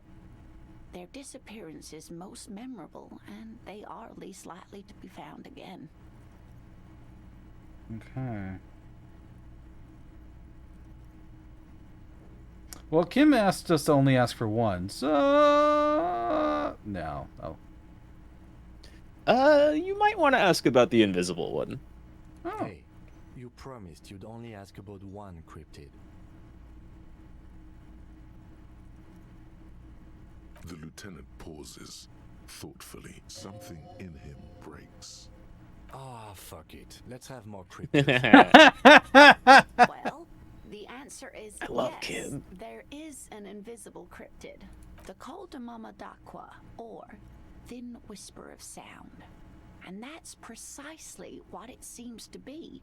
Self-replicating sound waves, invisible and intangible. It's very afraid of us, which makes it incredibly difficult to track. That is a sad story. A group of university students assisting with the field work in their enthusiasm for the project, and no doubt because they were preoccupied with impressing their professors, nearly drove it to extinction. They tried to communicate with it and had no other means but sound. So they started sending out sound waves at frequencies they thought might match the Mama Daquas. And what happens when a sound wave meets another sound wave of the same frequency, dear? This lady really should be a teacher. She's really good at the explaining things thing. Exactly. And these tests were performed so recklessly that when they happened upon the right frequency, well, they wiped out most of the population. Great regret washes over her. A wending cloth. After that, the corpuscle appears to have migrated elsewhere. There have been recordings of anomalies similar to those spotted in Ea, but they've been few and far between. It's impossible to confirm the presence of any stable Mama Daqua population anywhere. Of course. A common thread in these. Disappearance and unfalsifiability. I like the story, though, ma'am. I'm glad you did, dear. Like nothing, it's such a high-pitched sound that us humans can't hear it, nor can other animals. It could be ringing right outside your window and you wouldn't even know it. So could be anywhere. How do we know? Everywhere, even. How did they find it then? Yeah, how did they find it? How did they know they matched a signal to it in the first place? Yeah. Fine, I'll bite. How can an animal be a sound? Many scientists have asked the same question. Some have claimed that it isn't itself a sound, but a tiny corpuscle that emits sound waves. But there's no evidence to support this theory. It could be. As I said, it could be everywhere. And we wouldn't know any better. It could be ringing all the days of our lives and nights. Plenty. It's the evidence that led to its discovery. In the 20s, a group of Areopagi ornithologists, that is, scientists who study birds, were trying out a new recording technology for capturing sounds outside the range of human hearing. When playing back recordings they had made in the foothills of the Ea mountain range, they noticed certain anomalies, patterns that seemed random at first, but on closer examination were consistent with the waveforms of songbirds. The scientists soon discovered they could track and even predict what appeared to be feeding, mating, and migration patterns based on sound waves in a strictly delimited range of ultrasonic frequencies, even higher than those of the highest pitched bat calls. Mm-hmm. She transforms, when speaking about these strange animals, into a confident woman. They realized that they had discovered a new species and called it the Mama Daqua, after the Paracanassian name for the voice of God, which is said to be very silent. Very silent. Yeah. They grew if they can't hear it, I suppose. little birds. Even though they couldn't see them, they could distinguish among individual birds and even began to name some of them. Sequester, Time, Deuscain.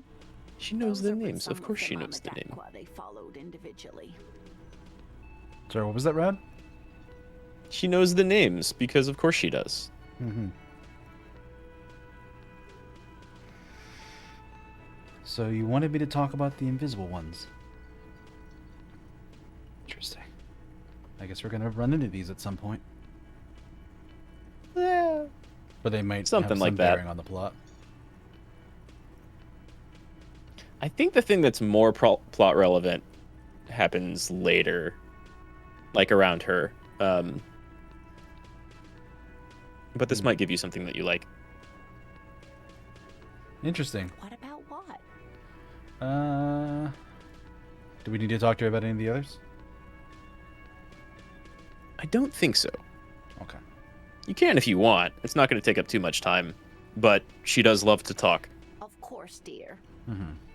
I want to get more info about her from other stuff, though. Yeah. Oh dear. I'm not sure where to begin. Well, his expression is slightly grumpy, but his eyes are always bright and curious. Oh like my a God, sunny lady. boy's. And his palms are quite coarse from all the field work, but he's quite gentle. Lady. You can't go around Revachol feeling grown men's hands. It's always a challenge to describe the person you know best in the world. Describe him as one of your cryptids. Sure. Well, he's a bit shorter than you, but with a larger frame, and he has longish white hair, usually a bit uncombed. You might say wild, even. The lieutenant pulls out his notebook and begins jotting down the woman's description. One other thing, he'll likely have all kinds of field gear on him, even if he's not out in the reeds, you know, just in case. We'll be celebrating our 16th anniversary this autumn. 16 years. Not the most numerically satisfying. Yeah, good on them. anniversary, But I like the less obvious milestones even more somehow. By a dating agency, I'm ashamed to say. I was looking to get back into the scene after recovering from my accident, and he'd just divorced. We hit it off, and, well, here we are. She's skipping over some important parts. Perhaps you'll find out more later. I hope I've been useful. Oh, sweetie, it's fascinating. But I shouldn't bore you with entomological minutiae. The lieutenant gives you a sideways glance. No, tell me about the bug. Exactly. Well, it's a phasmid, technically, but... Oh, yeah. Here comes the interesting... Inland's in. Where other phasmids imitate Inland is sticks so or incredibly in on leaves, this. one's a living reed. It disguises itself among the reeds here on the Insulindian coast. Hence its name, the Insulindian phasmid. Perhaps you'll end up co-discovering the phasmid with us, officers. I knew it. We're gonna be chasing made-up insects with cryptozoologists. Kim, fun. Fun is a thing. He really does not say that word lovingly. It's not We're going to be chasing made-up insects with cryptozoologists. Yep.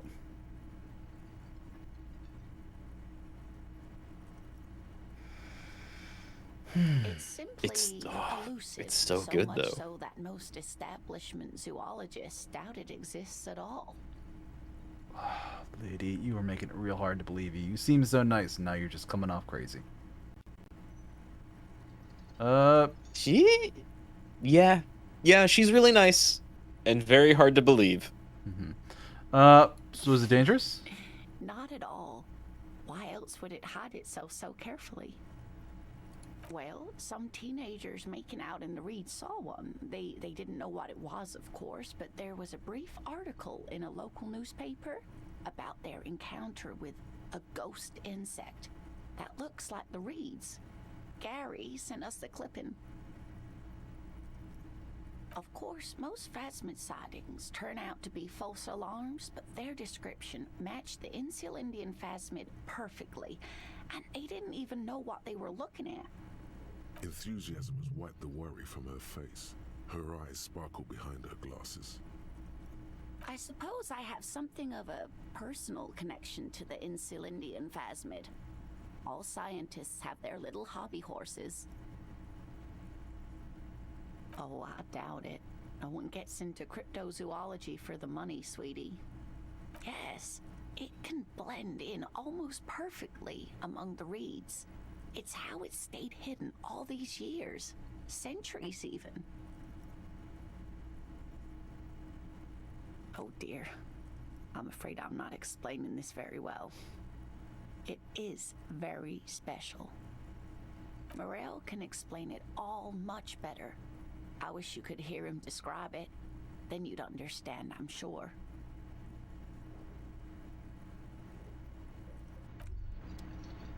Wow. So someone's been a little boring. What? Yes, my standard liege. Someone's seen all sorts of wild ideas pop off and thought, I'll take the boring one. The regular, please. The brown.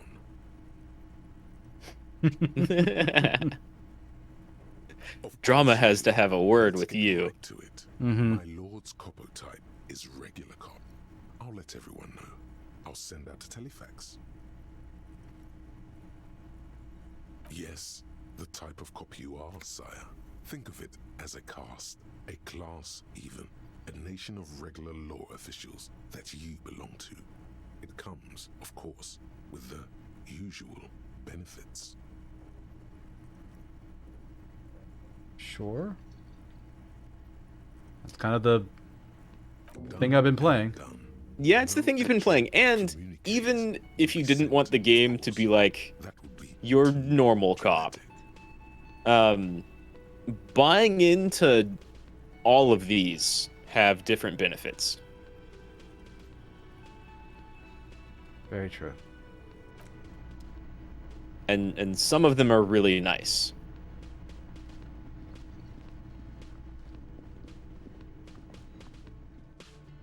So I got all those spare skill points. I thought of a thing we could use them for. Could unlock more slots here for more thoughts. Yeah, you've honestly got like 3 that would probably be pretty good to have. Yeah, because I've got regular law officer, Kingdom of Conscience, Precarious World. These are all 5 XP. I actually forget Precarious World. But yeah. They all have their benefits. And regular law official and Kingdom of Conscience are 2 like capo type and politics things. And Kingdom of Conscience will be like the more moderate, I guess is how I'll say it, route. And those are the things that got added with the, what's it called, Final Cut DLC. So it's usually a pretty good idea to benefit from that, because they lead to like their own specific content. Yeah. Whereas a lot of other thoughts, and sometimes it's just little dialogue choices, sometimes it's scenarios. So they get a lot of extra content, whereas other thoughts are like their own nice bonuses or bits you'd like to learn about the world. Yeah. Okay.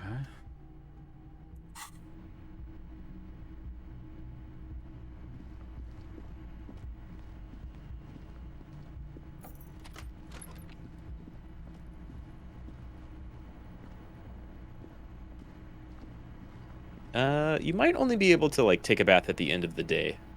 Yeah. I guess. Because I am pretty certain that's where you go. Yeah, like that's your room. Well, that's they your bath. tell you to they tell you to go to your room and to the bathroom there. Yeah, you've got a task that says do it. You'll get experience for it. Okay. So now what do you want to do?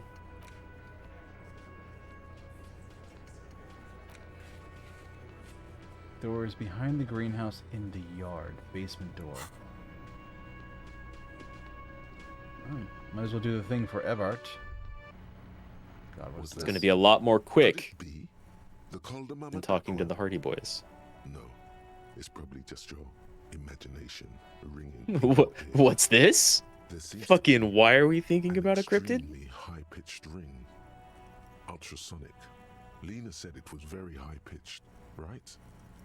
It's like something tickles your ear. Lena also said that it couldn't be heard by any other animal, including humans. What you're hearing must just be a regular bird. Honestly, your ear isn't hearing a whole lot. The distant hum of the industrial harbor, the traffic. But, admittedly, there is a high-pitched noise somewhere there too.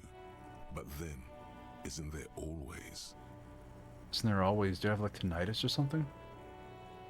It's kind of what that would mean in my mind, yeah. There it is again. I don't always hear a ringing. You're about to rediscover a long-lost species. But hey, who's to say Harry doesn't have tinnitus? It must be very close. Maybe. Just keep still. It might perch on... What are you doing? You're a police officer, not a pansy ornithologist. The only birds you should be looking for are healthy women of childbearing age. Jesus, physical instrument. Yeah. It's not concerned with any of those other things. But it is in the same category as electrochemistry. Mm-hmm. Move my head towards the sound. The sound. It's moving away. No. Too late. It's gone.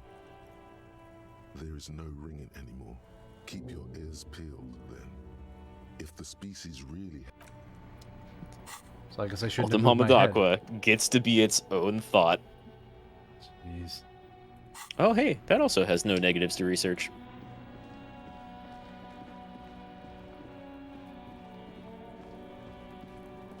So it says something about behind the greenhouse, so...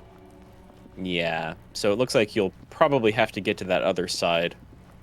We've been there before, though. Yeah. Yeah, you know exactly how to get around to Kuno S's side. It's just a bit of a trek.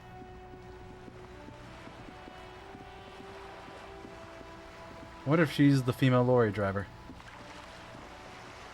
The working class woman? Mm-hmm. Could be.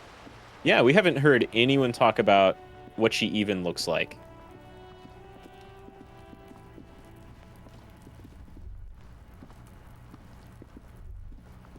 The spread Wow. pattern of these bullet holes makes your chest ache. Your breath grows heavier. You peer into the faded marks in the stone. They peer back like an endless row of tiny black holes. Your chest feels tight looking at them. It's closing in, caving in, ever tighter. You okay there? Might be the after effects of your past escapades. What are you looking at? Bullet holes generally look the same, so probably. But you're right. More old bullet holes from the revolution. Plenty.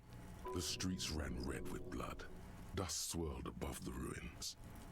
The pressure change from artillery fire ripped people apart in the top floors of the building above you.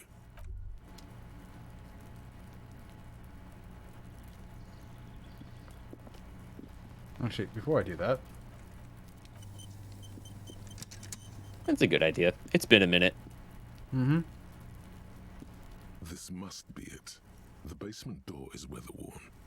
The copper nails holding the up. You try to be as silent as you can. Finally, the door, the sound of the key turning still. There's nothing else to do than to leave and tell Everard. No conceivable reason for you to intrude on the premises. Only curiosity could account for stepping over that threshold. Maybe there's treasure in there. There might be important information in the apartment. I mean, there might. As you hold the open door, you can feel the air moving. A little draft, a whistle.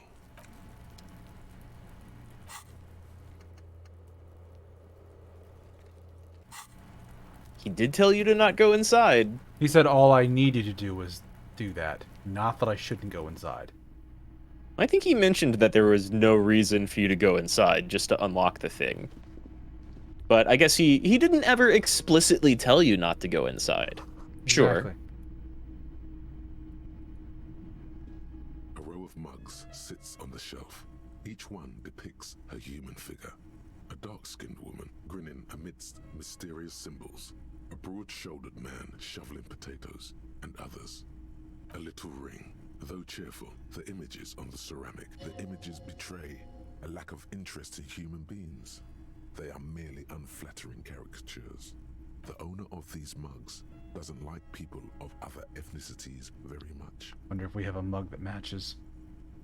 I wonder. Maybe you've found the set. It's very close to where you found the broken racist mug. Mm-hmm. This person is unhappy. The lieutenant picks up one of the God, mug. when empathy succeeds, I love it.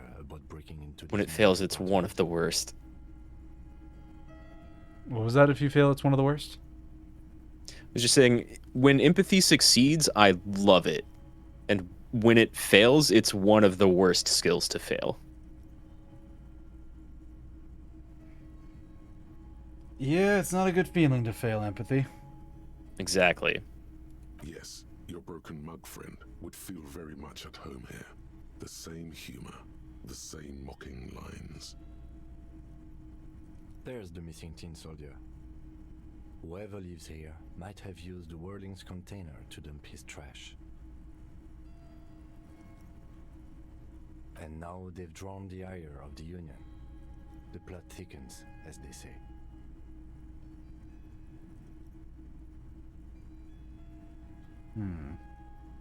An interesting little clue. Let's see where this goes. Clues have a way of... Perhaps you should break into apartments more often. Thanks, Inland? I'm not expecting too much from this clothes in the trash lead either way. It might turn out to be some random local matter, but still, a nice coincidence.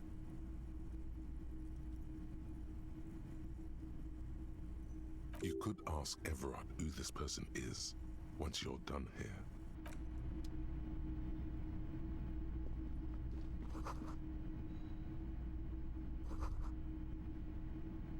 This is the flag of Revachol, the suzerainty. This isn't just one sun, but there are little suns dancing around the big sun. This is the sevenfold sun miracle. It's an optical atmospheric anomaly the first settlers saw. Happens in cold weather. 6 small suns around the big one. This complex halo phenomena is how old Revachol got its flag. Mm-hmm. The tenant is an old-fashioned guy.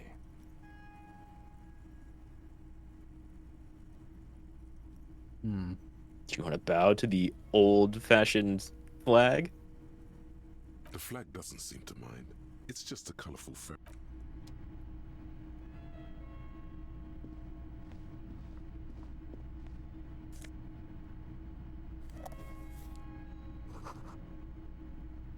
I don't think we've heard too much about the suzerainty yet.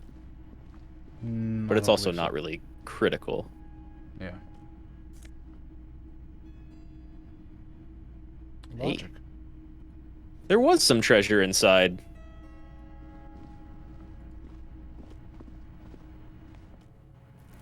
You got a very logical shirt. We also have this thing up here, too. No, we come out of that, don't we? Yes, I believe you come out of that. Yeah, you go into the other thing, come out. I was just trying to think if you've got in that shack below it or not, but I think you have. Yeah, I have. Yeah.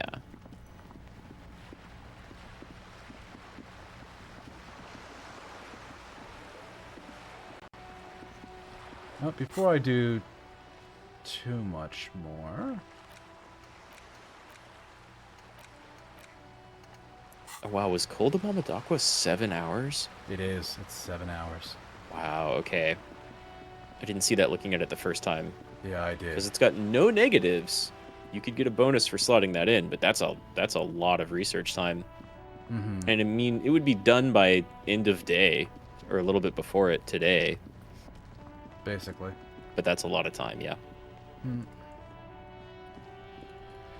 Let's go back to Everard and tell him about his shack or door or whatever the hell. Yeah. I forget what you get for doing this, but yeah, the gate doesn't open.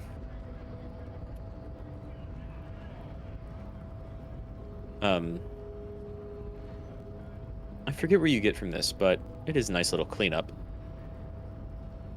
Yeah, I was just debating on whether or not to slot any other skills before talking to Everard, because I've easily burned 2 hours that I could have where authority was not a relevant skill. Mm-hmm. And I just didn't. But I could also start pumping rhetoric knowing that I need to get into that one thing. Yeah. You also know that the Hardy Boys are kind of like the militant wing, or the like gets shit done wing for the Union, as opposed to like normal workers. They're kind of the people who position themselves as the police around here. So I don't know, maybe authority would be more relevant during that. During that exchange, yeah. I would prefer not to talk to any of the bad people when authority is low. Especially negative. Mr. Dubois, a pleasure as always. You don't have to sit down this time, since you've already sat on that chair. I'm very glad. He knows it's torture. One question. You didn't actually happen to stumble in and see what's inside the apartment, did you? There is no way to sway this man in any direction. He is unsuggestible and unswayable. Just tell the truth.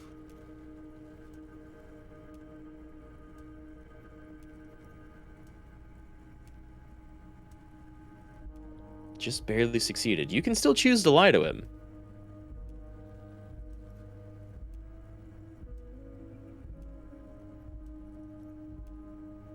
You're right, Harry. You only had to unlock the door, which you did. So we're all good here. Now let's get down to brass tacks. It's time for men like me and you to figure out who's killed who and why. Real police work is gonna start happening now. I promise you, Harry, this is gonna be good. There was a collection of colonial mugs in there. I found a similar mug in the trash with the hangman's. That is a terrible response. One basically just says, so I told you that I didn't go inside, but I definitely went inside. Yeah. It definitely does do that. It lets you know that, or lets him know that you went in there.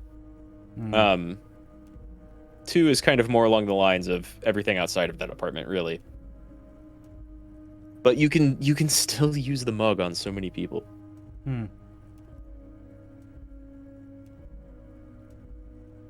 Like, one only exists because you found the mug in the trash, right? You find one of either of those, the mug in the trash or the mugs in the house, and that option's just not there. It is like the minorest of connections in the case, right? The bad guys. Wild Pines. Sent to scare us. Another violent measure of the top hats against us flatcaps. Harry, this strike is the culmination of many, many mistakes made by the Wild Pines group. They tried to shut the strike down by sending in armed mercenaries. You mean our victim? A security contractor? Can you imagine that? Workers standing in peaceful protest, united in the spirit of fellowship, and they send hired killers to mow us down with machine gun fire? He's not wrong. Motion as if spraying bullets from a machine gun. It's also not very tasteful. Hardened killers from proxy wars in Yisut, Semenine, Saramoritsa, you name it, they've done it. Raping, killing, burning villages, killing little children for the Senorita Pineapple Company, Harry. Everything they did there, they brought over here. They want to turn Revachol into a third world slum. Honestly, the only thing they didn't do is kill the village elephant. I'm not going to give him the dumb answer. Now, I want to, but personally witnessed the brutalities out there. I have the luxury of staying in my container, you see. If I need to go somewhere, they just move my container. It's hard to like get an edge in against Everard. Yeah. So kind of going whatever way here, I think will work out. Maybe you'll be in here the next time they move it. It will be very fun, I promise. I'm sure. But enough about me and my container. The killers the company hired, I think there were 3 of them, all hardened commando types. One of them got downright suicidal, getting drunk, violent, a little rapey. Even their own negotiator couldn't control him. That's your boy, the one who likes hanging out and trees. By negotiator, you mean Joyce? Harry, what you need to realize is, we dock workers are not pushovers. We got grit, Harry. This whole neighborhood does. Push us hard enough and we push back. And when we do, we push to kill. So you were admitting to killing this man. To a police officer. Yeah, sure. Well, yeah, I mean, he kind of is. That's the way they've been doing it for a while. His boys are the police. Yeah. There's a militant wing inside the Union. A group of people whose duties don't involve manual labor, but peacekeeping in the neighborhood, making sure everything runs smoothly. That sounds a bit like organized crime. It kind of does. It is, yeah. Guys. Idealistic people who want to make sure bad things don't happen. And if they already have, well, punishment must follow. Again, that sounds like organized crime. So these idealists killed our victim? One day Titus Hardy, leader of this peacekeeping faction, comes up to me and says, "Boss, socialist democratic fervor drove us to take it upon ourselves to kill this beast that was burdening the land." So Titus Hardy. He probably worded it differently, but that was the idea. Sure sounded to me like they killed him. I gave them 2 weeks paid leave and told them to lay low to avoid retaliation. Aren't you worried we might arrest them for this? Oh, I'm not at all worried about that. These are not the kind of men who get arrested. They're Martinez boys, tough and gritty. I'd like to see the man who takes them in. Besides, I sent my lawyer girl to look after them. If he's just boasting, then it sure doesn't feel like that to you. He's not worried. He places a lot of faith in that lawyer girl. Perhaps this is a tactical error. Anyway. Yeah, lawyer girl. Oh, Liz is a bright one. I paid for that law degree myself, thinking it'll probably turn her all fancy. But hell, Harry, she came back a firebrand socialist. Sometimes she scares me with her zeal. Okay. Any idea who that might be? That's the woman we met at the beginning of the game, right? The one who gave you the gloves? What woman that you met at the the beginning woman of in the the game? room upstairs. Oh, yeah. That'd be really weird for you. What, for that to be the lawyer? Well, I guess it could be a lot weirder. You didn't say anything, like, crazy. But yeah, for her to just be hanging out there the whole time. Well, the Hardy boys were downstairs, so kind of... Yeah, she was there before them, though. Yeah, tell me about Titus Hardy and his crew. Oh, they are simply fine young men, all 7 of them. Exemplary union members. 7 people, huh? Always working to advance their position in the local socialist democratic movement. Core members. Old Theo used to run them, but things really kicked into gear when Titus took the reins and named the group after himself. Gotta love his initiative. Interesting. Who's second in command? They're almost all of them great guys, born leaders. Whatever happened, I'm sure they only had the best Just interests of constantly ignoring Kim. in mind. Yeah, basically. Work with them. Hell, interview them. But don't fight them. They really are just like you.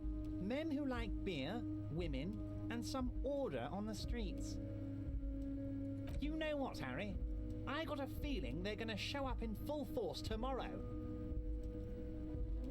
Presuming I talked to him on day 1. Maybe. I think they're all there now. Yeah, so they would show up tomorrow because I can talk to him on day 1. Yeah. Yeah, that just feels like another one of those lines that, like, could have been slightly more reactive in a game where everything is insanely reactive to, like, your skills and stats and everything else that's already happened. But yeah, I think this is a line basically assuming that you talk to him on day 1. Yeah. It's one of those funny things that show up. In a game as reactive as this, it really does stand out when something is not reactive. Yeah. Yeah. When you're all of a sudden like, wait, that's wrong. They've already shown up. Let me I don't think there are many lines. Like, I know this happens a couple of times in the game, and I don't think much of it is like talking about something you totally haven't done yet or anything like that. Like, I don't think the game will spoil itself. It just has odd inconsistencies like this. That's good. I'm going to step away for a second, pour myself some more alcohol. I'll be right back. Okay. I really have not been drinking that much. Maybe I'll fix that.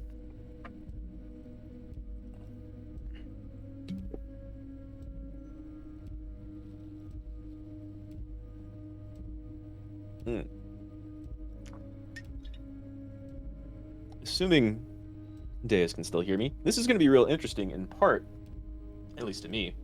Because I think I usually did this part after talking to the Hardys already, which is another reason why I didn't see this like inconsistency here. The conversation goes slightly different if you've already talked to them. I think. I don't remember this little bit. But yeah, I guess both of these conversations kind of go a different way depending on which one you have first. You can't really separate them. But it's a very good thing that we've gone and done a lot of what could be done before talking to the Hardys.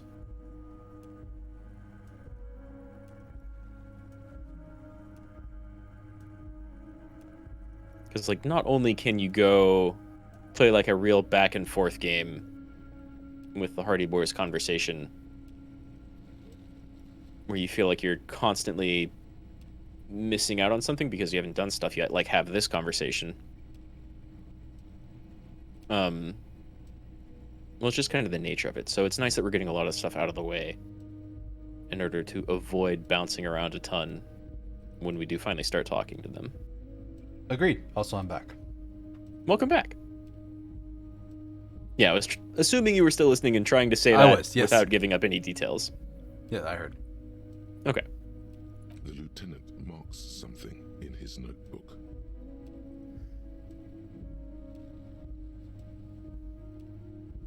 How do you know they were hired by the company? I know? Let me tell you about these people. That's their MO. It's what they do. It kind of is their MO and what they do. He's unfortunately entirely accurate about that. Right? He's so slimy while, like, usually not lying or doing a really good job of not revealing that he's lying. Like, the voice actor is crushing it. Well, not even that. He's just, like, as slimy and corrupt as he is, he's also absolutely got these people nailed. It's like, how do I know that they were hired by the company? Because that's what the company would do. The moment they run into any resistance, they're going to hire mercs that are used to killing people in third and fourth world countries. I'm like, oh, yeah, that's exactly what they did. Yeah. Yeah, even if they didn't jump to that, like, there are suddenly buff scabs protesting out front of our gates. We know exactly where those people came from. Exactly. Even if they weren't mercs, they were definitely sent by the Wild Pines Company. Hey, thank you for the follow. Nice. Yeah. Yeah, I love the voice work that this guy is doing. Oh, yeah, Everett has a great voice actor. He's so incredibly slimy. Like, if you were playing slightly differently, like more aggressively, I'd say. And that just means, like, going with some different options and maybe more heavily leaning into, like, either a physical stat or something that can intimidate him, what have you. Yeah. Like, you can basically confront this dude to being like, you're fantastically corrupt. And he comes back like, yeah, I am. It's great. Oh, Harry, I love it when you figure things out like that. Like, he can't stop smooth talking you. And he can't stop being just like a ball of slime. But it's also clear that he is in this, like, for the benefit of his people in the Union. And he's not wrong when he talks about Wild Pines. Yeah, as much as we'd like to say that he is wrong about everything and wrong through and through, he's really not, because he's absolutely got them nailed, because that's exactly what they did. Yeah, it's exactly what they did. They're an international corporation. I'm sure they are screwing him over somehow. The entire region. So it's a question of what he actually wants with this strike, because he put a ridiculous thing in front of them.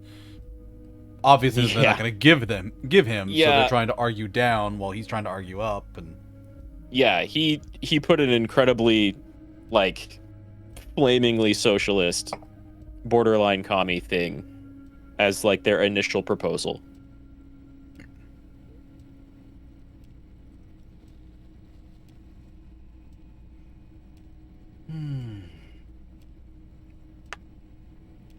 And who knows, maybe he is trying to pull off exactly that.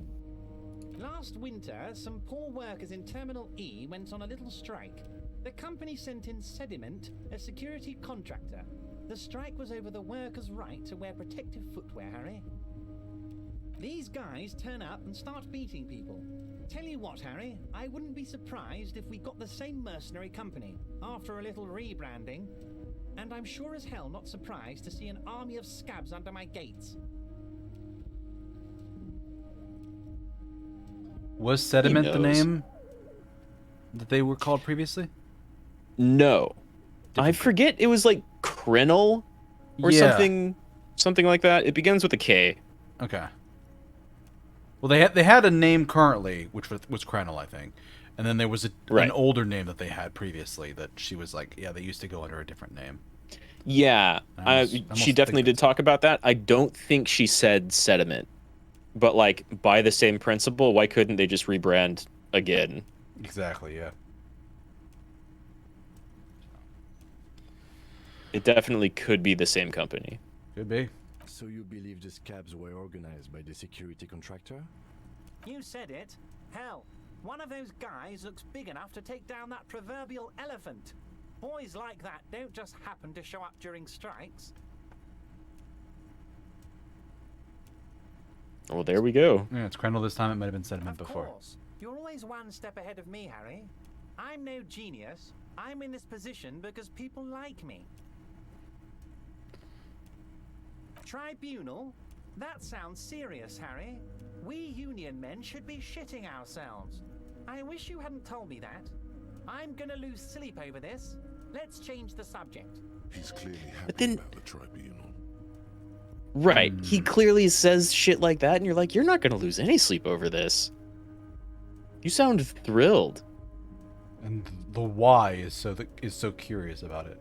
Why is he so thrilled about this tribunal that he should absolutely not want to have happen? Yeah, why does he sound like everything is going according to plan? My evil genius master plan. Oh, Harry, what do I really think about the tribunal? You're trying to climb to second base with old Everard before you've even courted him properly. He wants you to do more things for him before.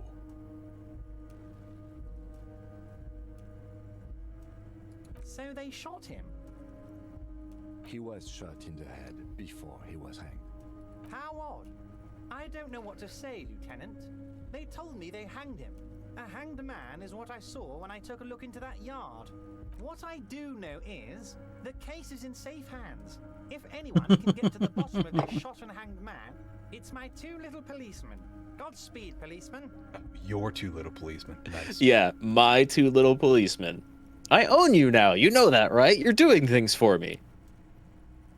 We're friends. It's the least I can do for my good friend Harry. I love this guy so much. Concluded this talk. Oh my also, God. Harry, here's 5 real. Fine. The lieutenant watches you pocket the banknote. He looks a little puzzled. Good boy. A real team player. Now, do you have any more questions? I need $20 for my rent for the night. Don't you dare judge me, Kim. It's $5. You turned down that novelty check worth 25 earlier. Yep. Okay. Yeah. I'll play him at his own game. I'll fuck with him and end it. Yeah. Sure. What's the downside of taking his money? There will be several downsides. There's probably several downsides.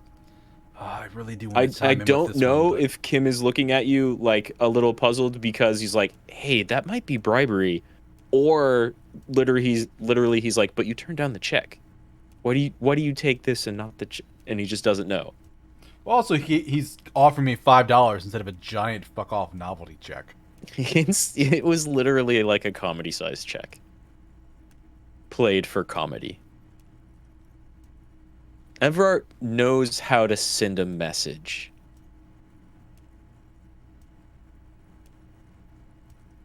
He does, and my nose knows the worst time to sneeze. Tuskaroo. All right. Good talk. Was it Goodbye. a little- I'm not sure we made much headway here. I was hoping we'd bust the case wide open. Heck, I even wanted to tell you what I really want to achieve with the strike. Well, do that I don't then. know what happened, Harry. I wanted you to feel like Mr. Martinez. And of course, I also wanted you to find your gun. But it's like I can't completely trust you. Yet. Yes, Oh, Harry, boy. It's like I can't fully trust you Mhm. if you're not a man of the left. I want to, but I just can't. A man of the left, so you have to be a social democrat. He's been hurt too much in the past by men who aren't social democrats.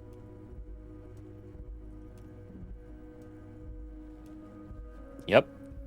That's a character in the game being like, are you enough of my political persuasion for me to trust you with this plot critical shit?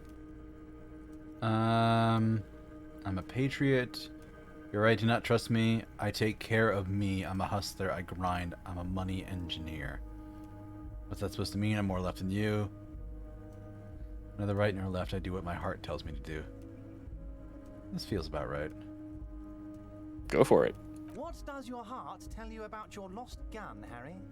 Does it tell you to forget about it? What an Or do you asshole. Think it wants to be found? I know, right? I think it's lonely and cold. I think it wants to be found, and I have a proposal for you. And what would this entail? Once again, I require nothing unethical or illegal of you. You just need to get 2 little signatures on this piece of paper, and then mail it to my accountant in La Delta. I'm glad you asked, Harry. The Union is going to build a modern youth centre in Martinez. It will be righteous. We're gonna get those teenagers off drugs and on roller skates. There's a nameless little street on the coast with some old houses around it. Most people have already signed. I just need 2 more signatures to get this mission off the ground, Harry. Ah, here we go. Uh-huh.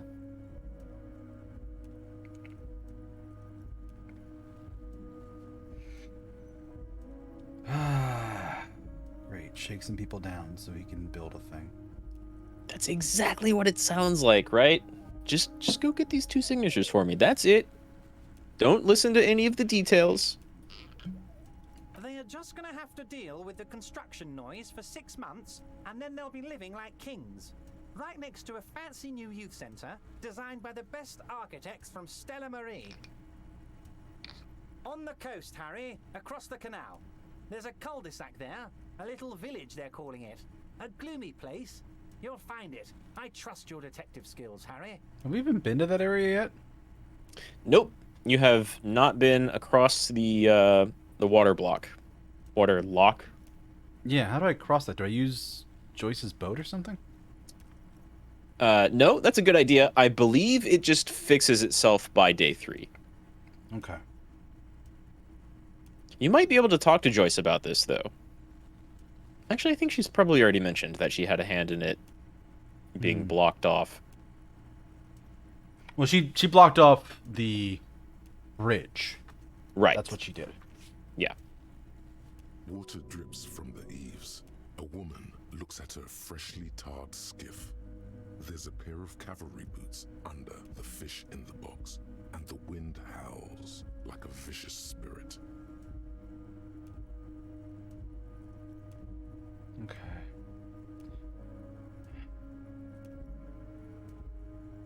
You bring joy to my heart, Harry. Such a pleasure to be working with you. You need to get signatures from Isabel Sadie and Lillian Carter. The cul-de-sac is right past the pawn shop and across the canal.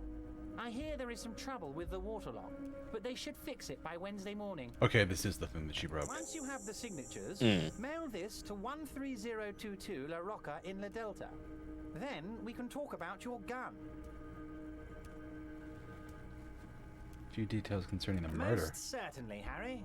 Oh, I don't. Nothing brightens my Oh, day yeah. like brains. By all means, Harry. We're See gonna you tell him about the soon, cups goodbye. anyway. So I got 3 skill points. I'm close to getting another one. Only 5 XP away. Very close.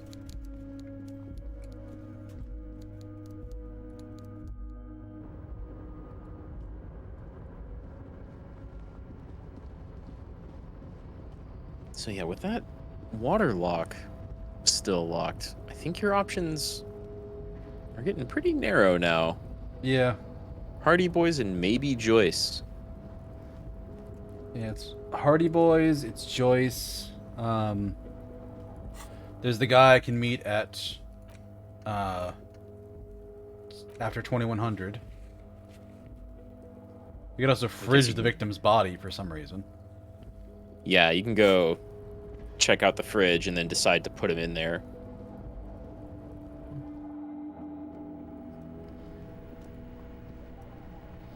Well, with Everett looking the way that he is, I kind of wonder what his brother's like. Hmm.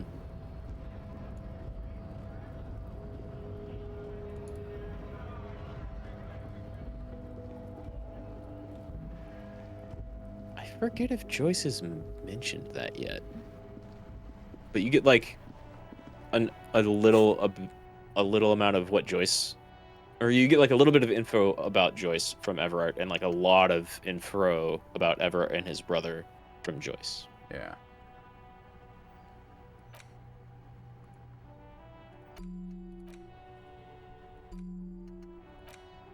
I think you have like 5 open thought slots. I have these 2 here that I just opened up, and I have 1, 2, 3. Yeah, 4, 5, and then those 6 top ones below. still have little X's in them. And there's a plus. Well, yeah, because I haven't done the ones below them. Yeah. It's only showing me the next batch. But I really should start learning some more stuff because it's just raw stats. Yeah, eventually it really is just raw stats or other different bonuses. Mm-hmm.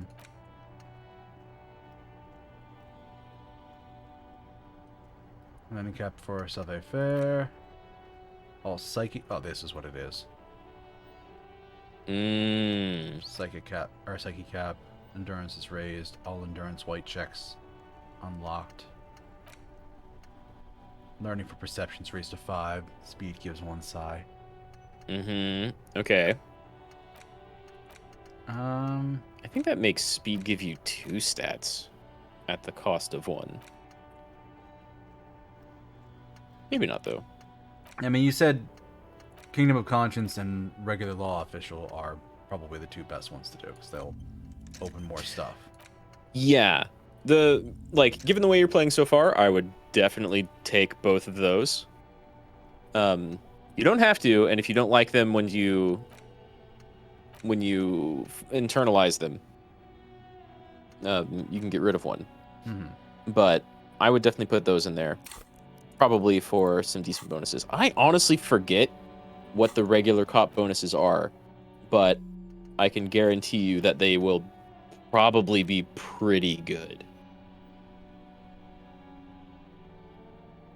I'll learn the bird one. Hold him on the Yeah. Yeah. Also, there's pretty no good. negatives associated with it, so that's solid there. Yeah, it doesn't exactly. It doesn't have any negatives, so it doesn't really matter. It's taking up space, but other than that, it doesn't really matter. And when you finish that one, it's not like amazing, but it's pretty good.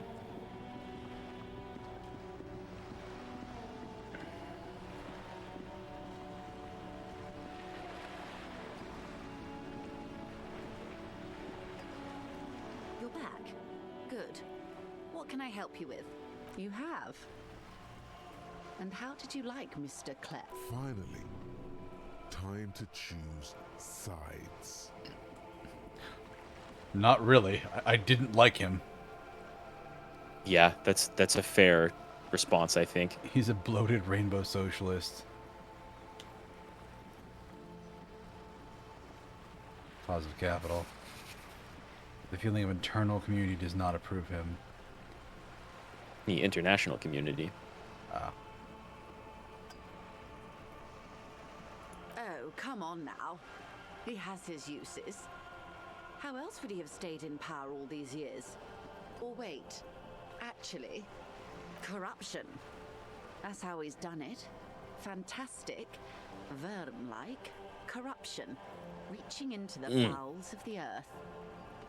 Verm-like. The position of my unusual colleague does not reflect official policy. I hope you understand. The RCM does not pick sides. Exactly, Kim.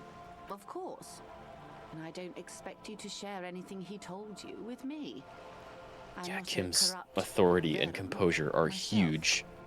What's funny? However, if you felt like discussing something... Okay, there she goes. I'm like, it's funny. Yeah. He's just like, yeah, tell everybody what I told you. I don't care. That's fucking fine. Right. And she's I'm just like, I transparent don't and expect you to good. tell me anything, but if you do want to discuss something. Yeah, like she has the shadier approach here, right? But she feels Joyce so normal. She feels like a normal person, and he is very obviously abnormal. Oh, yeah, no. Everett is very obviously fantastically corrupt and, like, almost certainly lying to your face, but he's doing it in a way that's, like, sounds the same as all of his speech, so it's kind of impossible to tell exactly when he's lying to you and when he's not. It's easy to tell when he's, like, not saying everything he knows, but other than that, he just sounds like a skis. Joyce is, like, nice and pleasant to talk to and kind of cool and fun for, like, an old lady. Not to be, you know, she's nice to interact with. She's almost sweet, but also really funny. But here, Everett is like, you can tell everybody anything we said in this conversation. And Joyce is like, we can't gossip. But if you want to gossip, though. Exactly. How could I stop you? Are we not human? Are we not curious to hear another person's take? It's only natural. We would only It wouldn't be sharing any secrets. It'd just be gossiping. Tell her she'll like you for it. The gun. Honestly, okay, never mind. Never mind. No, say it. 2 can lead to some pretty good stuff. That's kind of unique. But, I mean, just looking at that second option, you kind of know how that goes. Yeah. Oh. That's so helpful of him. The lieutenant looks at you, and you can swear he's able to contain the anger and surprise. When I said be wacky, I didn't mean wildly, grossly irresponsible and damaging to the RCM. Yeah. Okay, but Police officers sometimes lose their guns. They then go around and tell people about this to gauge their reactions. It's all part of detecting. Incredible. Simply Okay. incredible. And how is it going? Has this detecting produced a gun? no, it hasn't. But say it again.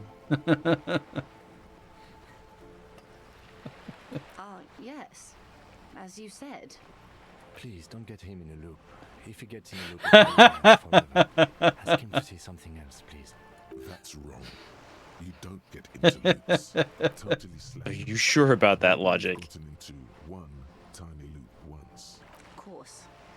Thank you for the advice. I'm glad you were here to assist. Your other dealings with Everard are still of considerable interest to me. The lieutenant will be more lenient toward sharing those, hopefully. A referral, you mean?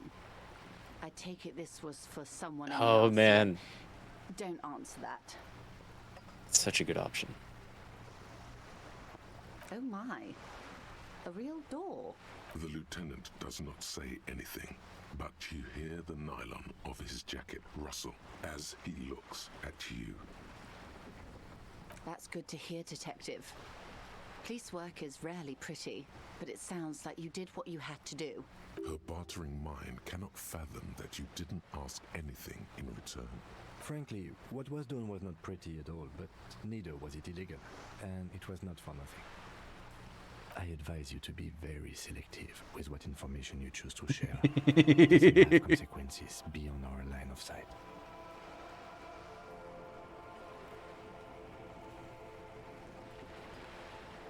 So I shouldn't tell Sorry, him about the kid. people signing the letter then. No, yeah, you probably shouldn't tell her about that letter. So they Those organized the signatures. lynching. the talk about town. The Hardy Boys, they're called. Find the name rather amusing, honestly. Misinformation. This is all because we haven't shared information on the lynching yet. See? Already the adversary uses it to their advantage. I mean, but she admitted. She admitted to sending mercenaries. Yeah, that's a bad line there. Hurry up on that probe. The moment you tell me you're maybe. in the traffic jam, I will gladly tell you the company's side of the story. Yep, exactly. Yeah. Yep, totally right. She must really want you to look into the drugs. Otherwise, she'd tell you. She was worried for a moment that she's overplayed her hand by not sharing info sooner. Then she settles down, curious to hear more. How benevolent. Hopefully they'll help you sort this whole business out, if they haven't already. While we appreciate your assistance, ma'am, I'm afraid we can't discuss the specifics of an ongoing investigation with you. Well, then what else are we gonna have to talk to her about, Kim? We don't remember anything other than the investigation. And I don't think anyone has told you to get a reality lowdown yet. Which is like a whole nother conversation you can have with Joyce. But I thought it was possible already. Oh my.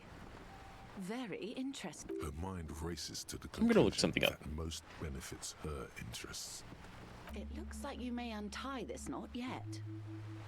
This is a good point. There's something in you that really likes the way she's looking at you just now. Damn. Brinkmanship or saber rattling? Was he surrounded by union men he wanted to impress? No, it was more like he wanted things to get worse. In secret, of course. It did sound like that.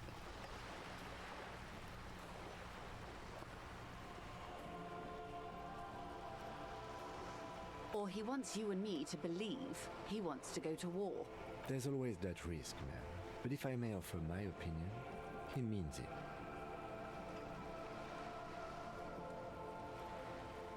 I'll think it over, Detective.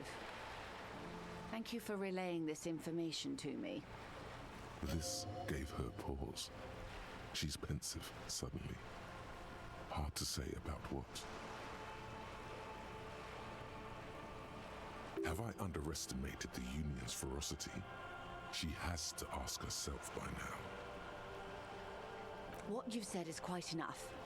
You've given me a lot to consider, and may have helped me prevent this conflict from escalating. Sounds like he has you running errands, Detective. A well-established dominance ritual. Where did he have you deliver it? Ah, yes. I've been meaning to go there. With longing. Clear and simple longing. Strange. Why does she want to go there? I should be. In my youth, I had a brief dalliance here in Martinez. He was an older man with impossibly broad shoulders. He's probably dead by now. Even his shack is long gone. Not that it matters. These buildings are all carbon copies of one another.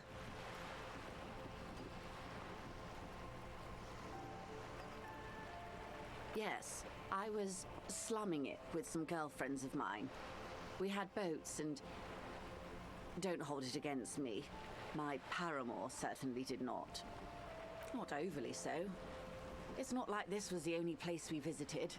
Me and my girlfriends from Azon with our shiny boats. Like reavers. We told ourselves we were the worst thing to happen to the coast since the Coalition landed in 08. Imagine. She's sentimental, all right. You don't know enough about her to find out why exactly. She will keep her secrets for now. And let's tell her things and see how she reacts. Yeah, she's a good person to bounce ideas off of. Or, you know, the plans of the people she's here to maybe undermine. Go ahead. Help him. Make it so. I have no power to stop him. Yes, I'm sad I'll never have the time, Detective. I've always wanted a dilapidating fishing village. Hey, don't give me shit. I've helped you plenty. She is more defensive about it than usual. Also, it occurs to me now, you're talking about well-established dominance rituals by making somebody run errands for you before you help. You made us do the same thing, lady. Yep. Yep. She totally has. You bitch. Full of ghosts and ancient memories. Has this errand yielded you any information? Weird. Oh no. One of the positive things to come from the revolution is the unhindered exchange of information, you see, even when it comes to trade secrets. Which isn't to suggest our talks constitute corporate espionage. Even if they did, it would be fine. But they don't, since you logged the money as a donation, and this is clearly just gossip between friends. Did I forget to log the money as a donation? I think I forgot to call my station and log the money as a donation. I don't think you even have the option to do that. I'm pretty sure it doesn't matter. But I don't remember you logging anything as anything. Logic got my back. Yeah. Logic remembers. Of course, Detective. Should something come up later, until then, is there anything I can... Nope.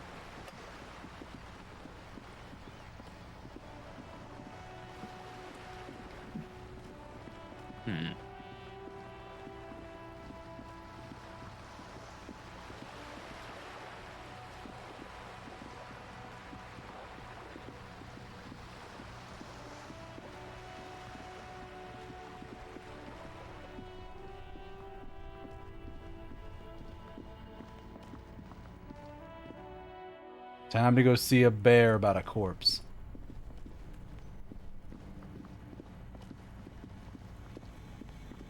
The bear's eyes are still glowing red, watching over all the ice cream wrappers hidden inside its belly.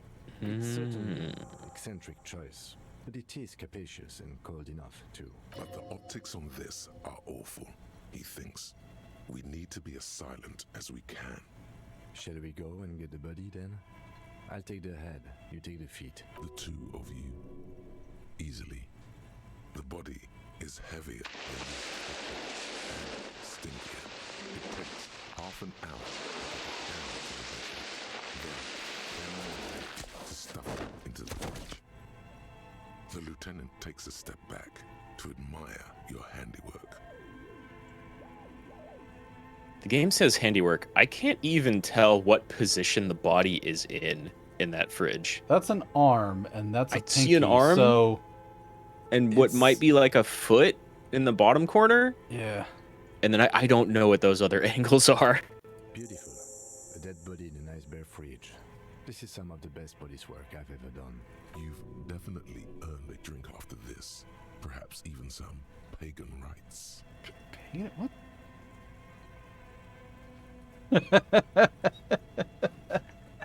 And there's physical instruments contribution to the conversation. Okay. Yes, great job, Kim. Would you like to do a pagan rite to celebrate? What the fuck are you talking about, Harry? Why don't we have the one that just takes Kim as just having an entertaining moment? Why do we have to be sarcastic? Yeah. That's fair.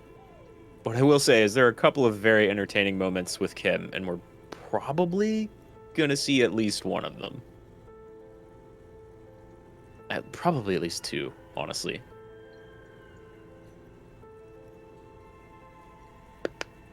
No,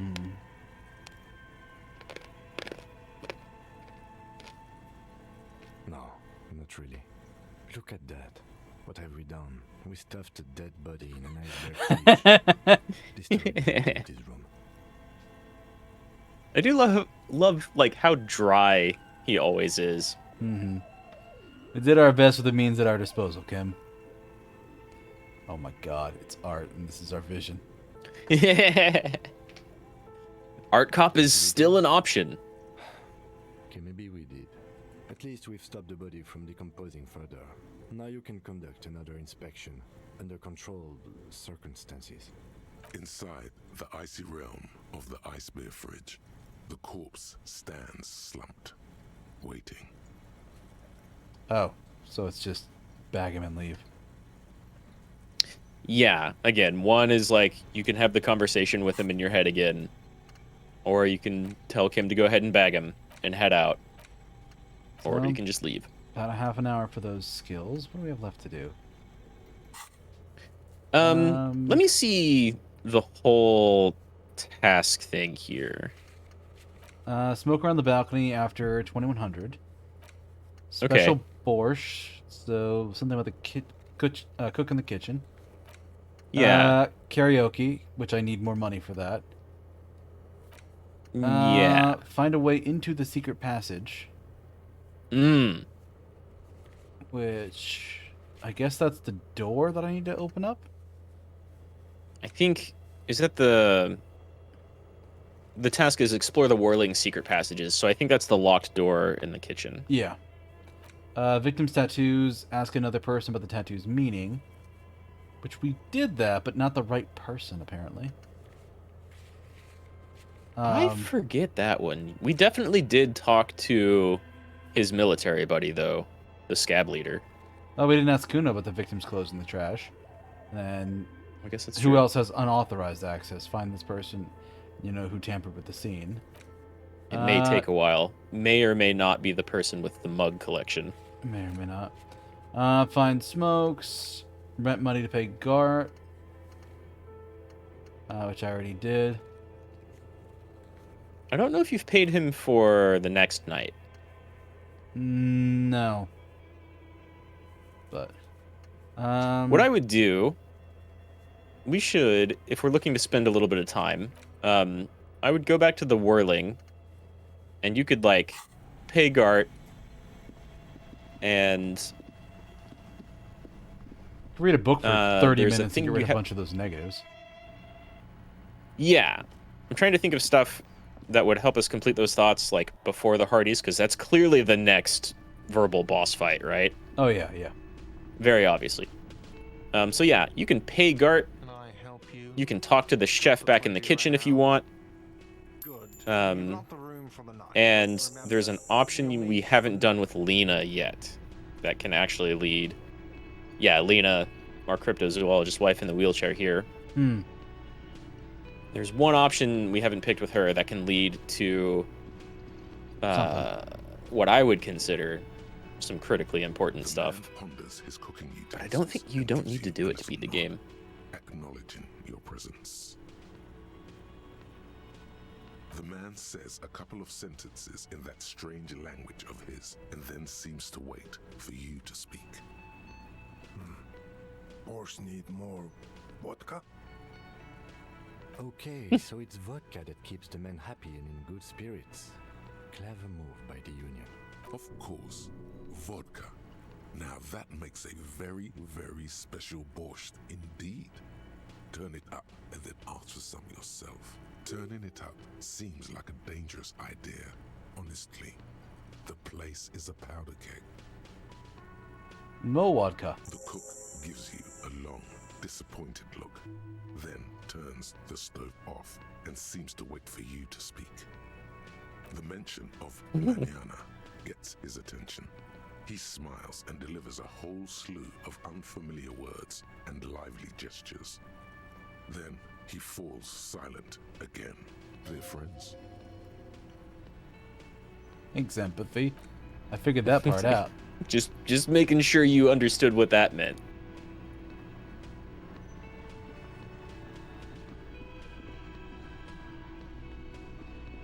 Oh, hello, dear. So I suppose you could get her to tell you about more bugs to pass time, but number 5 will lead to, I'll say, more stuff with Joyce. Okay. You know, Of course, officers. That would be the Giant of Kokonur. The Giant lives in the most arid parts of the vast Kokonur Desert in South Samara. casting a strange light across the barren wastes. A mirage or a psychogenous luminance. Luminance. Okay. No one knows for sure. What does psychogenous even mean? I don't know. From below the horizon and expanding to cover almost a Like third of originating the or field generating of vision. from a psychosomatic thing? A psychic thing? The luminosity of Kokonur is a bad omen in local folklore. Some say it's a fata morgana, others, fate unimaginable. Who here? No animal can be that large. It's a mirage. Google doesn't recognize it. Awesome. Peculiar. A species surviving at the very limits defaults. of scientific law.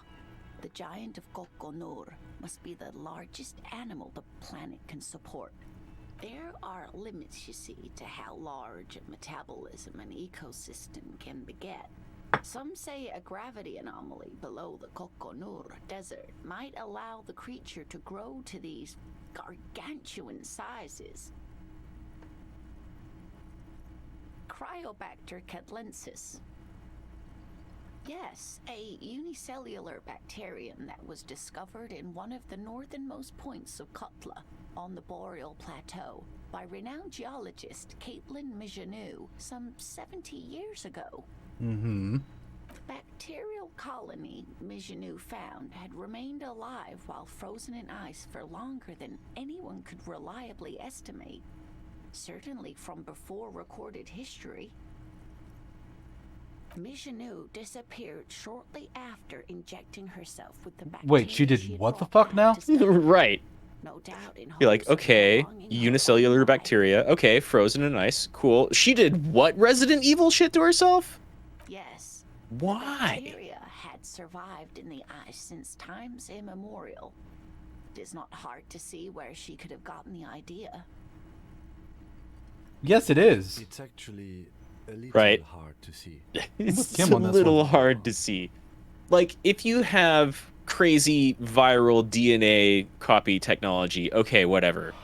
But if you find an organism that's, like, survived being frozen for so long, what sense does it make to, like, eat or inject the animal in Yeah. order to gain that ability from it? It's clearly a survivor. It's gonna eat you. Yeah. Yeah, that's the better bet.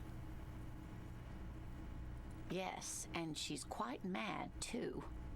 After she treated herself with the bacteria, she stopped aging, but also became increasingly eccentric and You don't say. irascible, so that even her oldest friends were forced to pull away. We can A assume that bacterial she has fountain been of living youth. somewhere in the wilderness for decades now, all alone except for the Cryobacter catlensis coursing through her bloodstream. Of course, dear. Surely things can't be that bad? You know where we are, right? That's right. And where is the whirling itself located? Yes, indeed. We are in the fine city of Revachol.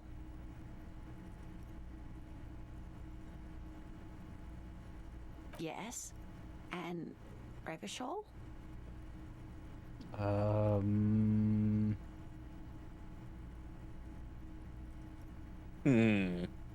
Yes. Great. See? We're getting somewhere. What else do you know about our city of splendor, tattered as she may be? Oh, I hear fireworks. Disco dancing. It seems like a lifetime ago. Much has changed, but it is still the most beautiful city in the world. A rare jewel set in the sand between the pines. Everyone says so, even foreigners. Sure they do. Speaking of history, you know what year it is, yes? Okay. That's right, dear. How splendid. Here, take this pen. Knowledge should always be rewarded. Her relief is palpable. She was getting pretty worried about you there, but now she relaxes her shoulders. Outside, spring rain seeps into the cracks in the walls and the cobblestone streets, and into grated storm drains. all the way down into the sewers. Above ground, the first Maybells blossom. I can tell that this is taxing for you, so I'll just ask one more question. What regime are we living under? What mode of government? Our leaders are fierce warriors who traverse the plains on steeds. Yeah, right. Radios. Cop. We're living under a cop regime. Radios are being used as mind control devices. Yeah, I know. I see. Or 4 is even like extra hustle grind set. By intelligent machines that perform calculations to determine the freest market. The freest. Clearly the best. So it's a democracy or a dictatorship. Not sure which. Yeah, go with either. No, sadly not. Revachol is what's called a zone of control under an alliance of foreign powers called the Coalition. We have no government of our own, and what democracy we have is market-driven. So you've heard about the Coalition and the Moral Intern and stuff like that. Kim has definitely talked about them before. Mm-hmm. We've never really talked about, like, the government here in Revachol. It doesn't have one. Hmm. Other countries are in control. That explains why everything's gone to shit. It goes a long way into explaining why things are really bad. They had a revolution, it got shut down by the rest of the world, and then the rest of the world said, we're kind of in control of this place now, I guess. But they're still a long ways away, and not here. And here does not have a real government. Hmm. Which might, help explain why the Union, the government being gone, the couple of police precincts not really touching this place, goes a long way to explaining why everybody is the way they are, why the Union's in control. Exactly. Hey, Jay Hank, yeah, we're still going. It's already past New Year's over there. Nice. Yeah, I've got about an hour left for me. I got 2, though I did just hear some fireworks in the distance. Yeah, you can go ahead and start with New Year's jokes. Have at it. Oh dear. And you were doing so well. How does it feel to have been streaming this since last year? Pretty great. This game rules. Revachol, not in the traditional sense. The status of law enforcement has been a complicated matter since the revolution. But we should stop for today, sweetie. You look like you need a break. Besides, I'm not the best person to explain the big things to anyone. So how did I do? You were doing quite well up until the end there. It does look like you're having trouble remembering things, history and places. Remembering reality, in a word. It's very odd. What, you mean me with my rubber gloves, my hobo hat, my long trench coat, and these dope-ass sunglasses? I think I'm still wearing my, your I'm Metal as Dollar Hell Man graphic t-shirt, tee? too. Yeah, you totally are. A sigh. You have a police jacket on and a t-shirt with the barbarian dual-wielding Zweihanders. Yep. Maybe a fresh set of eyes is what the world needs.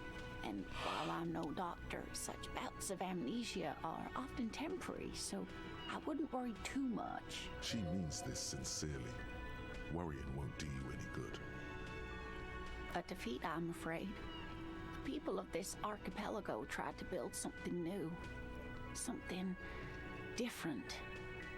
The rest of the world didn't like it, so they came and ended it. This was 42 years ago.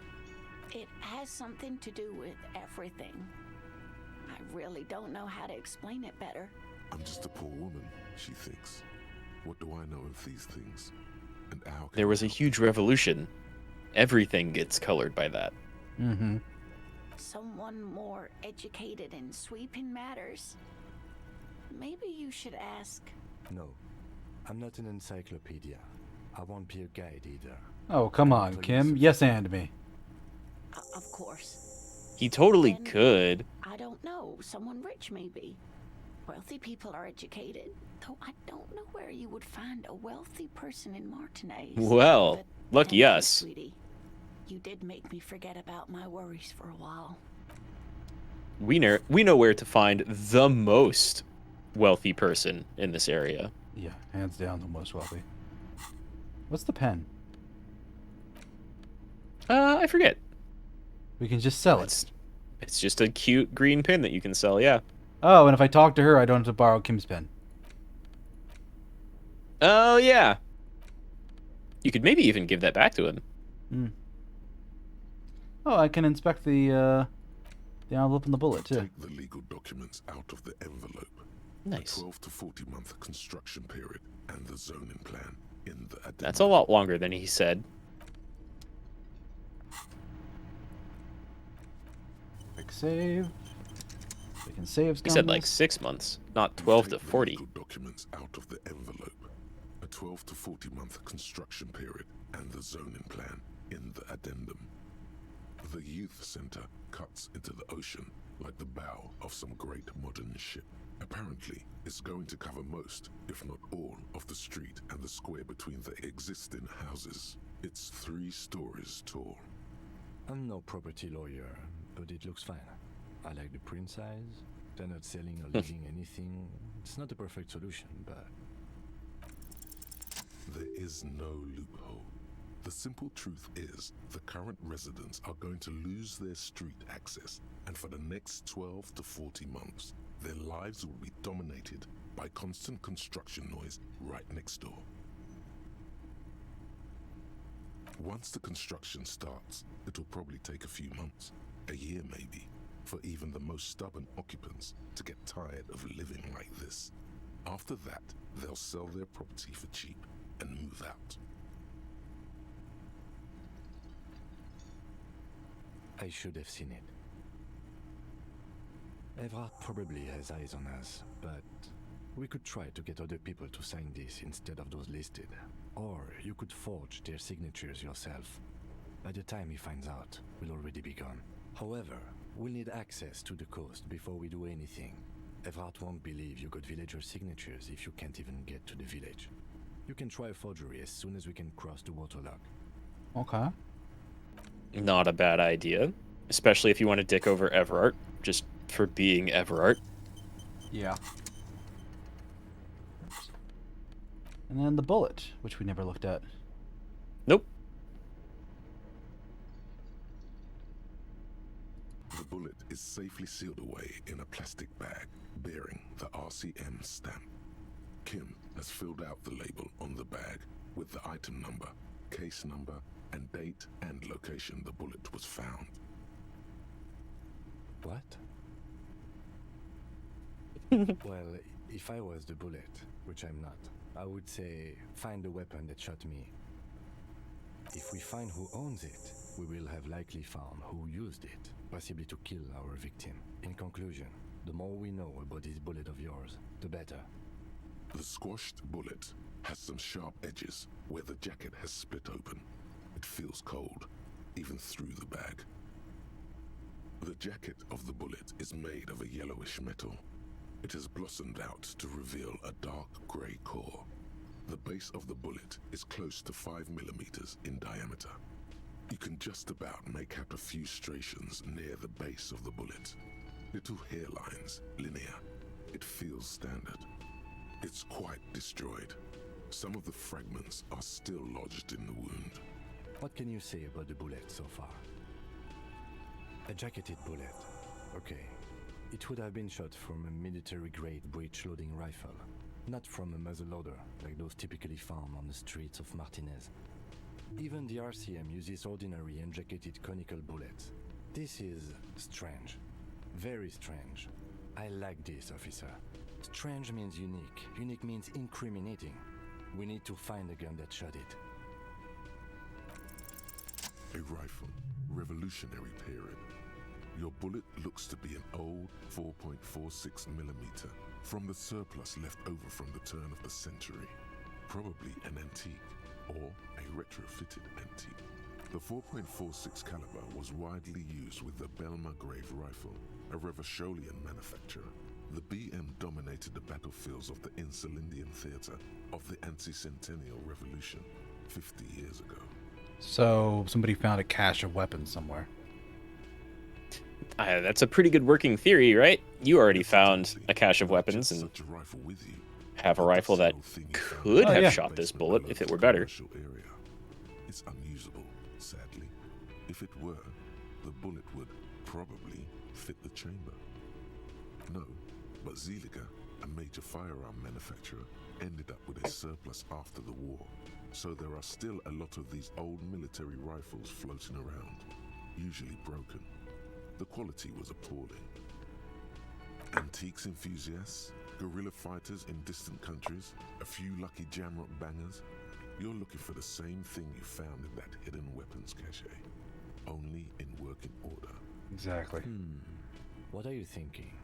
Bullet? Okay. And Hey, Kim's on our side. What are you thinking, Bullet? Yeah, exactly. He's almost always on your side, but will step in the way of fun. But now he's imitating you. an antique. Way to go, Kim. Makes sense.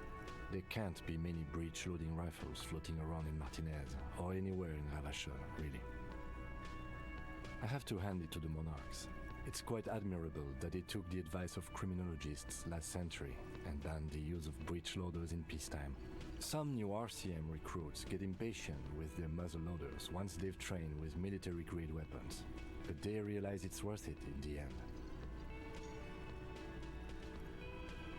Imagine if everyone, cops, citizens, had access to firearms that could shoot multiple rounds without pausing to reload. After the first shot, the second, third, and so on come much easier. But back to the investigation. Just imagine. Yep. Just imagine. Cops with muzzle. Everybody with muzzle loading handguns. Yep. No 6 shots. No 20. Doesn't seem that likely, but we'll check out all possible leads. Next step, finding the gun itself. It's such a weird world, right? Mm-hmm. They have like a lot of kind of second or third world accommodations. They've got radio and electricity everywhere, hot water and such. They have weird, really loud kind of electric, like hybrid electric cars. But all of the police have single shot pistols. Yep. Nobody has guns.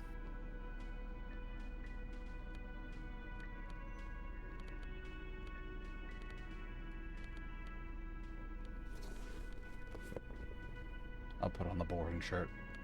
But I also noticed I had a negative 5 to authority. Looking kind of normal there. Yeah, wow, that's... I think your authority stat is probably still negative, like, in total. Negative 3, yeah. 6 minutes there, 1 minute there. You just talk to somebody. You can talk to Joyce, or maybe if you want to, like, complete some thoughts faster...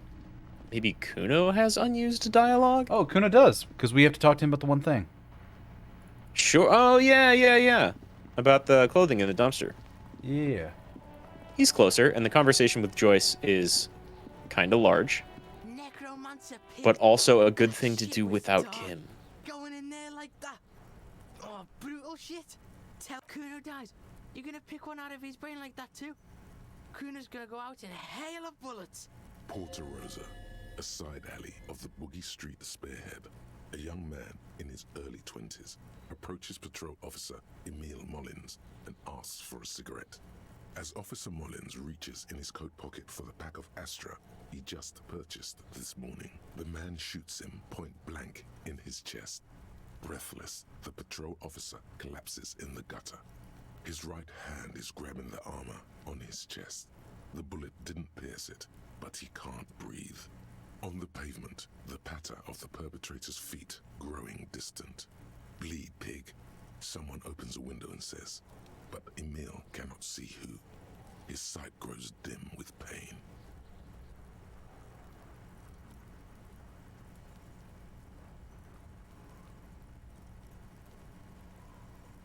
Spirit Decor being a little real about getting shot. Yeah. Yeah. Empathy, figure out what's going wrong with this kid. I didn't realize you got such a massive bonus from finding the bullet right here. Or I completely forgot about it. Regular law official. Okay. Oh, that's a great piece of art. You're also boring now. It was not easy. You spent most of your life trying to funk up every nook and cranny of your personality. When someone says something political, the first 3 thoughts in your head are a ludicrous hodgepodge of communism, fascism, It's amazing. and stock tips. When they ask you why you did something, it's superstardom, apocalypse, or the mea culpas of the flagellant cop monk. It's not easy reaching for the 4th option, the normal one, but you have. And now, you're not just crazy, you're also boring. That's so mean. All learning caps raised to 3. Which I think I already had them raised to 3. Yeah. You can see if that... Wow, I've never seen that bonus before, I don't think. Yeah, so yeah, lower you can shivers, see if lower that changes inland. them at all. Yeah. Well, I just don't think I've seen regular law official. Yeah, it's garbage. It basically fixes the negatives you have. Like, so if you had like a bunch of things at 1, Yeah, if you push had them all up to 3. Yeah, exactly. It's literally meaningless for you. Yeah, I think. So forget it and do something else. Because I also don't want a negative inland and shivers. Yeah. Wild. There might be well, but that's not the political one. So, yeah. Like, if this were Kingdom of Conscious, I would say there's definitely content tied to that.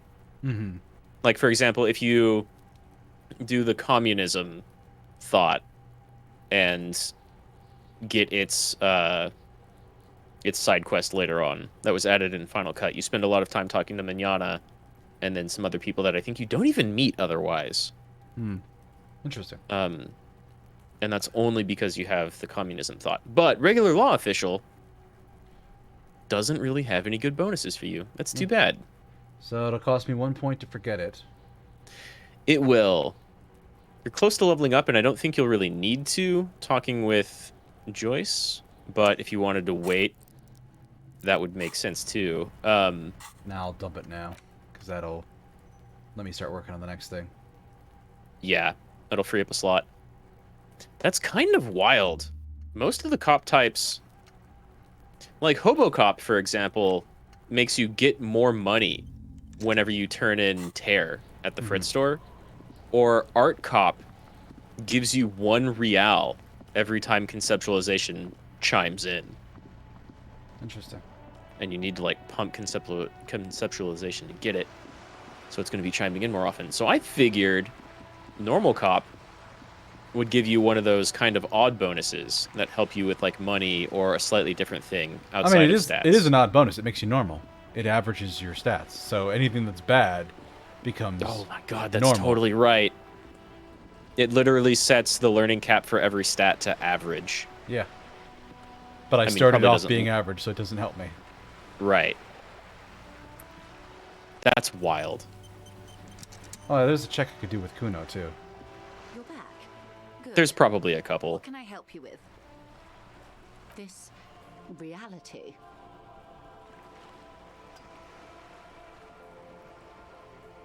Ah, yes. The episode. Sounds like an acute case of encephalopathy now that I think of it. Don't be phased, madame. He functions perfectly well. He only needs a lowdown on all of reality. Poor Kim. Been there for a while then. Ask away, officer. It's not even a lie. However I can. Like, you're doing a great job. I know these all. But also, what the fuck even is this world? Okay. We're in Martinez, baby. A casual term of endearment popular among the 50-plus crowd. It's a disco holdover, pay it no heed. Aren't we all? She refers to your corresponding ages. Martinez is a district of Revachol. A very small district tucked away near the industrial harbour. North of the 881 and Jamrock. You would be excused for not knowing about it. Unimportant, they say. Forgotten, even. Shelled to smithereens during the Revolution. It has its charms, just not this time of year. What sea is It's this? not really a sea, it's the Bay of Revachol. and the bay feeds into the ocean. Yes, we're on an island in an ocean, the world's largest body of water, the Insulindic. Vast, lukewarm, and unknowable, flowing in and out of sight. I'm not a good ambassador. I've only been here once before, as a teenager. Not a lot has changed. There are ruins, a terminal, fishing boats, reeds, boys with boxy shoulders. This place used to be a province, a workers' resort before the city swallowed it and the artillery did its work. The reeds are the real star of the show here now. The further down the coast, the wilder it gets. Caillou, as you already know. Imagine a pebble. A smoothed over pebble amidst a great blue sea, misshapen, cracked. The cracks are the river Esperance. We're in the delta of this river on the 6th branch, the Martinez distributary. It is clear this pebble is of enormous value to her. Revachol? Revachol is what you call a city, the great kind. As if it's self-explanatory, beyond patriotism, a fact. History detective. They built this city to resolve history. Our part in it, at least. Our centuries. The nations of the Occident. Interesting. Migrant workers from Seminine and Ile Marat, depending on your creed. In the DeLorean century, 380 years ago. They say it's where the terrible questions of our time will be answered. The tensions are highest, the fault lines deepest. By that I mean conflicts. Ideological conflicts. The stuff of men. We are standing on a fertile, self-sufficient island able to sustain up to 200 million people. Damn. In the middle of the Insulindic Ocean. Yeah, not too bad. The world's connective tissue. It's where the money is. So we're an unimportant part of an important place. That's one way of putting it. There's a big trade union here, though. Martinez is about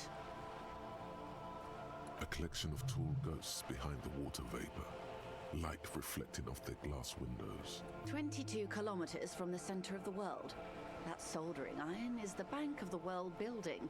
The bottom floors are Insiacom, coalition government, Insulindian Mission Command. We're 22 kilometers away from the World Bank. That's what it sounds like. And we have a corrupt-ass union guy here dealing with murders and kids running around throwing stones at corpses, shouting slurs. You're effectively in the shadow of the World Bank. Almost. Yeah. If you were to take a look at it from like a whole globe perspective. No, just for me, 22 kilometers away just seems like awfully close for a slum, which this very much seems like. Yeah, I mean, it kind of does. There are a lot of examples of that here on Earth.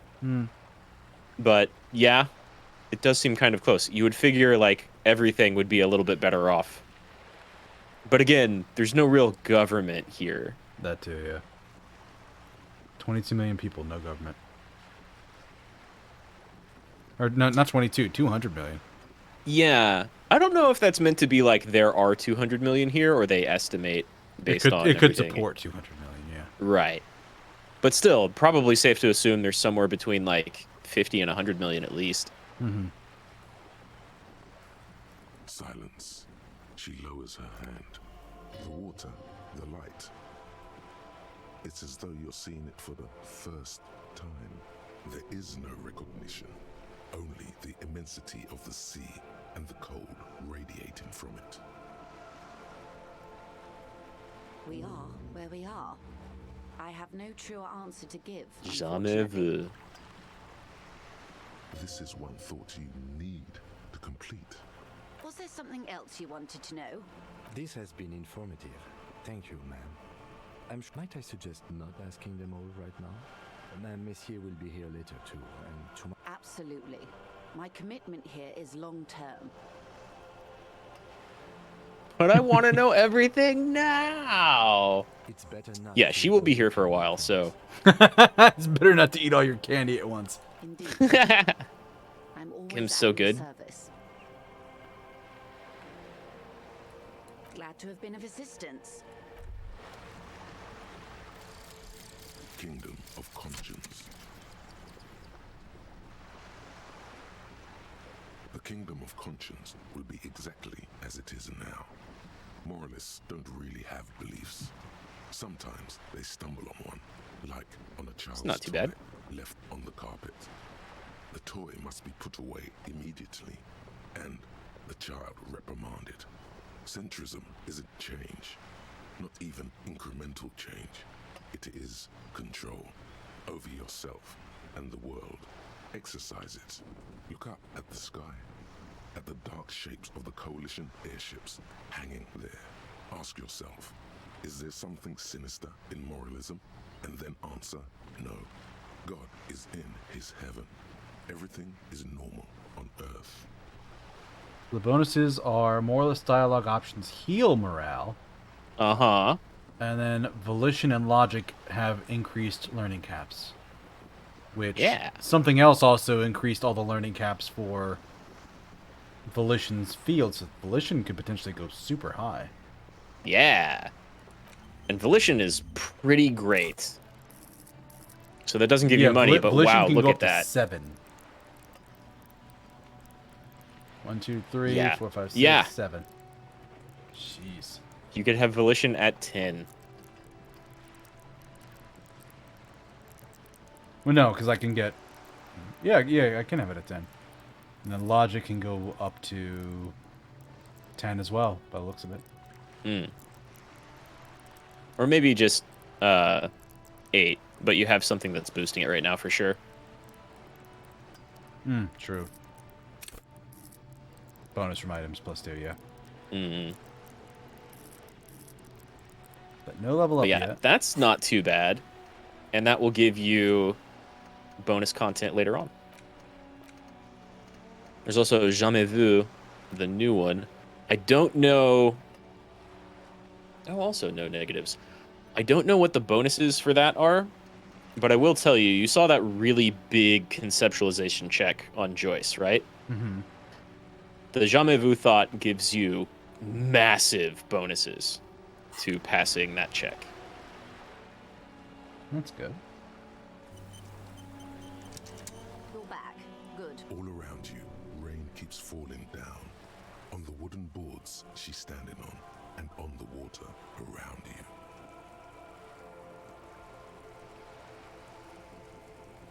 Very rugged. Good choice. Now, I suspect you had questions. Nothing like talking to pass more lessons in basic reality. 6 kilometers Hey! southeast in the Valley of First Gods. try. Junior officer Chad Tilbrook takes aim at a rabid black dog licking its wounds in the grass. To his left, his partner, Emil Mullins, whispers, "You heard what happened to Tequila Sunset in Martinez?" "Yes, he lost his mind," Tilbrook answers, fingers on the trigger. "Don't worry, Emil." He pulls it out slowly. Slowly now. He'll find it again. We always do. You?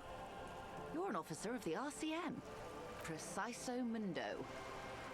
Nothing more nor less than the de facto law enforcement body of post-revolutionary Revachol, Detective. Yes, we are the Revachol Citizens Militia.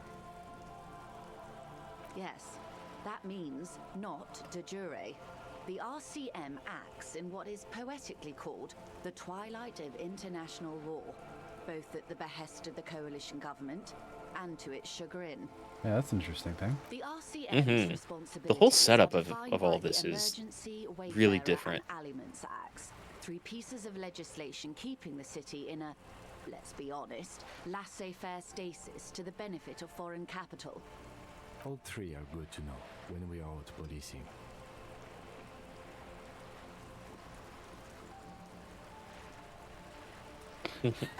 It's boring cop again. Yep. Yeah, it is.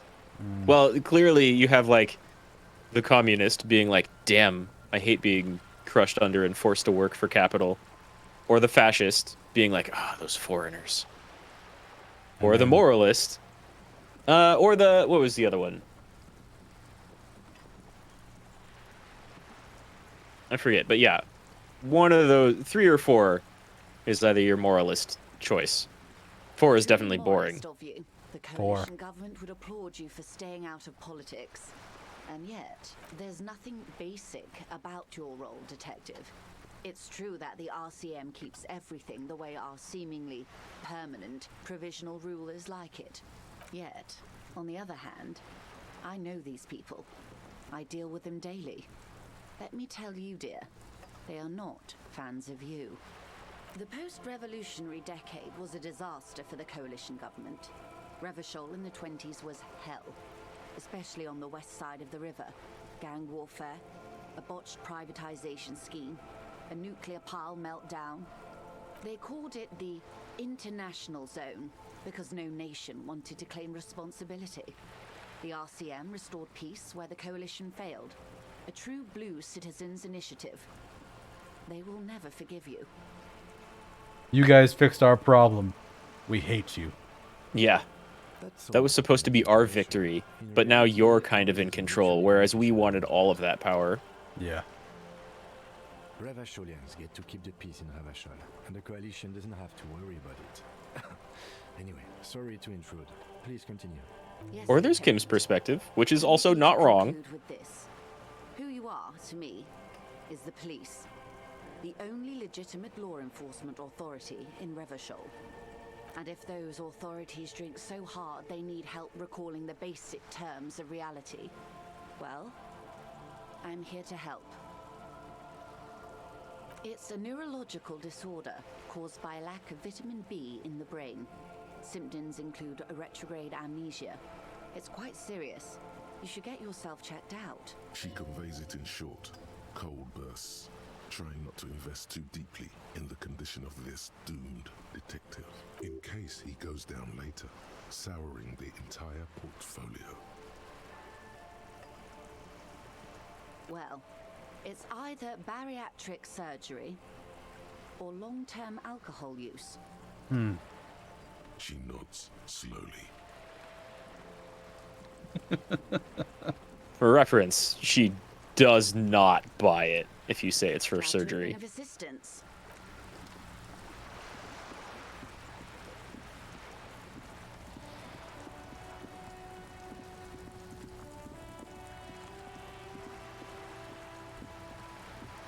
What did we need for this wall over here? I forget. Just an I'm gonna guess, yeah, also Conceptualization. conceptualization. Wow, you've got a +2 from talking to Cindy, and you still need to roll double 6s in order to win.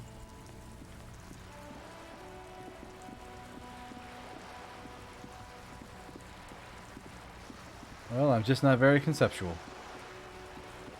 That's fine.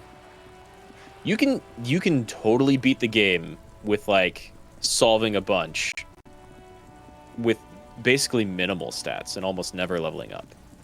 It'll be rough and you'll need to save scum sometimes. You missed a good show. Happy New Year's, Mr. Rad and Mr. Freeman. Looks like you're running late. It's not New Year's where I am yet. But hey, thanks. Thanks for dropping by, Dave.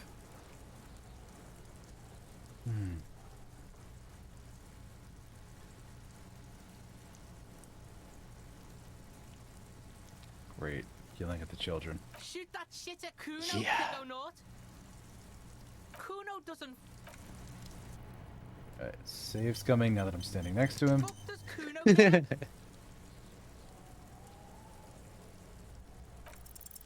What's going on? Is an ungovernable youth on your crime scene, throwing around incendiary language. Yeah, not good enough. Try it again. That was a pretty low roll. Yeah, it was. Yes. No, I don't want to talk to Kim. I was about to say, where's Kuno? Kim's standing in front of him. Yeah.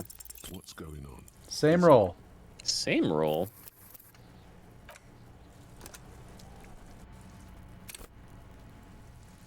fuck does Kuno care? What's going on? Is Better. an ungovernable youth on your crime scene, thrown around. You need 3 more? That's pretty doable. 42%. Yeah, it's just under 50. It's basically the same thing. Also, it wanted what? Empathy? I think so. I don't know if you have any empathy clothing. I don't think I do. Yeah, like if you do, you might already be wearing it. Yeah, the right? Ledger of Failure and Hatred is the only empathy item I have. Yeah, for sure.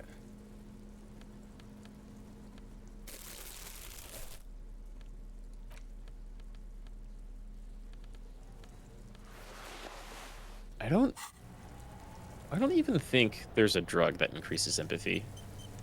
Maybe. Fuck, does Kuno care? What's going on? Nope. Also, it's 15 minutes to midnight for me. Nice. Fuck, does Kuno care? It's not Kuno. It's Kuno S. Super close to 2023. Oh, hey, there we go. Yeah. I finally got it. You got it. Kuno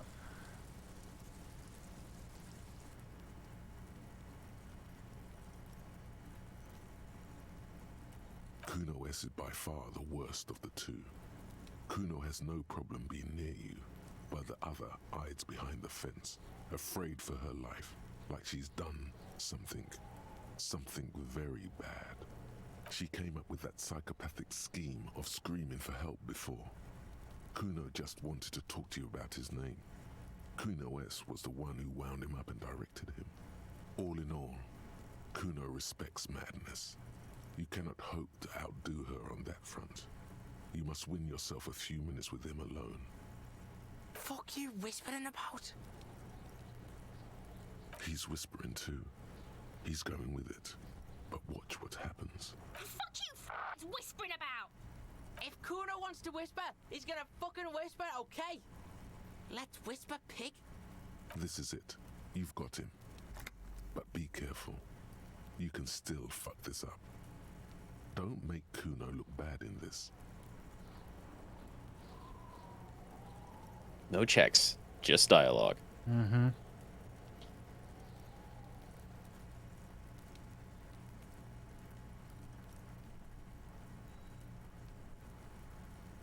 She's not fucked up. Everyone's fucked up. Stop judging shit. Wrong move. But he's whispering still. You haven't lost him. Just don't mess up again. Or you will. There are no guarantees here. Crazy. You don't know the half of it. She's Good not choice. Crazy. She's insane. Dangerous. She's smoked a man. She's done people in. Probably even pigs. Stop talking to him! Kuno, I'm fucking warning you! You're gonna get us into shit! She understands what you're trying to do.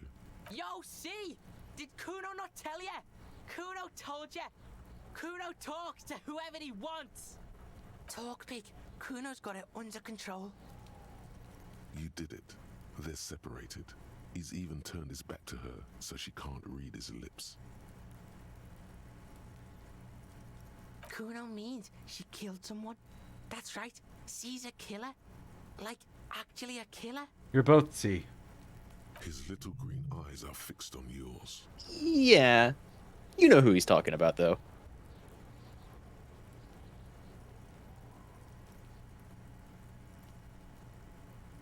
Fucking yeah. Kuno knows you don't want to face this right now. This dark shit. Kuno faces she's probably killed a pig too. I mean, I'm pretty sure she has. Forget Kuno said that. Kuno was just shitting. Kuno was just running his mouth. Kuno's stupid like that. A cop would be too large for her to overpower.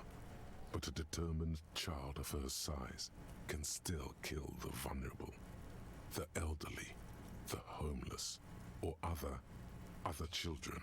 The creature peers at you both from over the fence. There is something searching in her eyes. Fear.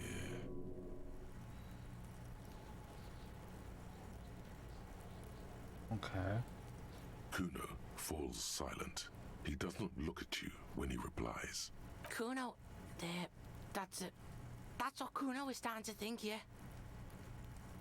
Yeah, she would have liked to fuck him up, but she didn't.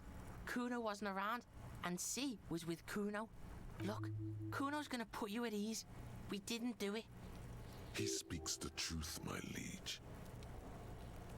Thanks, drama, for convincing me the two kids didn't fuck.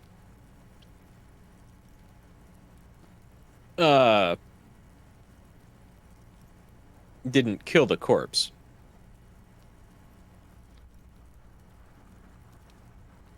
Ah, I interpreted we didn't do it differently. Okay. I mean, I see where that comes from. I see how you could do that. Psycho, cat burning shit. She does the real deal. Snuff radio shit. Believe me, pig, you don't want to know. Fuck knows. She says it's the song of her people or some shit. Crazy people.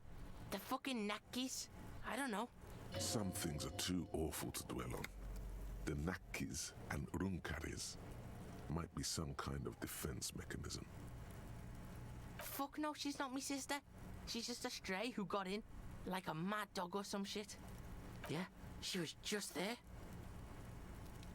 What was that, Kuno? She was in the hallway, dripping wet, by the fucking shoe rack, in the dark. Yeah, that's the place. She was just balled up near the closet, psycho style. Kuno's got no fucking idea. Her hair was all wet. I think she pissed on the floor too. She was there for 3 days, in the corner, every time Kuno went out. I don't know. Someone left the door open. Kuno comes home and she's sleeping under the desk, under the pile of clothes, like a dog. Kuno's dad doesn't give a shit. Doesn't even see her there, or thinks it's fucking Kuno. Shit's all on Kuno. Kuno S, two of a kind. Cause she fucking looks like Kuno. No one knows her name. Kuno told you this shit was psycho killer. How's Kuno dealing? Kuno's dealing just fine. He doesn't need you fucking with any of it. C doesn't either. Kuno's got this shit under control. Weird, right? He's trying to be protective. It's honestly really sweet, but like, holy shit, they're both messed up. Oh, yeah. Yeah, he's clearly on drugs. We basically determined that ages ago. He, like, happily, gleefully admitted it to you multiple times. Listen. C is Kuno's go-to. Kuno's protecting her. You fuck with C. You fuck with Kuno. You threaten her. You threaten to take her away. This is what it all comes down to. He needs you to take him seriously now. I'm going to kill you. I'll run when you put the cuffs on her, sneak up on you later, and fuck you up. You understand? He may not be able to do it, but he will try. Right now, he believes he will. All right, now we can do business. Yeah? What do you want? Kuno can hook you up with... Don't hook him up with shit, Kuno! See? Relax. He respects the Kuno. Kuno made him respect the Kuno. You respect the Kuno, you get all kinds of shit. Kuno's gonna get you hooked on illegal narcotics if you run a little errand for the Kuno. Get you hooked, pig. Get his hook in you. Then Kuno gonna get you hooking for more. That's right. Kuno's a candy store for pigs now. Get ready to be rewarded. Kuno doesn't fuck. Well, at least I got a level from that. You got a level out of it. You found out kind of what the deal is with Kuno, but more so Kuno S. Fuck does Kuno care? Yeah, did you fuck in there? Oh, that? Kuno decapitates pigs. That's just a Kuno demo tape.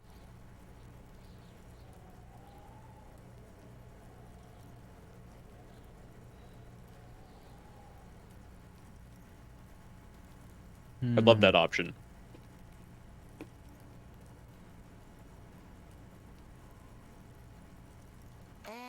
Yeah, to the both of you, watch your ass in Kuno's town, or Kuno's gonna fuck your head off. At least we got a level, not all is lost. Yeah. That's where Kuno gets Usually his worth daily it. hit of electric. Kuno Shazam. Kuno rides the fucking lightning in there, pig. Bet you'd like to ride the lightning too, wouldn't you? You feel tired and old, but you could have that sparkle in your eyes. It's a vitamin, pig. Don't you know anything? You could use some.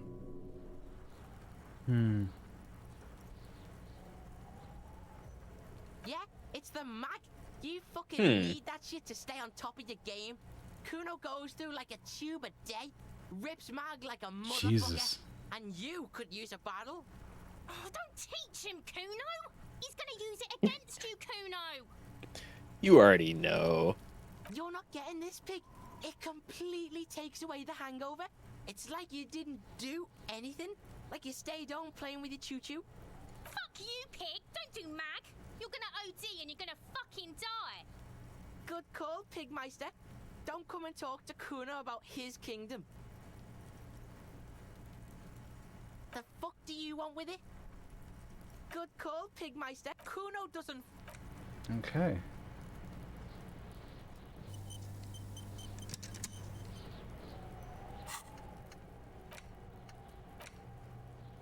The Kingdom of Conscience is active.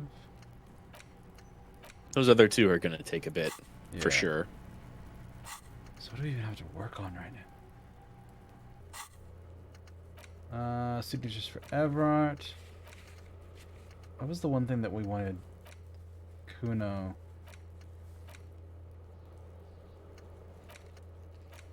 Oh yeah. Oh, if he knows anything about the victim's clothes in the trash. Fuck does Kuno care? Yeah? So I guess. Kingdom of Kuno? Oh no, yeah, that What one. do you want with it?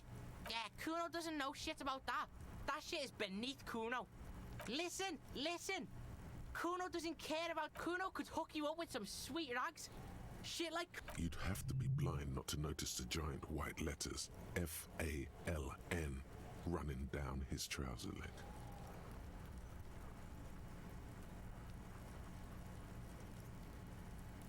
Matches your gloves. Mm-hmm.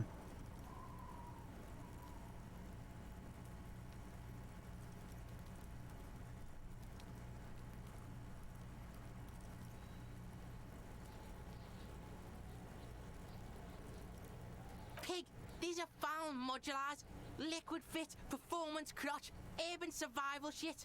Made in Mirova by scientists. Pants scientists. Believe it, Pants you need this scientists. shit. These could drastically improve your chances of survival in the urban wilderness. That's a good success for savoir-faire because I have negatives to that. Coach physical Oh, that's instrument true, yeah. endorses these pants. They are tartan ready. I like that he calls himself a coach. Look, Kuno ain't seen shit lying around. Except for that you took away. Now you want performance gear or not, Grandpa? The lieutenant remains silent, but his expression couldn't say, "I told you so," any louder. Alright, Pico. Don't do business with the pig, Kuno! As you can see, Kuno and C don't trust you. There's more to his distrust than being a pig. He feels threatened by something obscure in you. What that is, however, remains a puzzle for now. The fuck? A mug in the trash? Is this about the fucking clothes again? Oh, right. These options. Yeah, Kuno sees where this is going. Kuno's got that fast brain. Sure, you get that You fast brain. saying you pigs are after the mug fucker? Cause he's the clothes fucker? I can't hear you, Kuno! Speak louder, Kuno! Shit, that's tense. Someone's going to the beat-down basement, huh? Those Mug guy's gonna get scientists. tied to the radiator. Hmm. Kuno doesn't know who put that shit in there. And if he did, he wouldn't squeal. But if you find out, maybe you can... Tell the Kuno who it was. He's curious. He likes putting two and two together here. Stop turning into a pig, Kuno! They're trying to get you hooked on the snitching! Hooked on the snitching. Yep. fucking shit away. Kuno doesn't like to be seen with the popo. Get your shit done and out of Kuno's face. Yeah, whatever. Kuno doesn't give a shit. Savoir faire and physical instrument. Not bad, but 15 real. Yeah, don't have the money. Kuno doesn't.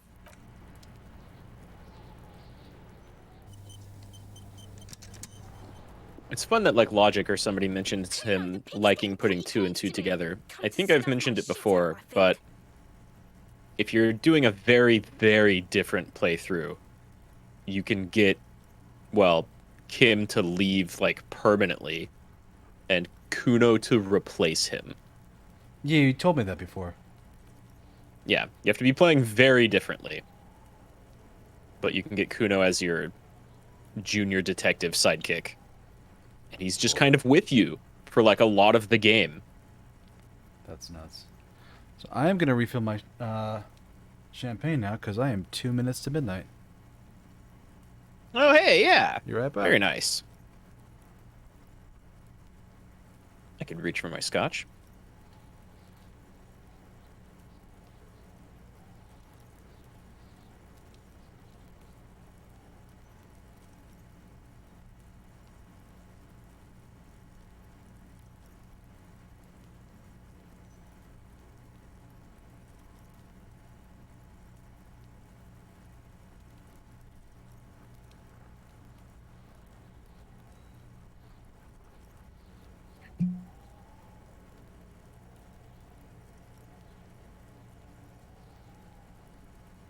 It's an Iron Maiden song? That is an Iron Maiden song. 2 minutes to midnight. Damn, I haven't listened to Maiden in a really long time.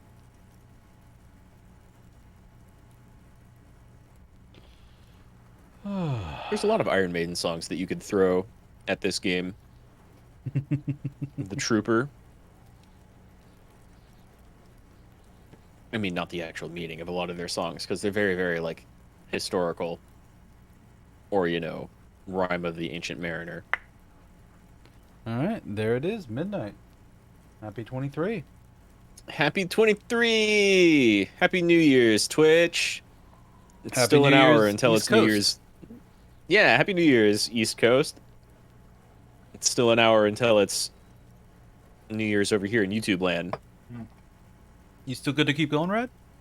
Sure, yeah. If you want to keep going, I'm down. It's slightly later where you are, but I'm good. I can sleep it up tomorrow, and I got Monday to boot, so... Nice. Okay. We're almost there, Freeman. Get yourself in position. We're getting close. And J. Hank says, Happy New Year's, Deus. Ah, thank you, J. Hank. So, Kuno West is scared? The fear is real. She's even less of a fan of cops. Going away for life. What's going on there? Fuck are you trying to pull, pig?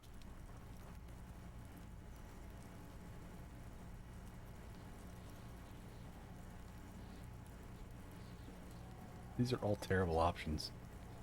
They're What are all those- terrible options. What are those strange words you use, girl? Hey, kid, child, converse with me. Yeah, child, converse with me.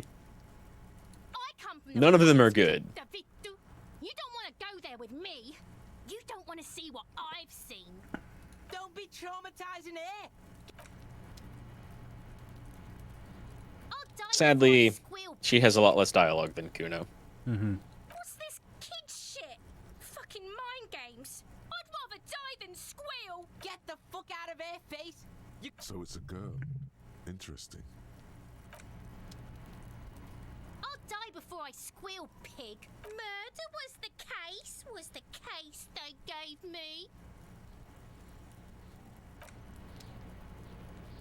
So I literally didn't talk to her before. Die before I squeal. I don't think so. You don't want to fuck with me. I got my hands bloody.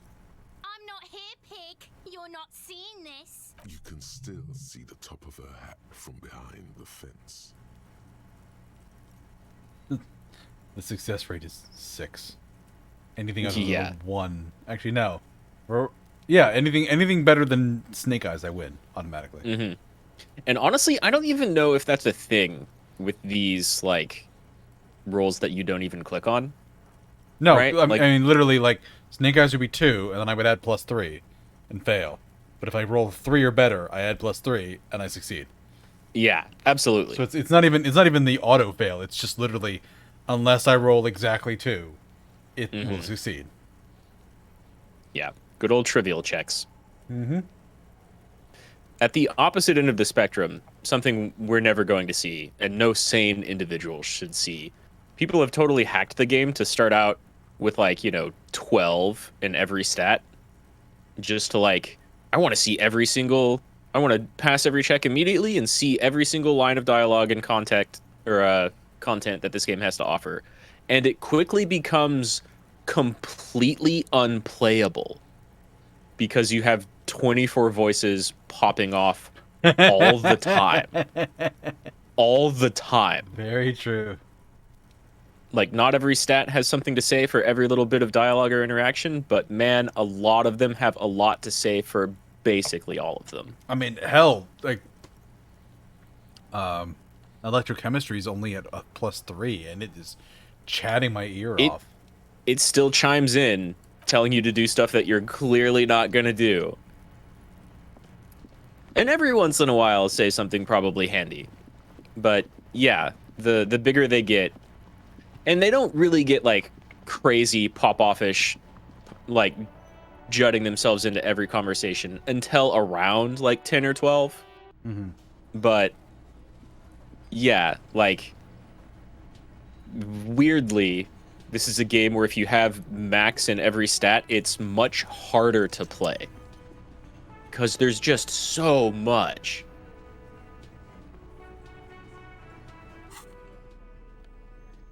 Authority -3. Don't want that. You might want authority here.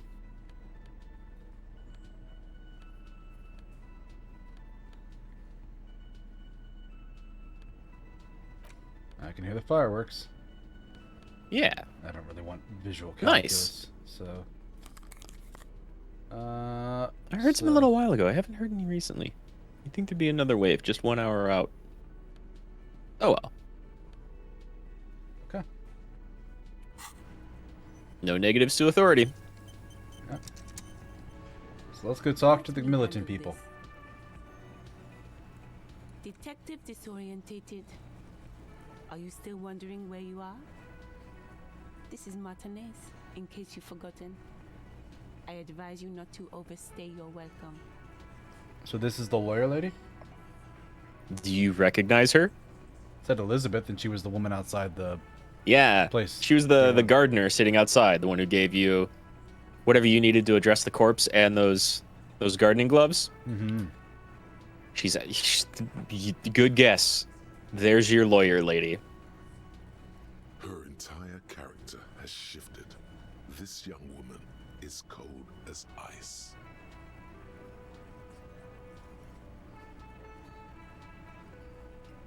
That's right. I am not a gardener. I'm a legal counselor for the Dock Workers Union. So let's get to it. You're looking for Titus Hardy? You think he has information that will help you? That's Titus. Talk to him. But know this. I'll be keeping an eye on you. No strong arming. Nothing official. The District of Martinez does not recognize your authority to make arrests. It doesn't matter if you recognize our authority. We will make an arrest if we have to. She says nothing. Her glare speaks for her. Could this be the Miss Beaufort that Easy Leo mentioned? The one Mr. Everett sent to law school? I don't think we ever talked to Easy Leo. But Everett No, I don't did remember talk Easy about sending Leo. him to school. I don't think so. Oh, yeah. That's the guy sitting outside the container next to Everett's office. Yes, we did talk to him. We did talk to him. Okay, I completely forgot if we talked to him previous stream. Yeah, because he was the only one there on that side of it. Okay. At night when we finally went over there. Yeah, that makes sense. That makes a lot of sense. Mm-hmm. I just remembered that we completely walked by him today in this stream, and so I wasn't sure. I didn't remember. But yeah, okay. Yeah, totally that's Easy Leo. All right. So what's your role in Like this? I already told you, I'm a legal counselor. Do you have hearing problems? I suggest not wasting time on trivial pleasantries and focusing on why you are. Even though she has excellent control over herself, something moved behind her eyes. In the way she stands. In her face.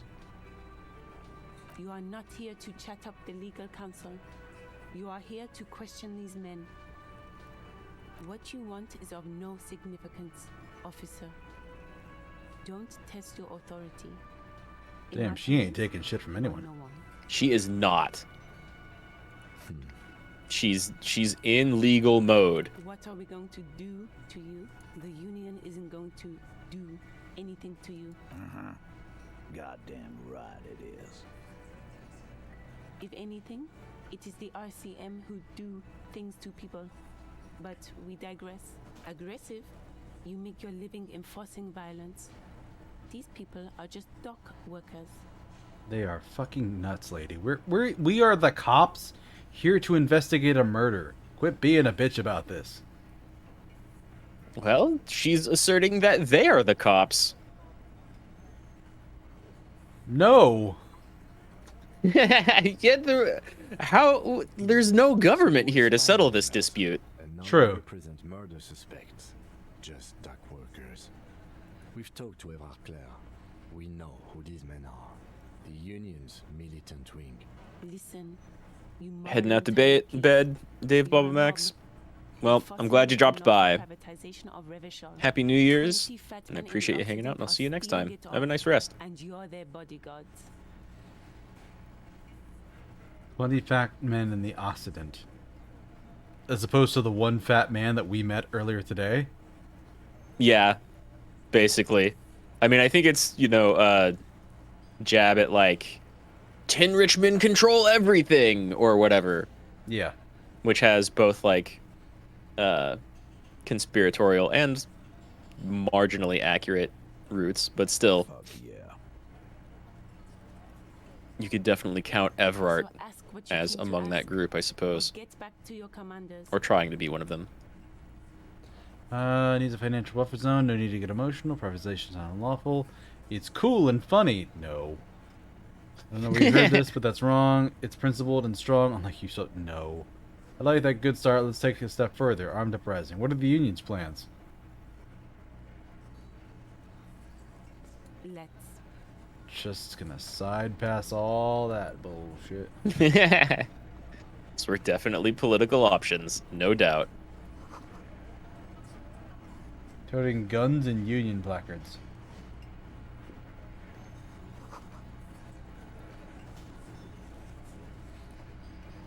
Behind the dock workers, a ceiling height window. Jesus. The hawthorn branches scrape Mine is glass, 12. bony fingers. Yeah. There's a little slide panel up there to let some air in. No need to open it in spring. It's still too cold outside. But +1 because we've seen the mysterious door. So maybe they're related. Maybe. I don't know what changes the it's not yet time bit. But I don't think it's like a thought or anything. You just have to go get so far in the story. Mm-hmm. Detective.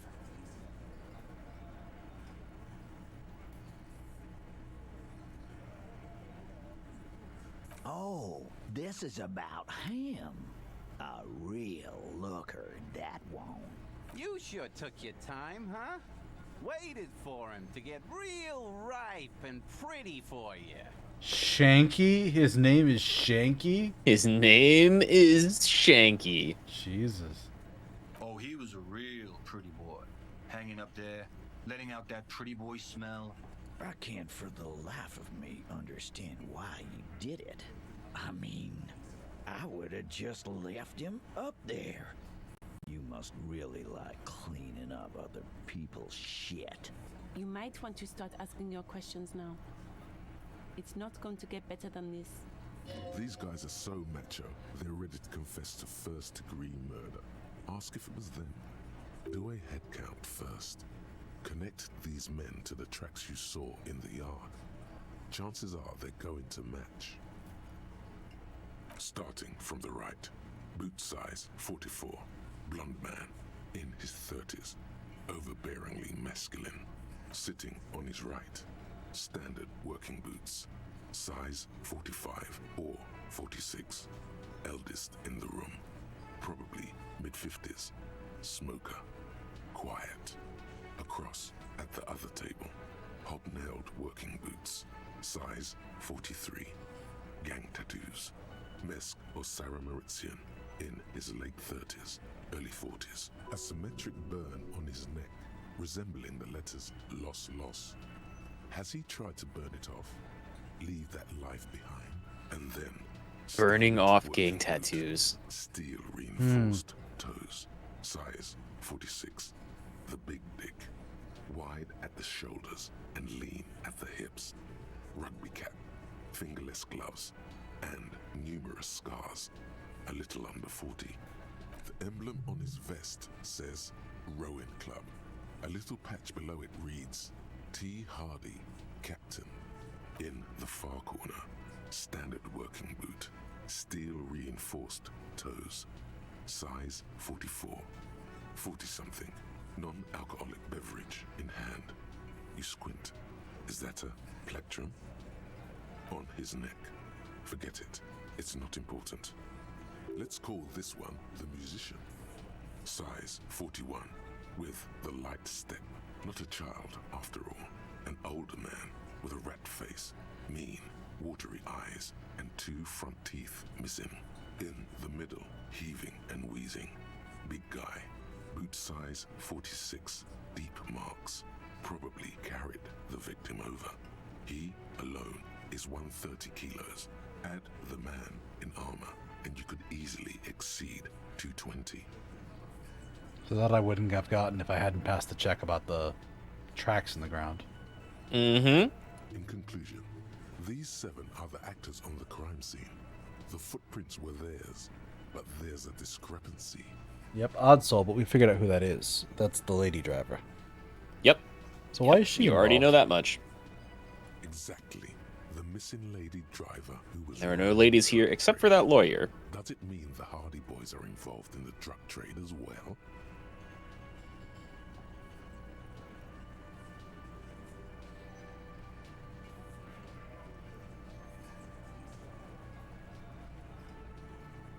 Maybe. But hey, you've stood there for about 4 seconds, not saying anything.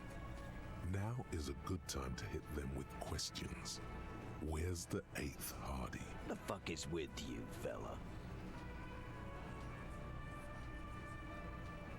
What are you talking about, madman? There's no 8th Hardy Boy. There's 7 of us and we're all here. Or what? You want to be the 8th Hardy Boy? We ain't hiring. Actually, boss, we've been talking and we think she could maybe... This person Glenn wants to hire, he really respects her. She? So there's an 8th Hardy, and it's a Hardy girl. Who might it be? Elizabeth? The gardener? Interesting. Shut the fuck up, Glenn!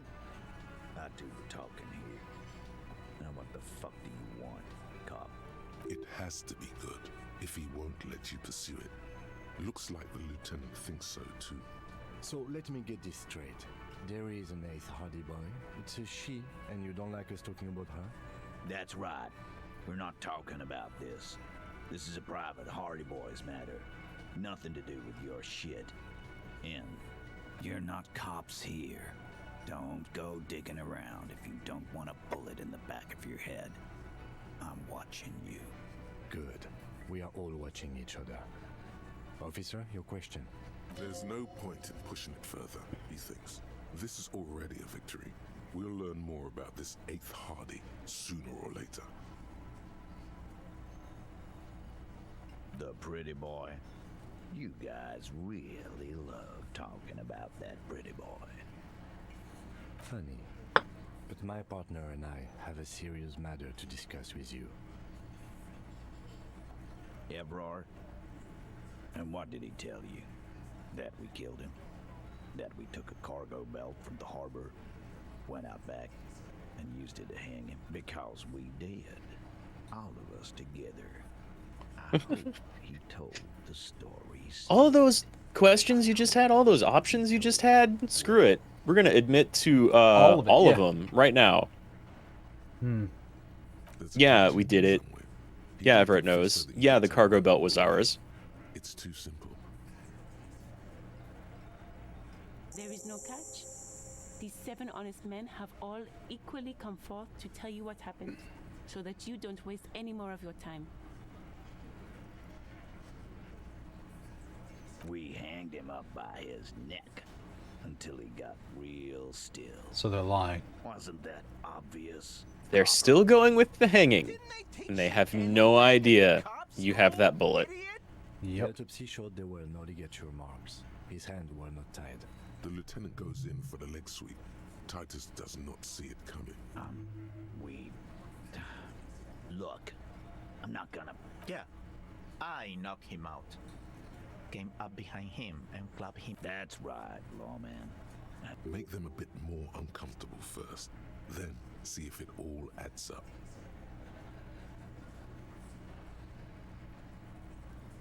My fucking elbow, Copper. Some right fucking here. The fucker started coming to our bar. Asking for it. It's a red check. It is a red check. Composure. 60-40 chance. Titus is so nice. And so are a few others. But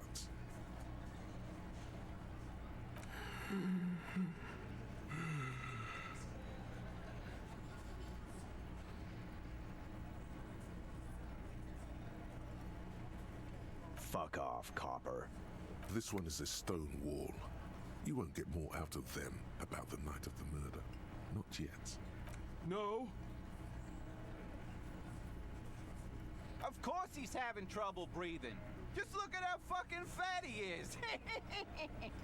Fuck off, Shanky. Angus is a powerful guy. All muscle. Keep your eye on this powerful guy. Sooner or later, he's going to break like a piece of twig. Nice. Like what, Copper?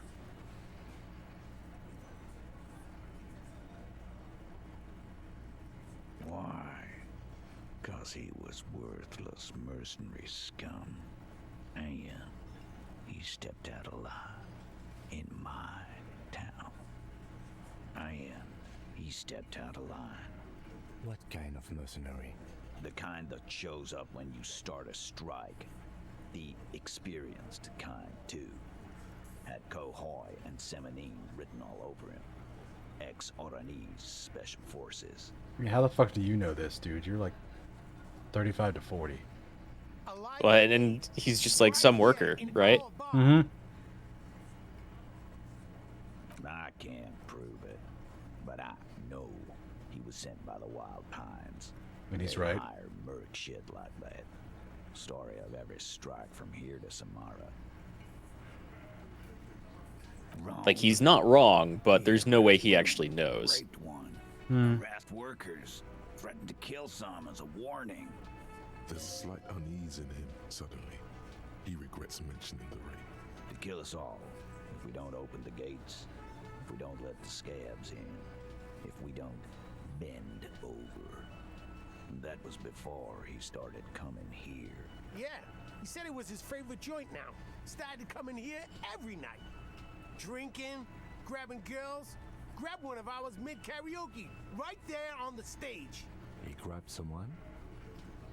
Yeah, this girl's on the mic. A beautiful girl, young. Gets into the second verse of Lover Lake. The fucker grabs her legs, starts screaming. Show me your cunt! Why don't you show me your cunt? Then, he gets knocked on the head with a wine bottle. Doesn't even fall down. Aren't you fucking listening? My man is talking to you. He took care of it. They got the girl out before anything else could happen. Yeah, me and Eugene got her out. Aren't you fucking listening? He repeats exactly like a parrot. Mm-hmm. No, you're not getting the name. That's a Martinez matter, and I'm not discussing it with you clowns. Dear sir, is my hobo hat not make me presentable? What about your fashionable gloves? My fashionable gloves. Despite the stonewalling, you can slip one more question in. Titus, do not answer. You have been forthcoming enough. Fuck off, Carl. She's gone through enough without you harassing her too. She doesn't need more embarrassment. What are you talking about? Embarrassment. If someone has been sexually assaulted, we need to... What you need is to get the fuck out of my face. I've had enough of explaining myself to you fucks. He's dead. It's done. As you can see, these men can only take so much baseless scrutiny. I'm doing my best to keep the situation civil, but... It won't be for long, she means. It's true. She was the only thing holding him back.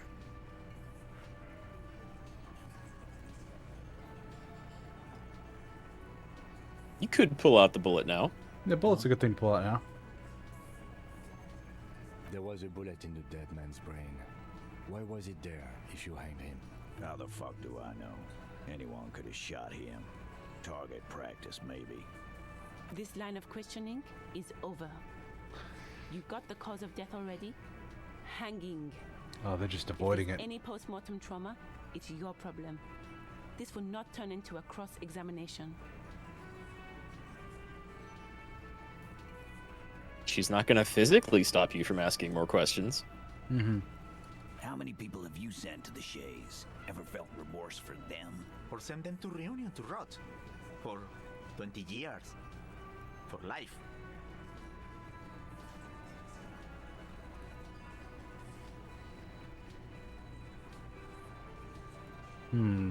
This is a political thing here. A little bit. Maybe? I don't know if it is or not. I like that answer at the very least. But you see, a lawman, is something people agree upon. And here in Martinez, we agreed that this man had to die. You don't have to answer any of his questions. I know, Lizzie. Relax. We killed him last Sunday night. Seemed like a good way to end the week. Sunday's the beginning of the week, though. Sunday's the beginning of the week, but I think he had already been up there for like a week, right? Yeah. Like I'm pretty sure the game is talked about before him being killed on Sunday. Oh yeah, no, I'm just joking. I'm being pedantic. Oh sure, yeah. Beginning of the week, end of the week. Mm-hmm. Depends on how you do your calendar. Very true. Known him? We don't associate with scum like that, asshole. Yeah! Who do you think we are? Quiet. He came around about 3 weeks ago when that Pines cow first sailed into town. Happy? By the Pines cow, you mean Joyce Messier? The representative for White Pines? The same company you're striking against? No. I mean the Pines cow. The stupid-ass cow they sent in to fuck us over. But you know what? Is it Monday the start of the week? I mean, start of the work week. A lot of calendars have Sunday first. Is responsible for bringing the mercenaries into town. Just kind of depends on how you look at it. Why don't you ask her about the pretty boy? I'm sure she has interesting things to say when you ask her hard enough. That's enough insinuation for today, Titus. Officer, your interview is drawing to an end. Are you deaf? There will be no singling anyone out. You can't arrest a Hardy boy. Do you think you could do that? Do you think you could arrest them all?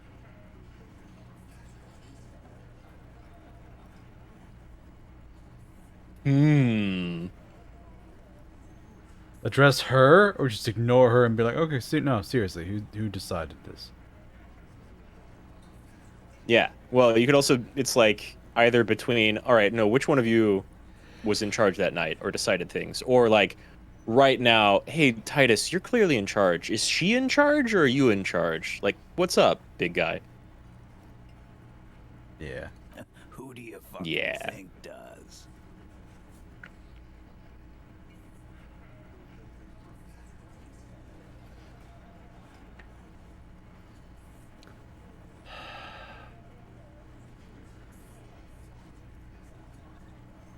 He's obviously the wrong choice. She's the wrong choice. Good intuition. Fat Angus seems a silly choice. Bow to the bearded man. No. Everett Clare seems a simple choice. The 8th Hardy Boy, the one who's not here, seems smart. I agree. It also seems like the one most likely to piss off Titus. Titus, no one was thinking. No. Fuck no. The big dick is right here, asshole. You're looking at it. Right. Fucking here. Disregard the outburst, officer. None of the boys have any comments on their power relations. That night, they acted as one. That's all.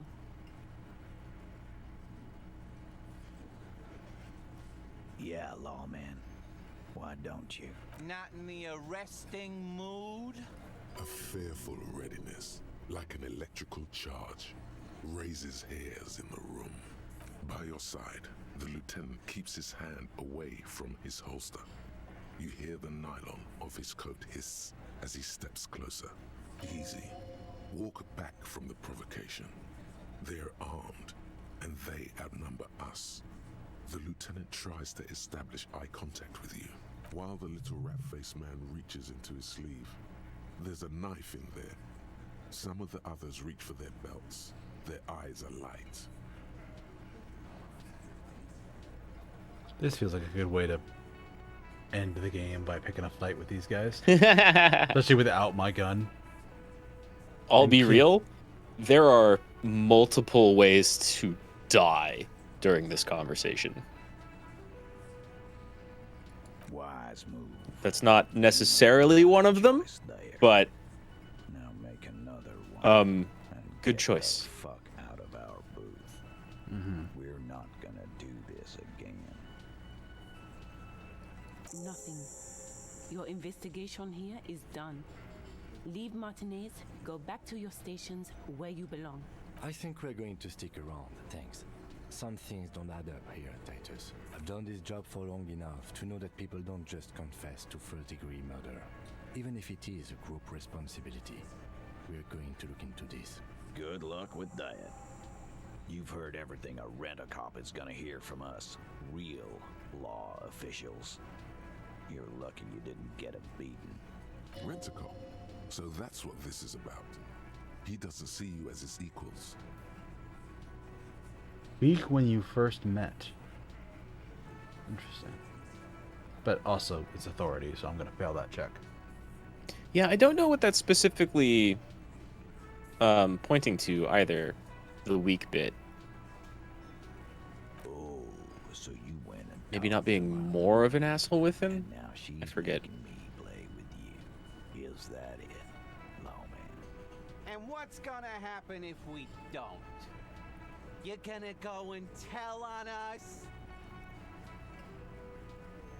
Yeah, I heard him. Now fuck do you think I'm doing here? You'd have your ass handed to you if it wasn't for the boss man's word. Let me state this very clearly, Capo. Hello, officer. I'm Titus Hardy, and these are my boys, Hardy boys. How may we assist you? You could start by explaining the bullet I found the dead man said. Still on about that bullet? A bullet It would be a pretty good thing for them to be able to explain it at all. Mm-hmm. Right, Copper. That is mighty curious. Indeed, mighty. How did it get there? Well, there are so many bullets in the world, and so many heads. I guess it's only logical. At some point, one of them bullets had to end up in one of them heads. It's bound to happen again, you know? Just statistically speaking, of course.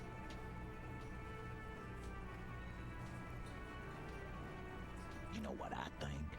I think he was shot in the head as a kid, and his brain grew around the bullet. Around the bullet, man. That's a good one. Shut up, Elaine. Mm-hmm. got it in a real evidence bag and all. Why don't you go home and log it into evidence? Probably because you're a real cop. What happened? Yeah. Shit! I probably did shoot him. I was drunk last night. You guys know me when I'm drunk. Yeah, Glenn likes to shoot his guns when he's drunk. Better hope he stays sober. No, he meant before he was hanged. Did you shoot? Before? After? During? This is getting ridiculous. They told you what happened. Stop wasting your time. Never been worried in my life, Lomi. It's not like he blew it wide open, but there's a little crack in there somewhere. Better. Better, yeah.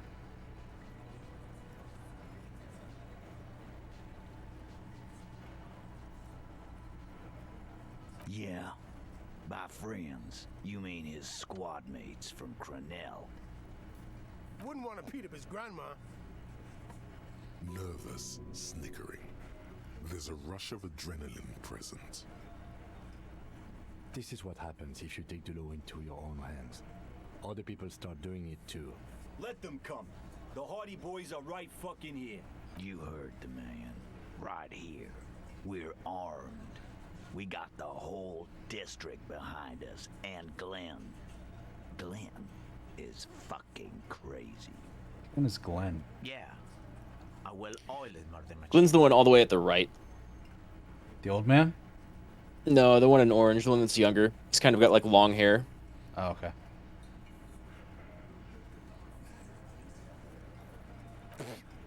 So are the local gangs. The fucking Barmy Army and the Madre scum. You've been out there. Seen any around? Yeah. Where are they now, huh? Sent back to Madre in an airtight cargo crate. These people are trained military professionals with decades of combat experience. They are not a gang or a Barmy army. No, they're not. They're uncoordinated and drunk. We know more about them than you think.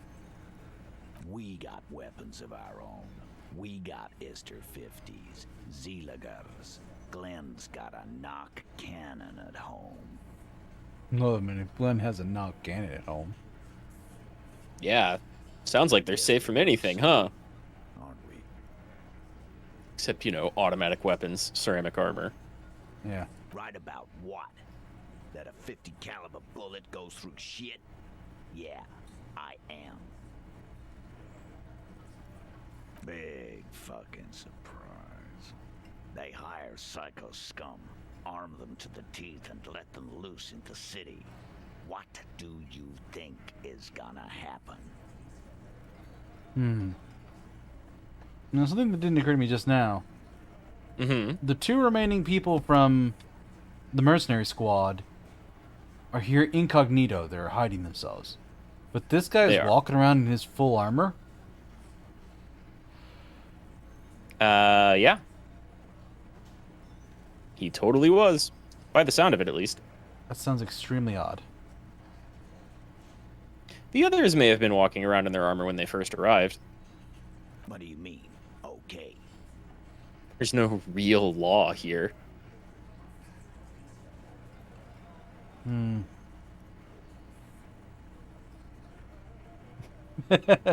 got one more gun at your side. Once I find mine, I lost it. Yeah. I don't know if that's gonna help too much. It's not. I mean, okay, they're gonna wipe you the fuck out, Titus. No. You got this, you got the numbers. I mean, I'll be on your side when they come. It's like everything is actually kind of supporting of Titus, except for 1 and 5. Yeah, 1 is they're gonna lose. 2 is you don't need my help. 3 is you'll have my help. 4 is like missing 3 gun. but comedy option. And 5 is you're all gonna die. Well, and you'll be joining in with the mercs in the killing of that's our Union buddies.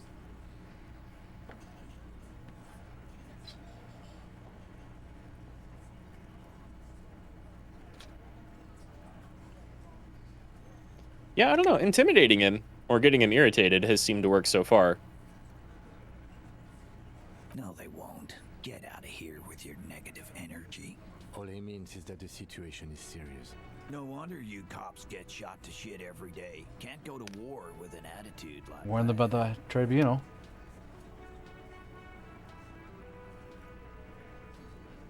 Haven't talked about the drug trade yet? Yeah. There is no local drug trade. This place is as clean as a rifle. Go back to Jamrock and ask the local junkies how clean your streets are in Precinct 41 Kilos. We'll do that. In the meantime, did you know that there's an abandoned lorry at the intersection that was used to move raw ingredients for drugs from Terminal B to Jamrock? The person driving it was present at the hanging. It was one of you. We've connected the footprint. Detective, do you want to deliver the coup de grâce? The thought forms in your head, like a lightning strike branching in the sky. Oh, thank God I succeeded on that one. No, the fear is his. Leave it to the lieutenant. Either way, really. Thank you. You're right, Titus. There is no local drug trade because it's all controlled by you. You're the drug trade. That's a mighty interesting theory. I guess that's what you would need to do, theoretically. A big, strong, state-run monopoly would outcompete the runts on the street. Yeah, man. Theoretically, that's what you would do. To get rid of the gangs, the dealers, even some of the junkies. You would need good, trustworthy people to take their place, of course. Hardy men to run such a monopoly. For the good of the community, of course.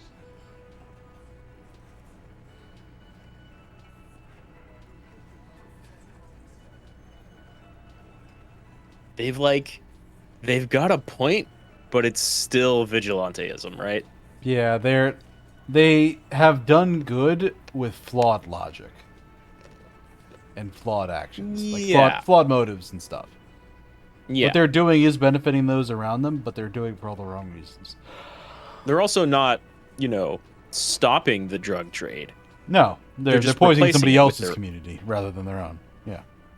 Yeah, they're replacing it with their own, and if they're doing good and diminishing the drugs around here, they're just pushing it outside of their community, so somebody else has to deal with it. More of it. Yeah.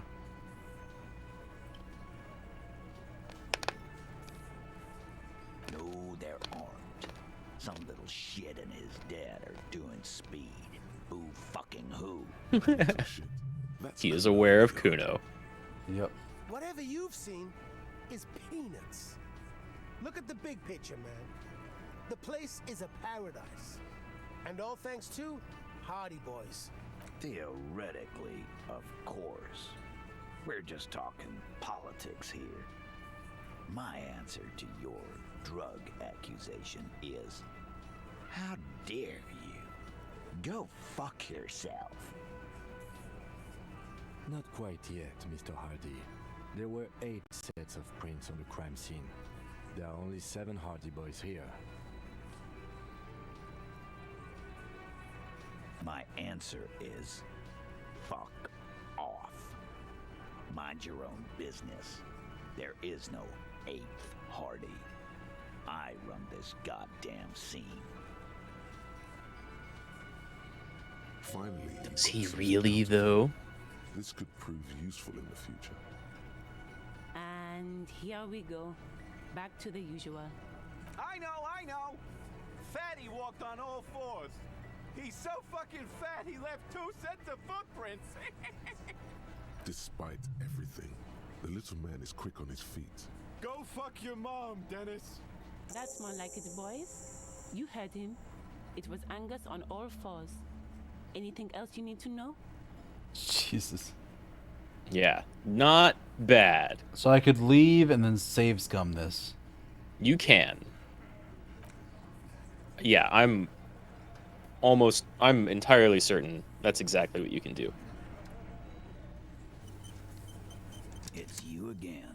You could also buff authority if you wanted, but the game, I think, intentionally makes it easy to save scum this one. Again. Good one, Titus. About fucking time. Here we go. Establish authority. Oh, no. Yes. Missed by 2. Just by 2. You can get some pretty wild content if you go through with that failed roll right there. Again. What is it?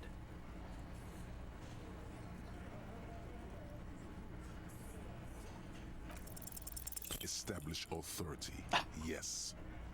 Authority. Like, just look at option 3. Yeah, I need the gun. Yeah. And the only thing in this keeping this town from going to hell, and you're not helping. Yeah, no, this is not helpful.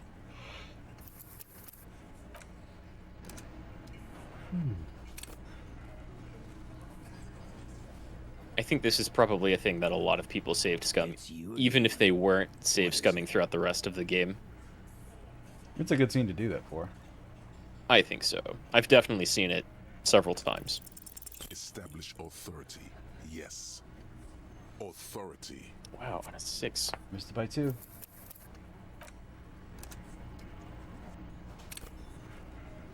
It's you again. What is it? Need to roll at least an 8. Yeah, that is up there. Slightly better than 50-50. Yeah. Way better than not having any of those modifiers. Oh god, yeah. It would essentially be impossible without those modifiers. Mm-hmm. It's you again. What is it? Yeah, I think whenever it's 3 or 97, you need to roll double 6s or double 1s, like to pass or fail. Establish authority. Yes. Oh, damn. Short by 2 again. Yeah, constantly with the 14s. 4-2, 2-4, 5-1. I do have 2 skill points. You do have 2 skill points. You could pump one in authority. Your authority is not very high, and you've got the -1 there, but even without it, it's still not very high. Yeah, which thought is pulling that down? Do you... White Morning. Oh, yeah. You could just stop thinking about White Morning for a little while and pick it back up right after this.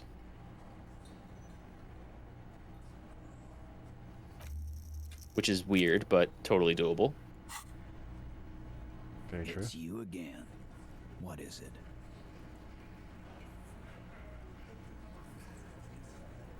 I guess you miss out on, like, internalization time for whatever period the conversation right after this takes up. Motherfucker. Wow. Improve your chances and immediately roll worse. Yeah. Which now I need to actually go back and turn that off again. Yeah. Let's quick save that again. It's you again. I do that all the time. If you, like, change a little something after you've already been quick loading, quick saving, quick loading. As you look around, there we go. Full of sweaty men, swearing, drinking, spitting out tobacco. Does this look familiar? You believe the place was called Precinct 41. It was also filled with, almost exclusively, men, sitting on desks, talking shit and wasting time. Huh? You got a problem with beer now? Not quite there yet. Push on.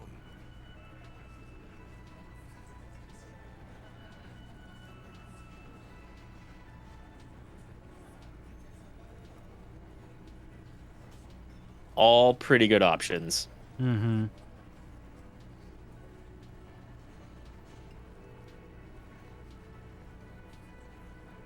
You saying we don't help people? I've been doing this job for 10 years. Martinez was a dump before we put this outfit together. They don't know, man. They weren't here. We had 3 shootings a week, kids dead, fucking graffito everywhere.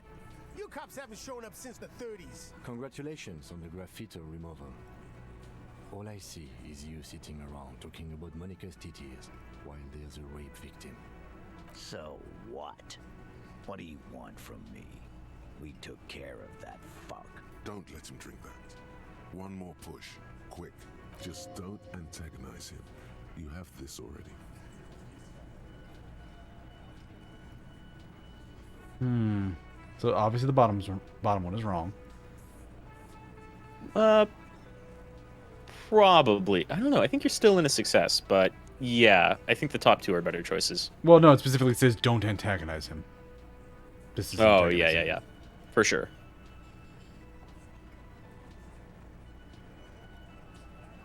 Maybe that's like your one way of failing. She stops mid-sentence. That's it. You got him. He's going to give it up, but on his terms. You want to talk to her, cop? Fine. I'm gonna let you talk to her, but you treat her with respect. If you don't, if you question her, harass her, a freight train of pain, buddy. What is her name? Glacia. I'm on due. She's staying here at the Whirling in Rags. A real pretty one. Silvery jumpsuit, blonde. That's I'm on due with an O-U. That's the woman upstairs? That's the woman upstairs. That's your smoker on the roof. The first character you met. And we could have potentially walked up to her and said, want some fuck. Yes. Yeah, the very first thing you could have said to her was just like the worst pass you could possibly make. Yep. Shit. The girl upstairs? That can't be her. She knows you drank so hard you forgot you were a cop. Ooh. Yeah. Blonde. Tall. 2 rooms over from yours. It was another negative. You inexplicably add cool. It's fine. Don't worry about it. Name, with your eyes bulging like some wild beast. Your fingers are fidgeting and sweat starts forming on your brow as Titus looks at you oddly. I don't understand what's so cool here. Just deal with that. Nothing. We just have a few more questions. Whatever you do, do not tell him you know her. That would sound off. So obviously the wrong thing. Yeah. Suggestion things definitely don't choose for. Relationship? There was no fucking relationship. He raped her. That's their relationship. Was like that karaoke incident all over again. Or like some of the other girls he was harassing. Okay, enough. All of this is irrelevant to your stated investigation. He did it before we killed him. He's not gonna do it again. So what does it matter? It would help if we establish a timeline. All right. 2 weeks, maybe? I don't know. I need another beer. Here you go, boss. I know her. How well do you? A small twitch in the corner of Kim's mouth. He has a hunch about what knowing means. Well enough, Copper. We partied. She's been here for a few months. He tries to make it sound real casual, but the muscles on his neck tighten. You mean Revachol? Nah, she's an immigrant. Or a drifter of some sort. Been staying here over the winter. Don't you give her any more trouble. She's just had some bad luck, that's all. They're very protective of her. Shut up, Angie. She doesn't need your help. They Titus are. gives them both a look. They fall silent. What's with all the silences? It's like these guys don't know how to feel about this. You should keep picking at it. And what was up with the partying she and Titus did? It sounded fun. What do you think I meant? Yeah, just all 3 maybe? Yes, yes, and no. Got something to say about it? That is just dumb. God damn it. Get it over with already. Remember what I said. Freight train of pain. Okay. Yeah. Do want to give a shout out here that it is getting close to midnight for you. Oh yeah, it is. I wasn't looking at the clock. You got about 8 minutes by my clock, but I think yours was a little faster. That's about that. Okay. I'm just rounding. Okay, White Morning's back up, and... Costing nothing, which is nice. You still got 2 points. Oh, no, the White Morning is -1 authority, but... Yeah, but you're done talking with the Hardys. Yeah. So, alright. I'm going to quick save that real quick, and then I'm going to actually run off to the restroom. Okay. Right as Kim wants to talk. We've got another really good chat coming up right after our Hardy boys here. I haven't spoken to Clausia at all since the very beginning of the game. I kind of don't think you can. She kind of disappears into a room and is just there. And then only now do we learn that you have to go interview her.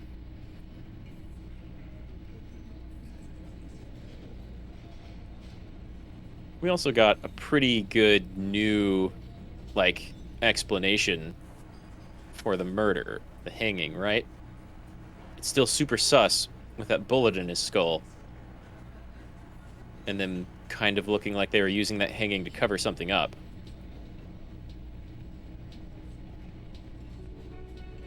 But aside from being like purely a union / company squabble, and they have these military mooks come in and threaten everybody and have one of them pose as a scab and harass the locals here in the bar. Aside from just being an annoying, out-of-town, like, rabble-rouser, they killed him because he's also a rapist. So they say. That's our Hardy story. But as it stands, that gives, like, a much more justifiable bend to their vigilanteism.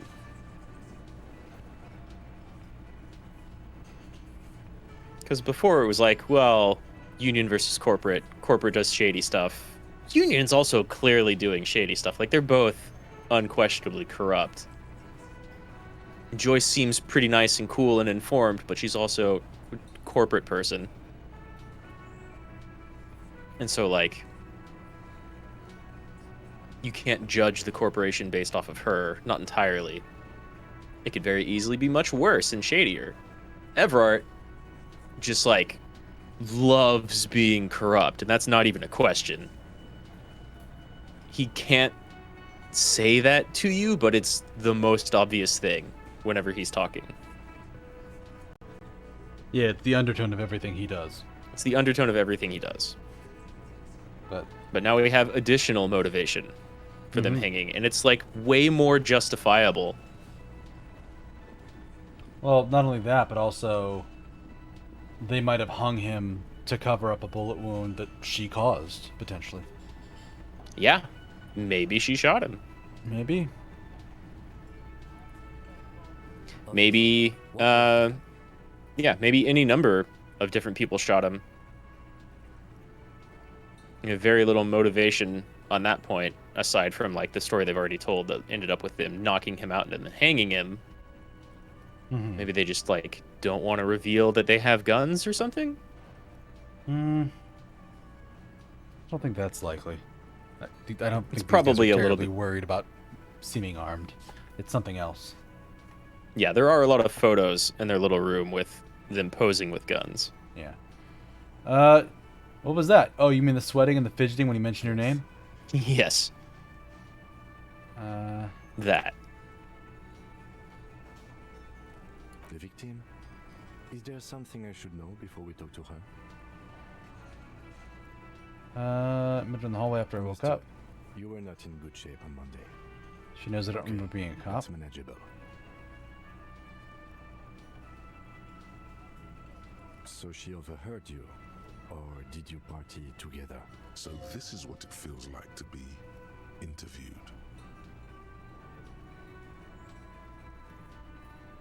You'll get through it. Anything else? That's clearly your interrogation technique. Anything else? We'll be alright, officer. This is nothing. You feel fortified by his assurance. It's going to be alright. Oh, damn it, I used an item. Yeah, there's no way to know. Like, you know you can heal with those moralist options, but they don't actually literally come up all the time. And you've still got plenty of heals left. Good job on not picking that first option, by the way. Yeah, I knew that was a bad idea. Yeah, it's very obvious, and Kim gets angry at you. It's not going to, like, send him away or really ruin anything. He'll just be like, don't even think about saying that. Like, we know you're not the rape suspect here. Yeah, exactly. 1 minute. 1 minute! I guess I'll get my bottle again. See if I hear any fireworks.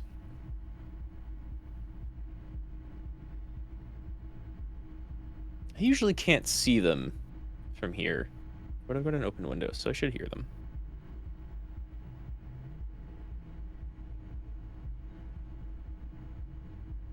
And then depending on what you want to do, we can either go talk to Classier or call it, because she's not a tiny conversation either. But you got through 2 big ones today. I don't mind talking to her. It'll be a good thing to end it on, because there's stuff to do after that. Yeah. I'm starting to hear some fireworks. But not a lot. There's usually a show pretty close. So they should go wild right about now. Happy New Year's, everybody. Happy New Year. Happy 23. Happy 23.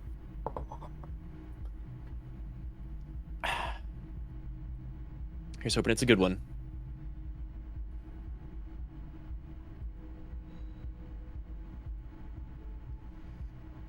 All right. So let's The fireworks will start going off here in a minute. Either way. I don't need to wait around for them. But yeah, Happy New Year's, everybody. Time to go talk to Classier. Yeah. The door Who? is closed. Who is it? This is the police. Can we come in? Come on up. The door is open. I'm drying my hair. Sounds like it's coming from upstairs somewhere. You could snoop around before going up.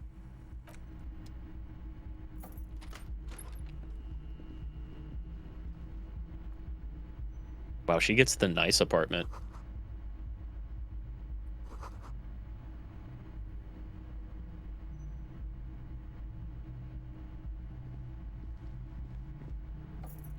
I guess we don't know what Kim's looks like, but I don't know.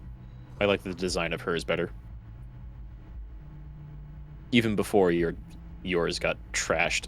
This medicine cabinet is full of wares. Sheets of pills, haphazardly stacked, one on top of the other. There's also a toothbrush somewhere in there. Pharmaceuticals line the shelves. Sheet upon sheet of pill bottle next to pill bottle. Acetylic acid, APAP, eye drops, blood thinners. That's a lot of drugs. Anything of note? It's a lot. Pill bottles rattle like bones as you search the cabinet. Paracetamol, histoperidol, something in a foreign language you can't read. Behind them, an unusually shaped nasal spray. Its label reads, Nacra. An opioid receptor antagonist. It's used for diamorphine overdoses. You could say he's on the lookout. Among some foreign, probably Messinian or Gotvaldian, marked red blister packs you find. What do you find? This is going to take a little know-how. It's a small pharmacy in there. A bright orange bottle with Preptide stamped on it, in sunny, happy letters. Jackpot, baby. That's the stuff you're looking for. Your palms begin to sweat just holding that little plastic container. Just take it in plain sight. No. Kim is kind of looking exactly your way. Amphetamine. Prescription speed. The fuck are you waiting for? Let's get super fucking... I love that line.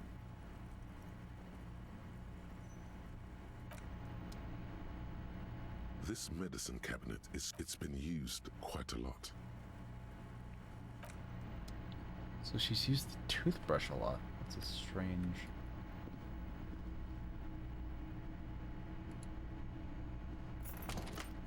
Oh, there's some big... We're free! He can't follow us anymore! Oh, wow. Wow. Did you actually really trap Kim? You can close the door in his face, so...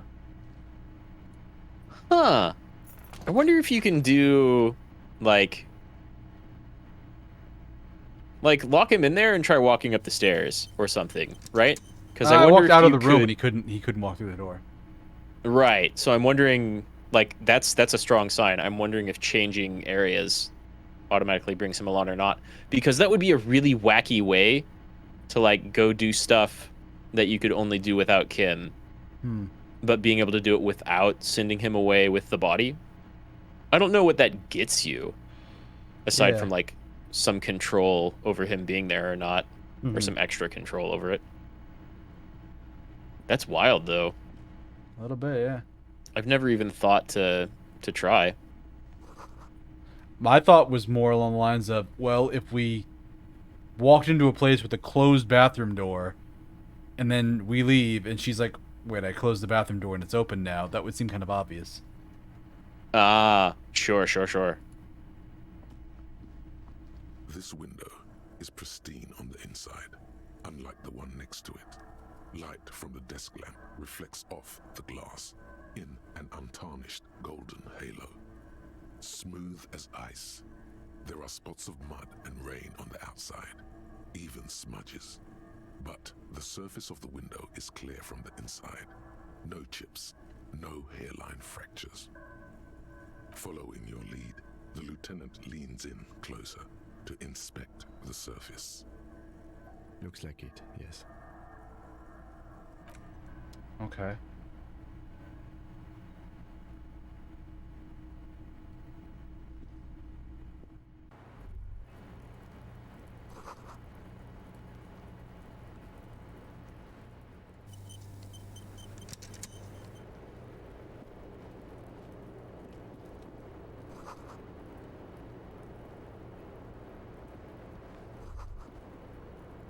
Just as you look at the flowers, a gust of wind raises them from the roof, picking them up in the air. You catch a single white flower between your fingers. The rest fly off into the wind. It's a Maybell. The young woman looks at the Maybell in your hand. Just a glance, then takes a drag of her cigarette. The lieutenant gives you an acknowledging little nod. Very, very well done. 6 crumbling petals rest on your palm. They're white, a bell-shaped crown. This is the Insulindian lily, called Maybells or Lucille's tears during the Revolution. Girls used to pin these on soldiers before sending them off to battle. The revolutionaries, so the communers and the anarchists. White's their color, but the custom started in the suzerain's army, so it held meaning for the kingsmen too. It's about girls and boys more than sight. Girls sending off boys who are going to their deaths, then also dying themselves in the ruins from dysentery and consumption. It's a symbol of the Civil War. Yes, but not this early, not to my knowledge. It looks dried, preserved. Maybe, maybe not. We'll see. The petals feel dry and fret. Water flows under the channel bridge. Dark water. You rub your sides for warmth, but there is none. Inland, above the Martinez distributary, the channel that brought wastewater from the silk mills of Jamrock, and then dead bodies during the war. The wrinkled fingers of an old man crush flower petals, then sprinkle them in the stream like white salt. Wait, have you noticed there's a war veteran playing a ball game on the plaza? Oh. You should ask him about the flowers. Nice catch reaction speed. Yeah, very. That was 50-50 chance on a red check. Yeah. Welcome to the roof. And I mean, nice catch on getting the flower, too. Just all of it. Is still slick from the shower. Below her silvery jumpsuit, an athletic young body, built long and lean. I'm sorry for the mess down there. The cleaning lady hasn't come by in days. I'm beginning to wonder if she ever will. It's much nicer now. Where the dead body used to hang, clearly visible from the roof, but no longer. Thank you for that, officers. Truly. Oh yes, legends of room number 1 have made their way around the building. They say a portal to hell has opened in there.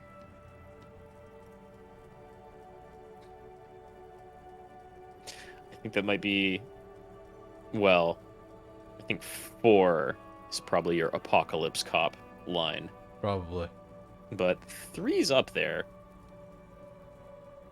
I'm just to go Disco Infernum. Hell yeah. They also say that's why the cleaning lady quit. Because of the infernum. I'm Kim Kitsuragi. I'm a detective from Precinct 57. I believe you have already met my colleague from Precinct 41. Have I ever? This is the biggest fan of ostentatious orchestrations I have seen in my life. And I have seen a few. Oh yeah. Life gets hard, but we go on.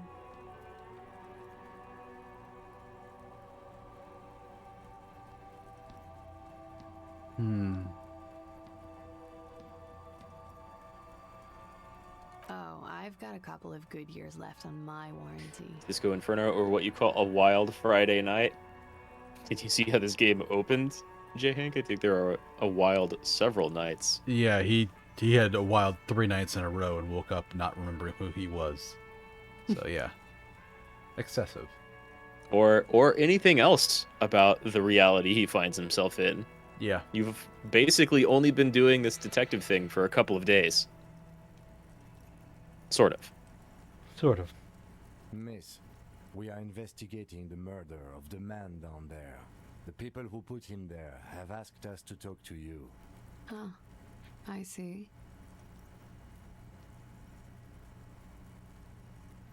Be careful. Ask something else first. When you go there, use words like, yeah, I hear sort you've been through something difficult. Clausier Amondou. I'm 28. Vredefort, Republic of Oranje. Wasn't the tattoo on the hanged man an Oranese map of the waterways? The thought begins to form in your head, then dissipates. Something for later. Something stupid. Oranese lit. Oranese literature. It's what I studied at the university. Fear of failure, fear of death, how it sucks to be Oranese. All national literatures are... only the name of the nation changes. If that's true, then Revacholian lit would fit you like a glove.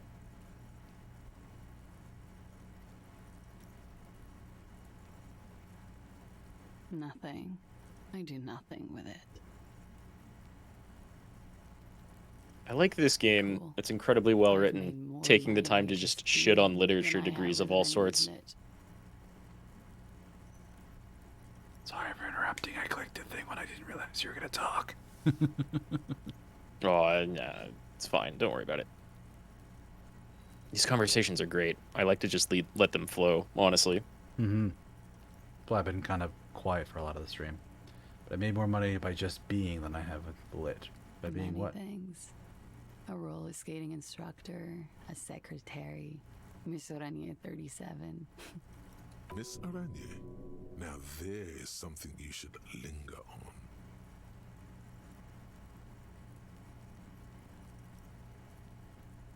Understood.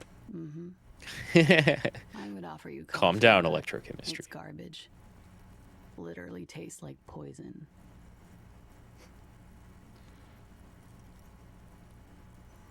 All right, thank you. The record. So official.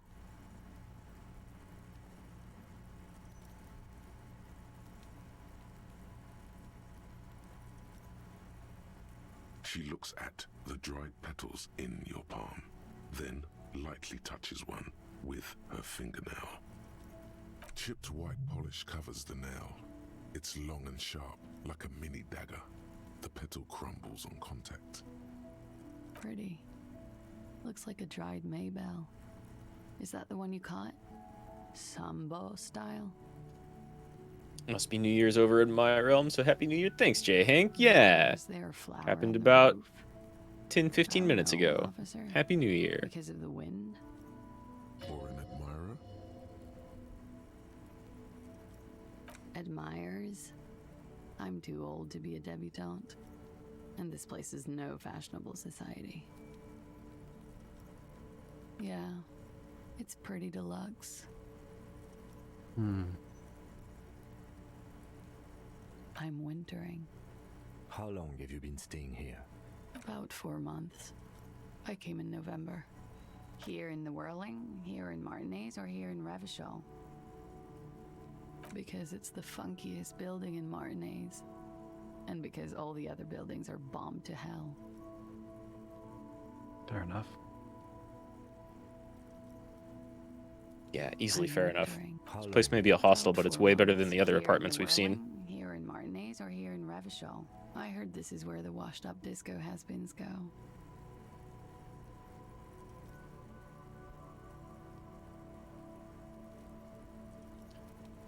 This is Sassy Town, where the future of dance lies. I'm really not. I'm winter. How long have you... About 4 months. Here in the Whirling, I always wanted to see the only city in the world in the worst time of the year. It's a tourist thing. Thank you. I've put a lot of time and effort into it. Technically, possession of narcotics is legal in Revachol, but you should still reprimand her. Shut up, authority. No, don't listen to the staff. Yeah, I don't listen to authority very often.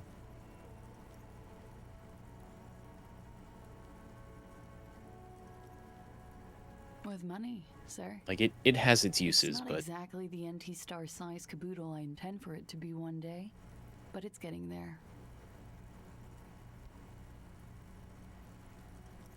Comes in handy when you've done too many opioids.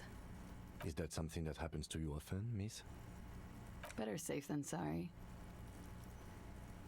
Oh yes, one of my favorites. It cures many ailments, like not being able to stay up for 36 hours, not being happy. It cures those ailments. It's just a mirrored speed molecule, basically. Very funky. It is. The lieutenant makes a note in his notebook. Okay. Watching herself reflected in the bedroom window, tall and sparkling and draped in smoke. So I can ask something else about the room again, but we asked all those questions. Oh, I think there might be more options there, but only if you've discovered stuff you haven't discovered yet. Which is like why that text is there. But yeah, given that you don't have any other options, it's kind of odd that it's still there. Yeah. Something difficult? I've been through at least half a dozen difficult things. Which one do you mean? By sexually assaulted, you mean raped? Yes. It's a bit early in the morning for raped, isn't it? It's It's 2000 hours. It's like right. It's 8 o'clock. Yeah. Which is why you have the option. I wonder Actually, if it's not evening. raped. I can't say that stuff about him. Tell them it's not my style. They'll have to, you know, if they want to jazz up the charges, they'll have to get someone more, rapeable. Are you saying that you were asked to tell us you were assaulted? It's Not always explicitly, weirdly but worded to me. I understood what they meant. It wouldn't hurt to spice things up a bit. Some assault and battery, sexual assault maybe. It was clear the latter would be spicier. So they were asked about the story. Yep. They asked her directly to maybe corroborate this little bit that they're just going to make up. Pretty much. Warming them. We partied.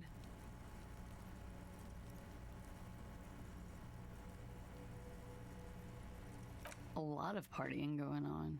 From Titus. About her and Titus's relationship. That's where you heard it.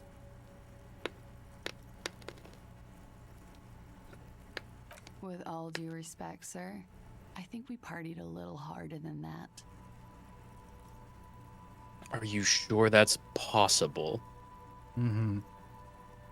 Oh. Has she completely forgotten who she is? I don't think so. What did you do when you partied? We drank, sir. A lot. For weeks, basically. We had that effect on each other. We made each other drink harder. That's why I liked him. What else? Stimulants. Speed also has that effect, making you drink harder. And then drinking harder makes you do more speed. It's quite the combination. We also had sex. I guess you can say that, yes, a bit. Lovers is such an emotional word. But there was something there. We did enough drugs for there to be. How did you two meet? Downstairs, at the bar. He was on some sort of assignment, a military man, as you probably know. Had a cool, scary scar. She appears aloof, but that scar part, the scary, is stressed and drawn out. What's that about? Apprehension? When was this? A month ago? Something like that. I'm sorry, I can't do it. Not right now. Later, maybe. I keep seeing him. Like he is now. I can't talk about his... I don't know. Hair. I know it's difficult, miss. We can return to it later. Oh yes. I've had a great view. From the roof, out of the bathroom window, in my dreams. A bitter cringe. It hurts. You look to the lieutenant. He takes a small step closer. You called us, the RCM. Yes. Jackpot. Finally found out who called us. I made it. And I would appreciate it if you didn't tell everyone. In Martinez, they call it snitching. Reporting crimes is confidential in Ravachol, miss.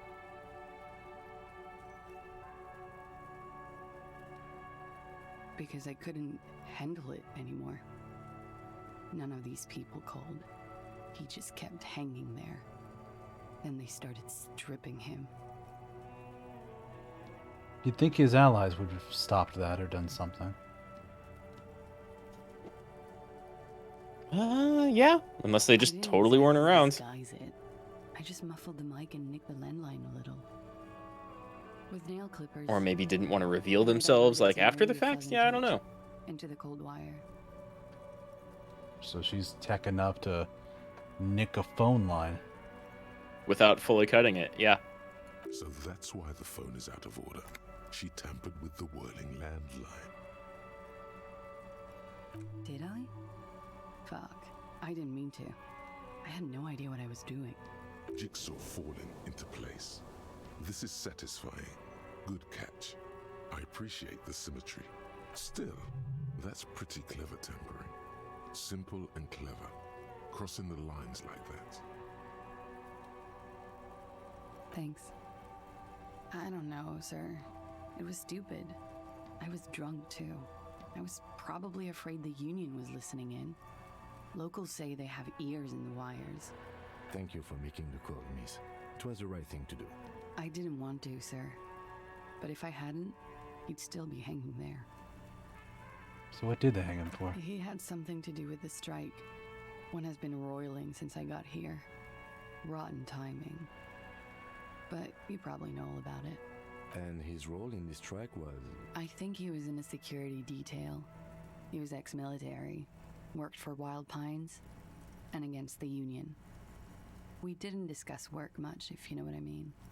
But I understood it was dangerous.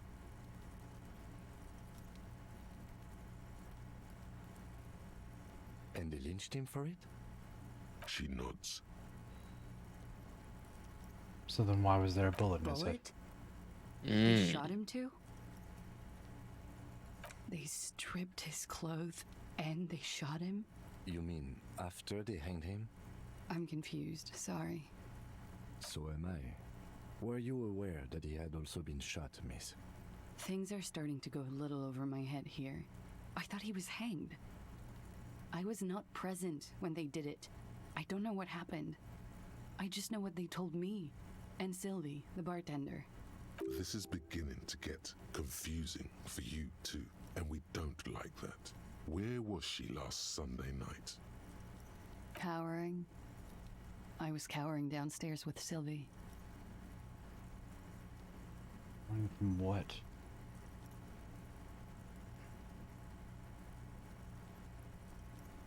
They're frequent guests downstairs. They have a booth for union members. They're probably down there now. Over drinks. It's been a long, boring winter. A little, yeah. Like you partied with the deceased? No, not as hard. I'm sorry to have to ask this, but have you had a physical relationship with any of the Hardy Boys? I have. Which ones, sir? I don't remember precisely. Titus, obviously. But as I said, it's been a long winter.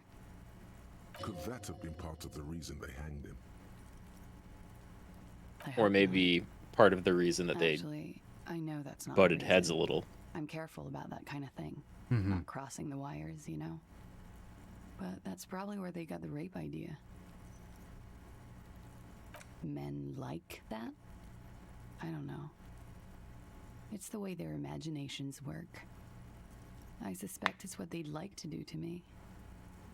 She changes balance from one foot to another, crossing her legs.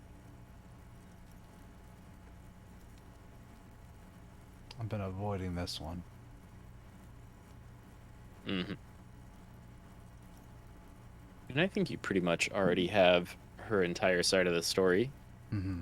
She for now. breathes a silvery sigh of relief and weariness. The air on the roof feels humid. Should we head back downstairs, officer? We may have things to discuss there. She nods. Silvery cigarette fumes disappear into her mouth.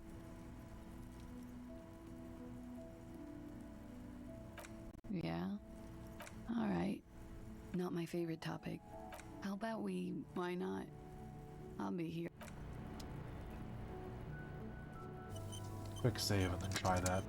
About to say, that's another 42% roll. You've got good volition. Yeah. She looks back. Damn. Time. One short. Only by one, though.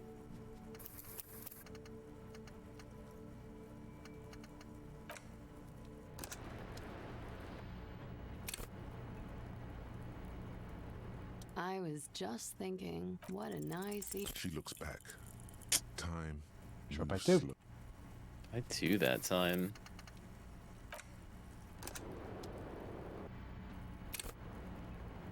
I was just thinking, what a nice Soft, light brown Nice. back at you, directly into the space behind your eye sockets. You see the smoke rise from between her painted red lips. She's beautiful. I have bad news for you. You know these guys? Who? Me? Yes, you. He's talking about you, you boring stiff. You too. Me? What did I do? These guys are compromised. She's got them singing along to her tune. The little bleeps and bloops you trust for info, you can't trust them anymore. How fucking cool is that? Okay. One of your stats comes in to be just like every single other person in your head right now, can't trust them. Believe it. Sure There's affected. no way of knowing. At the moment, I'm afraid it's best to assume all of them. Bullshit, man. I ain't compromised, especially that guy. That guy's It's so good. No fucking This way. this volition moment. Just want to Mwah. brag of that Yeah, this is great. menthol Ziggy. Really? Quick. Tell me what's under her jumpsuit. Glory. Truth. Softness. Protect her. She wants you. All caps. Electrochemistry is all in. Pretty bad. But this next guy's on another level entirely. Is this the physical one? You. The crown head is a boring condom. This is I love it when they fight. Oh my god. I love it when the voices in your head are just at each other's throats. Yeah. How it always does. Through subtlety. There's nothing you can do about it. You are how you are, and she is how she is. Things will go as they do. No. It's better to know you're being played than to be played without knowing it, is it not? True. I think it's safe to assume, yes, Mr. Thespian here hasn't been speaking up. If he were, I suspect there would be paeans to her truthfulness. Like this, she is a lady, most fair and just. It's so good. Defense, to reduce him to such inadequacy, she probably had to employ half-truths more often than outright lies. That is correct. And omissions too. Can I trust that guy? Certainly not. They're all still of limited use, interpreting things to the best of their ability. Maybe they add flair or something. I wouldn't know. But when it comes to assessments of character and factual accuracy, they are not to be trusted. Not with her. Don't be melodramatic. You can trust them. Just not with Miss Orange Disco Dancer here. You can't draw a sound conclusion. The one who usually does says, she may want to control the information rollout, not to become a suspect. She may have a past she's escaping, unrelated to this case. You doubt it's something truly insidious. Okay, so the first part makes sense. Mm-hmm. You doubt it's something truly insidious. No. You have no way of knowing, right? Honestly, at this point, I'm kind of pegging her for the drug lord. Madre. Well, yeah, sure. She seems smooth enough. Also gives her a reason to be in Marzinets in the luxury suite for months and months. Well, I don't know if I would call anything around here luxury. It's probably still 20 real a night. But yeah, 20 real a night for months and months. Absolutely. Yeah. Well, I mean, she called it the deluxe. Like, that's the name she used for it. Oh, yeah. I don't know if she was being jovial or not. But yeah, it certainly is nicer looking than your room. Mm-hmm. See? It's oddly moderate. Probably compromised. Don't worry. Felician's just not pulling any punches. 4 or 5 seconds. You've got this. Say out loud, Miss, are you manipulating me? For a second, You could. her face disappears. It's probably safer to not go with that, though, huh? Only a silvery Mm-hmm. negative remains. Still smiling, a tired smile. Good job. There's another door there, too. There's another door. And Kim wants to talk. And you've got some shit to say to the Hardys. No lock in sight. I don't know. It is not the first closed door we found in this building. There is also your mysterious blue kitchen door. I don't know. The further we get, the more this building seems to be tied to the case. Below, the hostel cafeteria creaks and groans under your added weight. A skeleton of composite support beams and cantilevers. A dull thump. Somewhere inside, a wind brace rattles from the imperceptible motion of the building. The vigilantes, the cadaver, and a number of people connected to the case are in or around this building. This door is part of it. It's not unimportant. It's barred from the inside. You hear the bar rattle in the brackets. Sounds like it's heavy too. Very sturdy.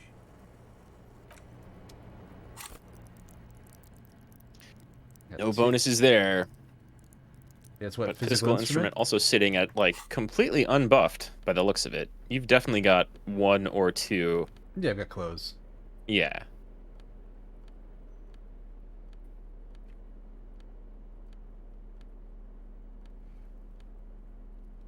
Yeah, I could basically up it by 3, but I don't know if that's going to be enough to let me get through the door in a reasonable amount of time. Mm-hmm. There are other ways to get to the other side of that door. Hmm.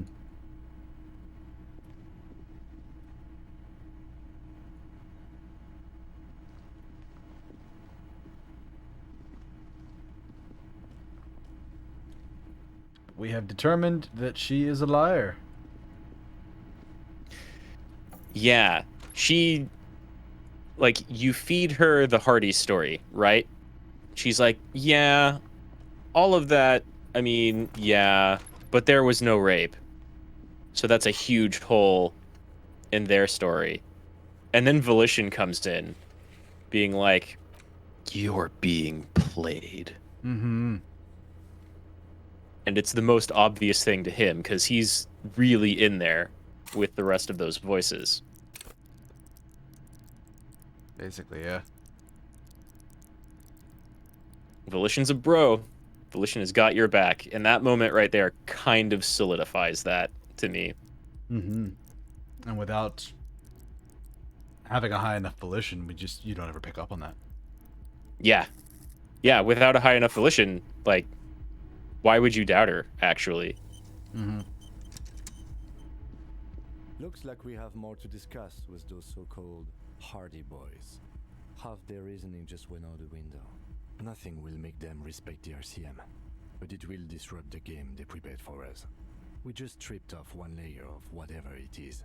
Her decision to not corroborate their story was definitely not part of the plan. What else could she have done? Lie? She saw there was no way to lie and get away with it.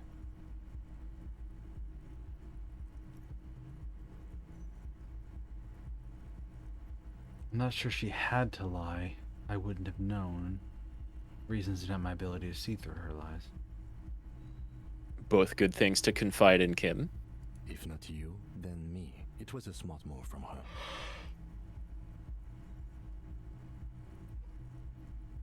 Hmm. What do you mean by that?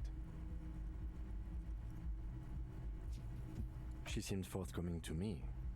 Unusually so. Being forthcoming with some things is a good way to obscure other things. But I wouldn't call myself compromised. I am not easily swayed by young women. But on the other hand, the best liars are candid. And she was candid. The lieutenant seems oddly sure he is not compromised. Not psychologically, at least. Is it hubris? Anyway, we should move. I suspect our investigation will bring us back soon enough. Alright. I think now is a great time to call it for the night, because... I think now is a pretty good time. This is definitely the latest we've ever stayed up doing a collab. Yeah, very true. 8.5 hours of disco. That's a solid chunk of day 2. It took us 2 streams to get through day 1. Yeah, well, we're about 2 streams for each day. Mm-hmm. We're most of the way through this one. You've got to talk to the Hardys, and then you could do a number of things. Well, there's that one specific thing that literally I have to talk to that person after 2100, so... Oh, yeah, yeah. So it is time for that. But that will have to be another day. But thank you to those who joined us tonight. I hope you had a good time as we went through here and watched all the voices in our head be crazy, crazy people. But, yeah, it is late. It is... feels like a whole year has gone by while we were on stream tonight. But, there's a lot here. I hope you're, wherever you are in the world, you're having a good morning, afternoon, evening, night. And, take care of yourselves. As for schedules, Brad usually puts his out Sundays or Mondays, so keep an eye on his Twitter for that. as for myself, I am taking next week off. I am on call for work, so I don't like to do other stuff during that time. So no streams for me next week. Unfortunately, no. But the following week, we'll be jumping back into Xenogears. So very nice. Yeah, I do not have too much lined up, although I believe I'm resuming some Parasite Eve tomorrow. It's a fantastic Christmas and New Year's game, so that's why I'm playing it. It's a nice classic. Yeah, I watched a little bit of yours. yours. I want to sit through the whole thing though. But have you ever played that before? It's great. I have not. It's an interest, but that's part of why I want to sit through yours. But yeah, for sure. I just need to find the time, and I also need to sit down and do a whole bunch of highlights and stuff. For apparently, I haven't done any like clips or highlights from any of my December streams, but I have enough uploaded to YouTube to last me to the end of next week. So I guess I'll know what I'll be doing this weekend. I should really start making clips. That's probably a good New Year's resolution. Yeah. Pump out some shorts. Anyway, folks, take care of yourselves out there. Celebrate the New Year's safely. Yeah.